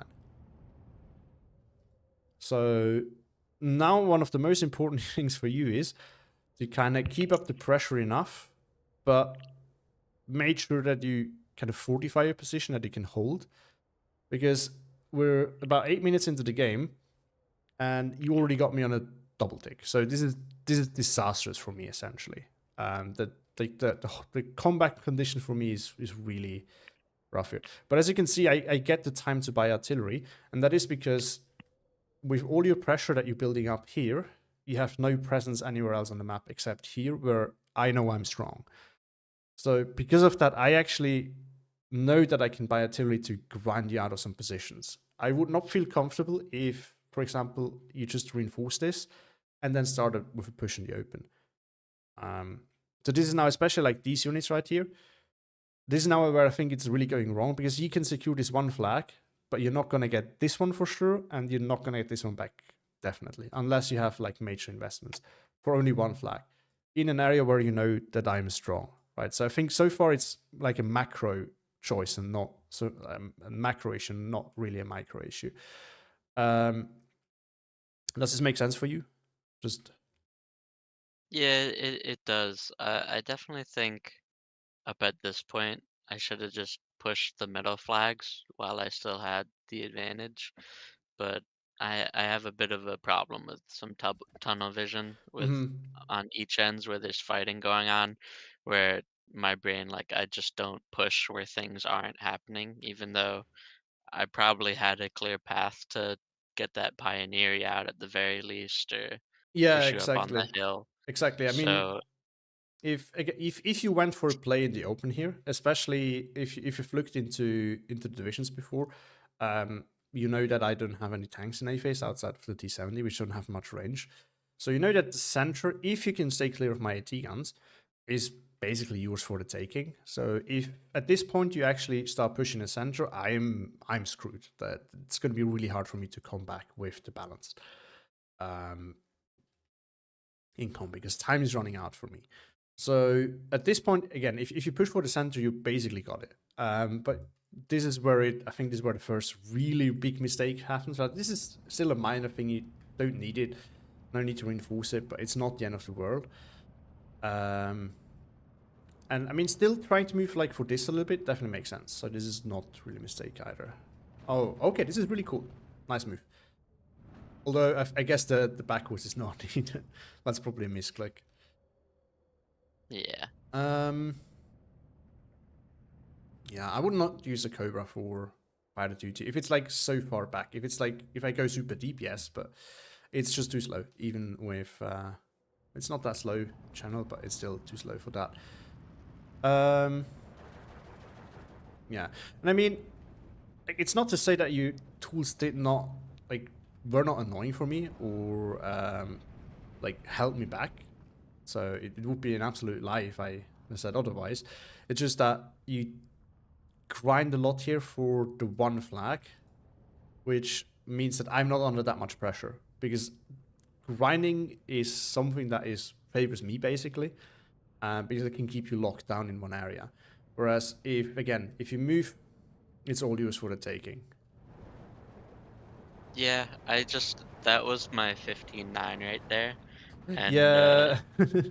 So from my perspective, I didn't see as much as I should have assumed, of course, but I didn't really. I was only seeing like 2 or 3 units at a time. Yeah, that Um, makes sense. so I thought it was a bit better investment to just keep this 15-9 than push a new flag, but obviously that wasn't the case. So Yeah, I mean, it you kind of have to get a feeling for it a little bit. I mean, this was something like it. I get the logic, and it works, or at least a little bit. Yeah, I think I didn't switch target in times, but I fell it back immediately and then it survived. But that's not the big mistake. But I think you use 2 planes, which are actually really useful, to get the 88, which at the moment is not really like you have this flag. I can't get back in, so there's not really a reason to go after the 88. While you could actually for example, this would actually work here. If you had a little bit more infantry here, of course, but you could use that to strike things here and then move the infantry in, and then you might actually really get this back. So I think this is a bit of a like, I know it's really tempting to do it, but I think it's not. It's usually not worth sending all of your planes against one AA piece, unless you know for a fact that it can kind of carry it from there. Like if the AA piece would have been over here, I think it would be a different story. Like the Dubla, for example, right? Because this is where I'm strong. So if you can bomb this to hell, it's actually really good for you. So I think if you made this call over here, it would actually be good. It's just, I think the call was on the wrong side of the map, in my opinion. yeah, I tried my best Koenig impression, but I didn't know it would do as so little damage to the 88. So Well, it's the only time I really try that. So. yeah, okay. I mean, rocket planes they're a little bit more RNG heavy. So depending on how it goes, it can do a lot of work or not. I think how much HP does this have? 9. Yeah, so you could have been lucky and got a one shot, but I think it already got like a little bit of suppression from the 88, so the spread is just bigger. And then once the spread is there, I can fall it back, and then it takes less damage. So this is this is what happened here basically. If I had not fallen it back, it would have probably died. There's no denying that. Yeah, and now you can kind of see the problem. Again, I did not do this very well myself here, so just to be clear, but you can kind of now, because I still have this and this, I can actually start moving AT tools in there. Again, not doing the best job at it, but it was good enough. And I think I was really lazy to do that, but I could actually start bringing like AT up in here now, and then that's your, like with that, you're not really getting back in here. I mean, you just need to clear it out first, but it's going to cost a lot of time. It might snipe some transports. So if I bring Assist 2 in there or Roshica, that is your reinforcement road camped. Yeah, it's basically the end of that. Now the off map is another choice that I personally wouldn't make here, because again, it's still one flag that because I have so much depth here with the forest, I can kind of work my way back in here. So this again is kind of a mistake that favors me a lot, because I can just continue pushing. Whereas I think it's really there's not that much to say here other than the macro mistake of not pushing the center. I think that is really what it boils down to. This is a good call now. Having this up here is a good position, because you can actually exert pressure on this, and you can actually see up here, which is really good. So that is a good move. Yeah, and at this point you just stop. We kind of try to move forward for this flag a little bit. Makes sense. I will not focus too much on it, like if you can't make it, then you can't make it. Yeah, and there we go. Now, because you didn't really have like a lot of AT up here, instead of like these tanks or tank destroyers, my T-34s actually can go back in here. Whereas if you hadn't like Assist 2 in there, there was no comeback. Oh, I did not know what you sent in there. I didn't know it was a 45 mil. I noticed it at some point, but I had no idea what it was. Oh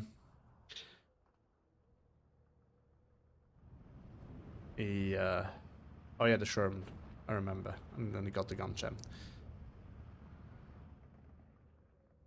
But yeah, I mean, you can basically, I mean, you can see how it looks in the front line right now, right? So you had your tank destroyers and tanks up here, still trying to contest and hold this. And I, at this point, was like, okay, now I can send the T-34, I killed them off. That's a lot of good trades for me, a lot of bad ones for you. That, again, with something like, or yeah, this one earlier, as with Assist 2 or the 85 mil, you could have easily prevented that. Like, put it up here, or even back here. This is probably better. And I'm not going to get back in here, essentially. And now over here, because you tried to grind your way in here, always, or most of the time being outnumbered, yeah, you also lost a lot of tool, and now you can see where the bad trades basically started, because all of a sudden, I think on the map, we're roughly equal at this point. You have the flags, but me as a balanced player, I'm fine with that, as long as I have time, which at the moment I do have. So at this point, you want to go for maximum flags that you can grab with as little pushes as you can. So, which leads us again to the center, basically. Like, this is a good position for you now, especially because the way you have to look at it, you already have this. Like, let's assume you still have the units over here. So you already have this. If you now go for the center, especially if you try to push up on this hill, you can actually attack from both sides, and then you make it really hard for me to do anything, because I have to depend on two sides against this, against a lot of forces that you already have here, right? That's the big thing. If you have the forces already there, there's much you can do. There's a lot you can do with them. So this is why now you don't really have the potential anymore, because you lost a lot of things. But when you had them earlier, it actually worked quite well. Something I just realized as well. Doesn't really work on that side super well on the red side with this hill. But you can, at least not in this matchup with the difference. But now I'm getting my range, so now it's getting harder for you, because I can actually contest you again. So this is also an important difference. Like the matchup here, I think, is where you definitely could have tried to use the fact that you have a lot of armor a little bit more in A phase, because there's not that much that I can do about it. My AT is very stationary. So for example, if you had a recon plane and then your P39s, you could have really hurt me a lot. Spot my AT guns, kill them with the rocket plane, and then just exploit the gaps with your armor immediately. And that would have been basically it. There's nothing I can do about that. Yeah, I think I had the right macro idea from the beginning, and then I just Yeah. I mean, game brain didn't execute on it, because especially down south, like, I'm kind of kicking myself watching this, because my intention was to lose that flag and then block it off with AT guns, and I didn't put a single AT gun down on that hill or support gun, and I just sent infantry one by one. But I mean, this is really, and this is, again, I mean, this is what you have to keep in mind, especially when you play against balanced. A meat grinder always favors the balanced player, unless your meat grinder prevents him from really getting a flag back. That's obviously like the flags that he needs. But at the moment, I mean, if he can order a little turnaround here and just think of it as the 13 level you have for the most part, the 13 level is not that threatening for me because I have the time. What's more problematic for me is if you have the 59. So if you have the 59, the meat grinder is actually in your favor, because as long as you can keep that, that's good for you. And if you can keep defending, so that kind of meat grinder, not you don't want me attacking. You don't want to attack to maintain it. That's a good trade for you there. But yeah, that's the other thing. You kind of want to make sure when you're using off map that it's actually needed. At this point, I will cancel it, because you can already see that the front end is almost in the middle of it, so there can't be that much here. yeah, I don't know how to cancel them. You can. I realize that. Yeah. I don't okay. know what button that is. Yeah, there we go. If you lose one plate in an area where to AA, you don't want to send another one ever, basically, because it's just gonna lose it as well. So this is where you have to be like, okay, AA is off the table over here. You have to use some artillery or whatever you have. How you cancel them? If you have the off map menu on your bottom left here, you can actually click on the off map. I can't do it now because it doesn't work.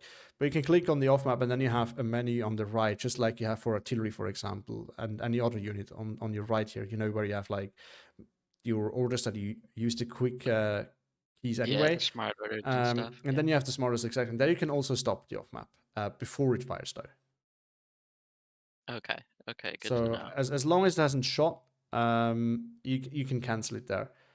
You can't stop it when it's running. Although again, there's this thing. I think there is a technique to do it because I've seen someone doing it, but I'm not 100% sure. But that's kind of besides the point. But yeah, you can stop it there. I haven't known this for quite a while, by the way, because I'm not a I professional. think you should. I think the next video you should do is like a beginner's guide on all the little things to key in and buttons to press, because I just learned how to Maybe. like control group units like yesterday and use the line of sight tool. And Well, I mean, yeah, like me and sniping, like he just learned how to tab through units, like, oh, and I okay. didn't know how to do that. So Well, I it's actually just a have little thing. I have a guide planned on artillery. I'm working through the tabs at the moment. I've made one for AA, and I'm gonna do more. Yeah, I mean this is not a biggie. It's 3 flags. You can easily fix it. It's just me getting an opening there and going for it. And yeah, the blind strike here is actually not a bad idea, but I would do it when you have something to follow up, so that if you pin because you might not kill, you can actually move in and surrender it. It's not a big deal. It's just room for efficiency, basically. Yeah, this is the second part where it really went wrong. So you kind of tunnel visioned here first and try to just hold it at all cost. And now this I did not really notice that much, because at least it kept, like, it was intense for me. I really had to fight over this. So it kind of bound a lot of my resources too, right? So I still got something out of it, and you did not. So it's still good for me, but this is still not. It's like okay. It's a mistake, but it's not the biggest mistake. But this is now, I think, where it really starts going sideways for you, which is like there's not really much more you can push from over here. So this is where you definitely don't want to reinforce this, right? Like you can go in defensively and put like some infantry in here to make sure that you can like CQC up here, some normal infantry in here, so just so that you can keep the flag, basically. But I did see all that armor piling up. I knew it was there. So I just made sure that I can defend myself against it if you decide to push. So if you had pushed, you would have lost it. And it being there means it doesn't actually do that much. And this is kind of where the problem lies, right? So you have a lot of armor here that is not doing anything, and it's quite the investment, while your center also just collapsed over here. So you kind of want to think about shifting it in here maybe to get something done. And you see how weak it still was? Like, I tunnel visioned here as well. I did not reinforce it like well enough. I was like, okay, we're grinding over this, I was happy with it. For me, it was like, okay, perfect. I made a little move here just to see what I can get out of it. And didn't really do much more, because again, for me, it was perfectly fine. I didn't really lose much from it. But yeah, so this is where you might want to shift your attention over here now, since things just happened there. To kind of contain it a little bit, which is slowly happening, right? So it's not... yeah. Oh, yeah, no, you tried to get back in there. Oh, I remember that, yeah. Yeah, and see, I saw you building up here, so I was like, okay, I'm going to bring a Rashidza. It's going to sit like right here, and then as you move forward, it's just going to kill you off. If you look at the value that you have here and that I have here in form of armor, for me, it's still good.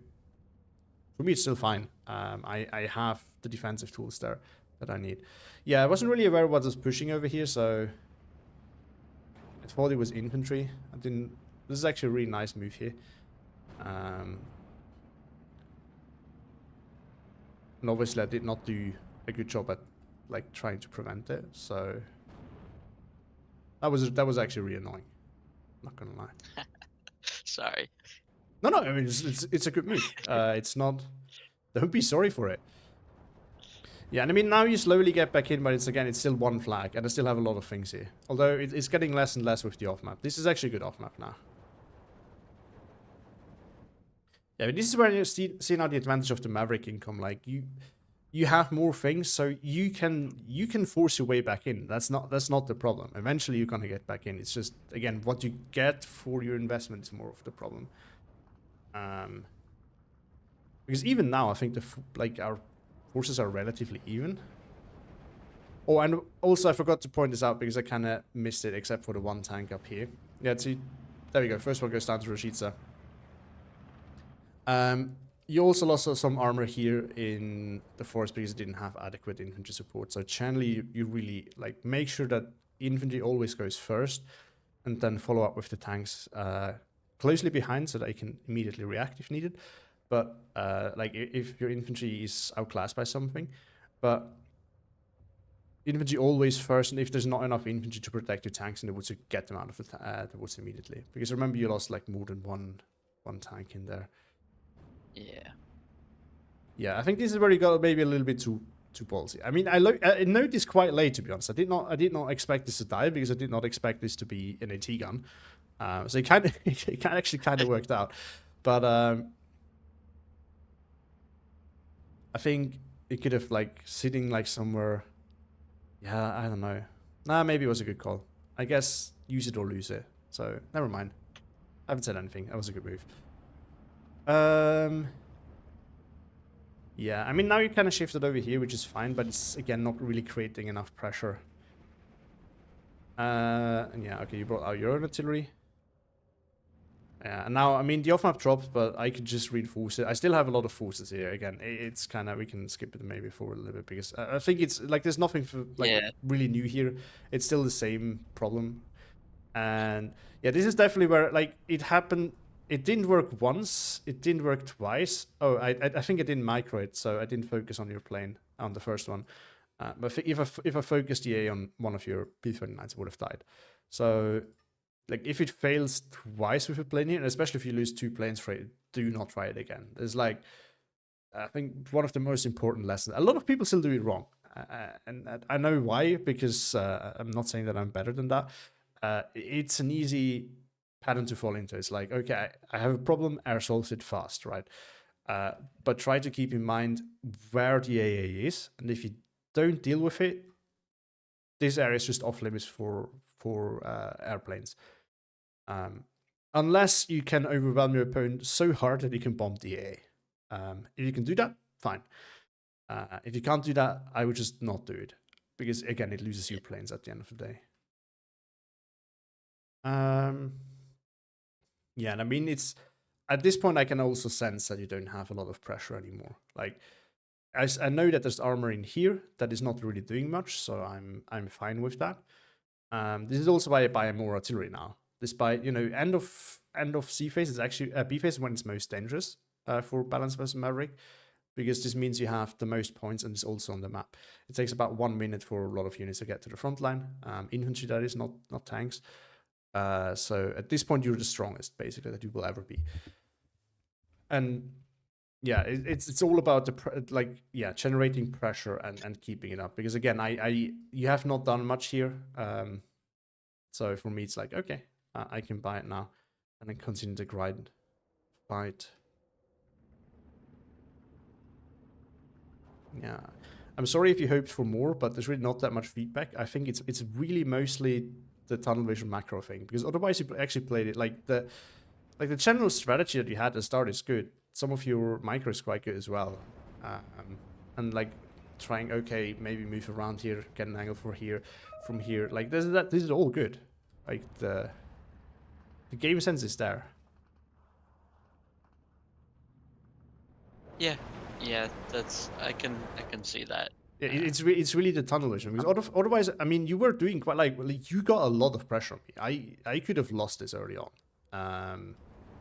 This was not necessarily recoverable for me. Yeah, I mean, this is also like, this is a nice move. I think at this point you probably got a little bit desperate, but it's a nice move actually. You have an armored transport trying to get in there. There we go. You got it. Still 12-12 though. T2 coming in. Yeah, and you see, because you left your armor out, I could just move to Roshica now. I wanted to get it. It moved in the meantime. I'm not sure if it got anything from this position. But also now I knew it's like, okay, it's safe to move up. If the Roshica, and I saw the Kalarashi earlier was not bothered by you. So I was like, okay, it's got to be safe. I still had the 88 up here, so I could still protect this. I still had the bazooka in there. So I think you kind of also made the move a little bit too late. So when you had your forces massed up here, this is where at least you could have done something. Oh, it was still here. Yeah, I think that stayed there the whole game. I think the problem is probably that it just, if it goes sideways enough, your AT gun always has to angle and turn, and then it never gets to shoot. If Yeah. if you had it like back here, maybe that would have actually made a difference because then you can kind of just shoot that like longer road. Yeah, these actually I think it's a nice use for them, to be honest. Yeah, there we go. Same problem with the plane. It's a nice use to use them as an off map, but you kind of want to be ready to follow up on it. It was actually fine. Yeah, I liked the idea. It's just if you've done this earlier, it could have also changed things. And it would be a better investment than the off map because you can do it multiple times. But yeah, whenever you do something like this, same for the off map, by the way, you need to have something ready to follow up. Which was a bit of a problem here. Yeah, now I can just put in the Rashidza again. So I'm speeding this up a little bit because I think it's not that interesting here anymore. At this point, the And game's at this point, yeah, this point is basically just you have been out traded again because of the things we talked about. And at this point, there's not much you can do.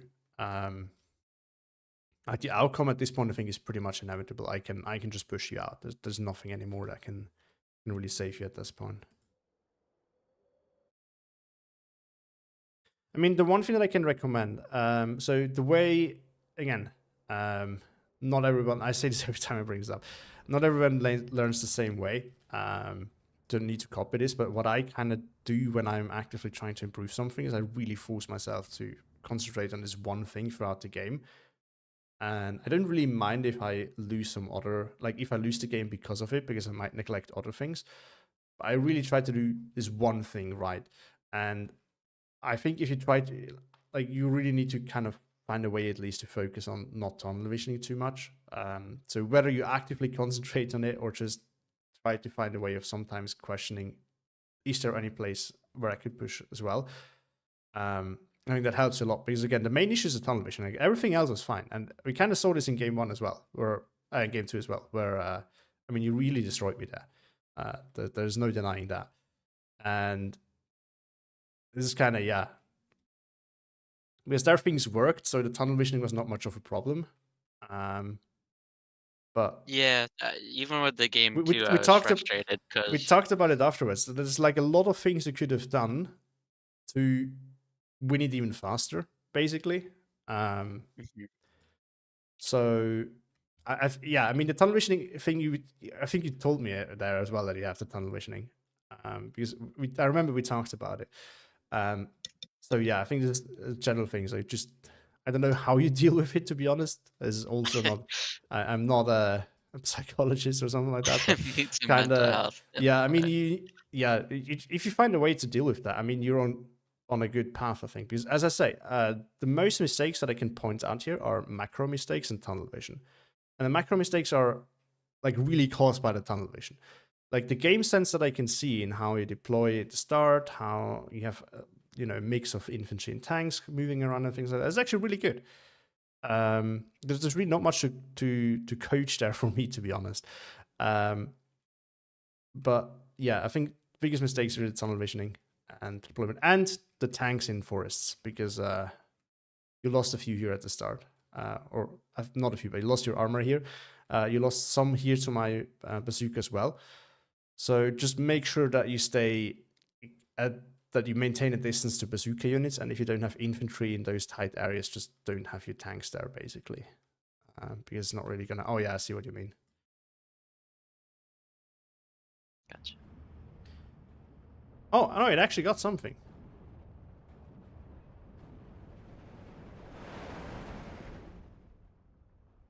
Yeah, I mean, that's basically all.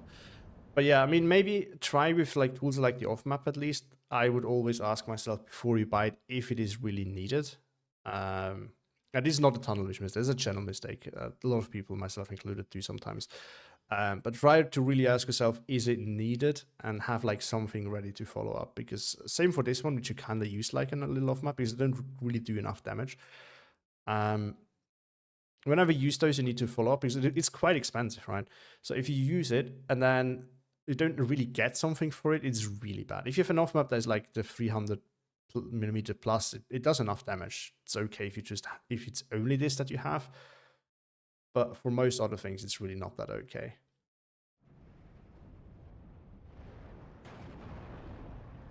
Oh, actually, Mr. 50 mils over here.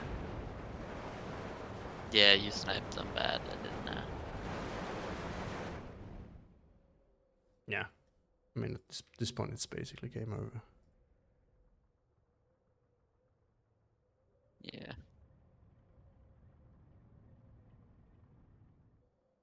Yeah, but again, I wish there's more things I can tell you, but it's really not that many things.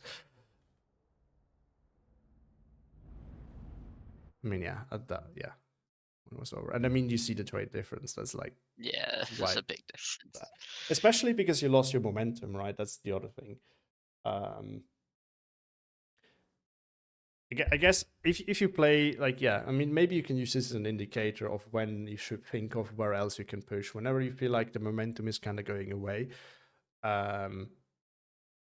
start looking for new places where you can gain it again. Because against when you play Maverick versus Balance, you always want to have it in a game. But especially when you play an aggressive income, you need that momentum. It's really important. And the grind phase is kind of when your strong income ends, then you can go into a grind and it's fine. Gotcha. But not while you're still on the offensive. Then it's never really a good thing. So before you get caught in a grind, you want to shift somewhere else, basically. Especially if you have like armor, you had to transport it to shift it to another area. Right, I remember that. So that's actually good thinking. And you can especially do that with your armor a lot more. So when your armor is somewhere sitting somewhere, like up north or down south, where it wasn't really doing that much for the most part, just move it somewhere else, really. It's a mobile tool, which is one of the big strengths that it has. And you can really abuse that, like, a lot. Like I learned this a bit from Stan, who's really good. If you've ever seen him play his Pancherno deck, it's a true delight. And the whole thing is really just he has a huge tank blob and then he pushes and then he moves it somewhere else, and he just constantly outnumbered everywhere. That's kind of a thing you can do with tanks. That is maybe a little bit. I also learned this very recently, to be honest, but it is, I think, a little bit underused. So maybe in a situation like this, try to also make use of that. But that is about all I can tell you. Because it's actually quite a good game. It's quite a good game plan for you. Like, the opener was actually quite good. Some nice moves as a pro Sage. I did not think you could get into those positions with them, but apparently you can. Yeah, I'm really annoying with them. So Yeah, this is basically it. okay. Yeah, thank I you. hope it was helpful. It was still helpful. I mean, I already knew what I had to work on, what I did wrong, sort of, but it was better to get the added context to it.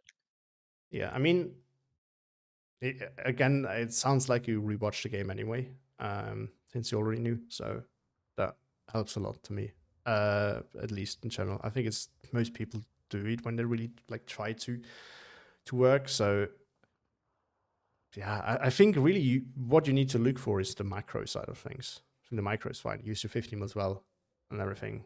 And the tank maneuvering was generally fine, except for the being too close part. I mean, so if you improve on that, I think you're going to get quite good quite quickly, to be honest. Appreciate it. All right. Right. Thanks for joining in. Thank you. And Bye. have a nice rest of your day. Bye.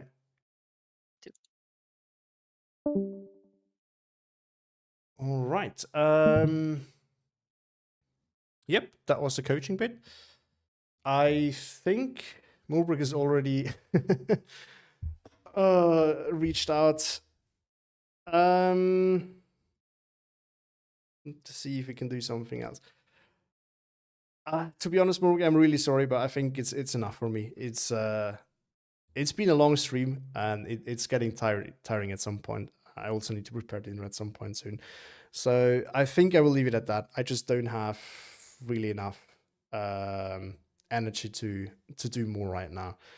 If you're up for a little like friendly practice game or something like that later in the evening, after I've had dinner and everything, I will be happy to do that. But right now, I don't have the energy left to do it.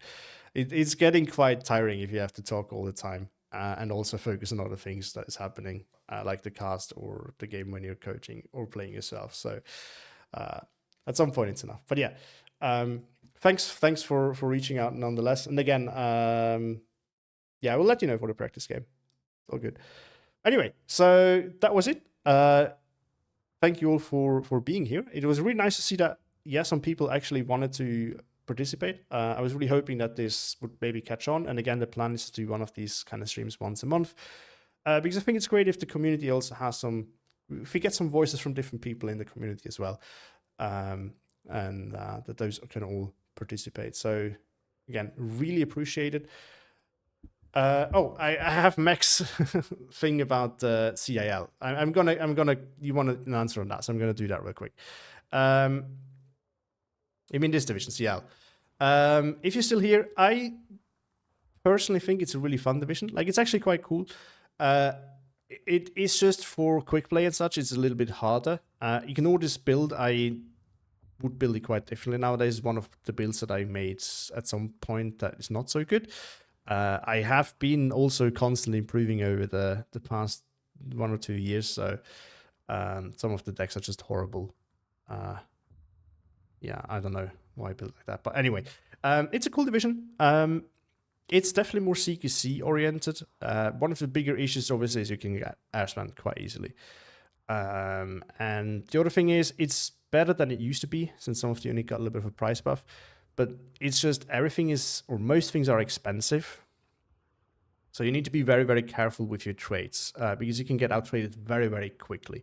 Because a lot of these units have still have some issues with their cost efficiency. It's not that they can't perform to the cost.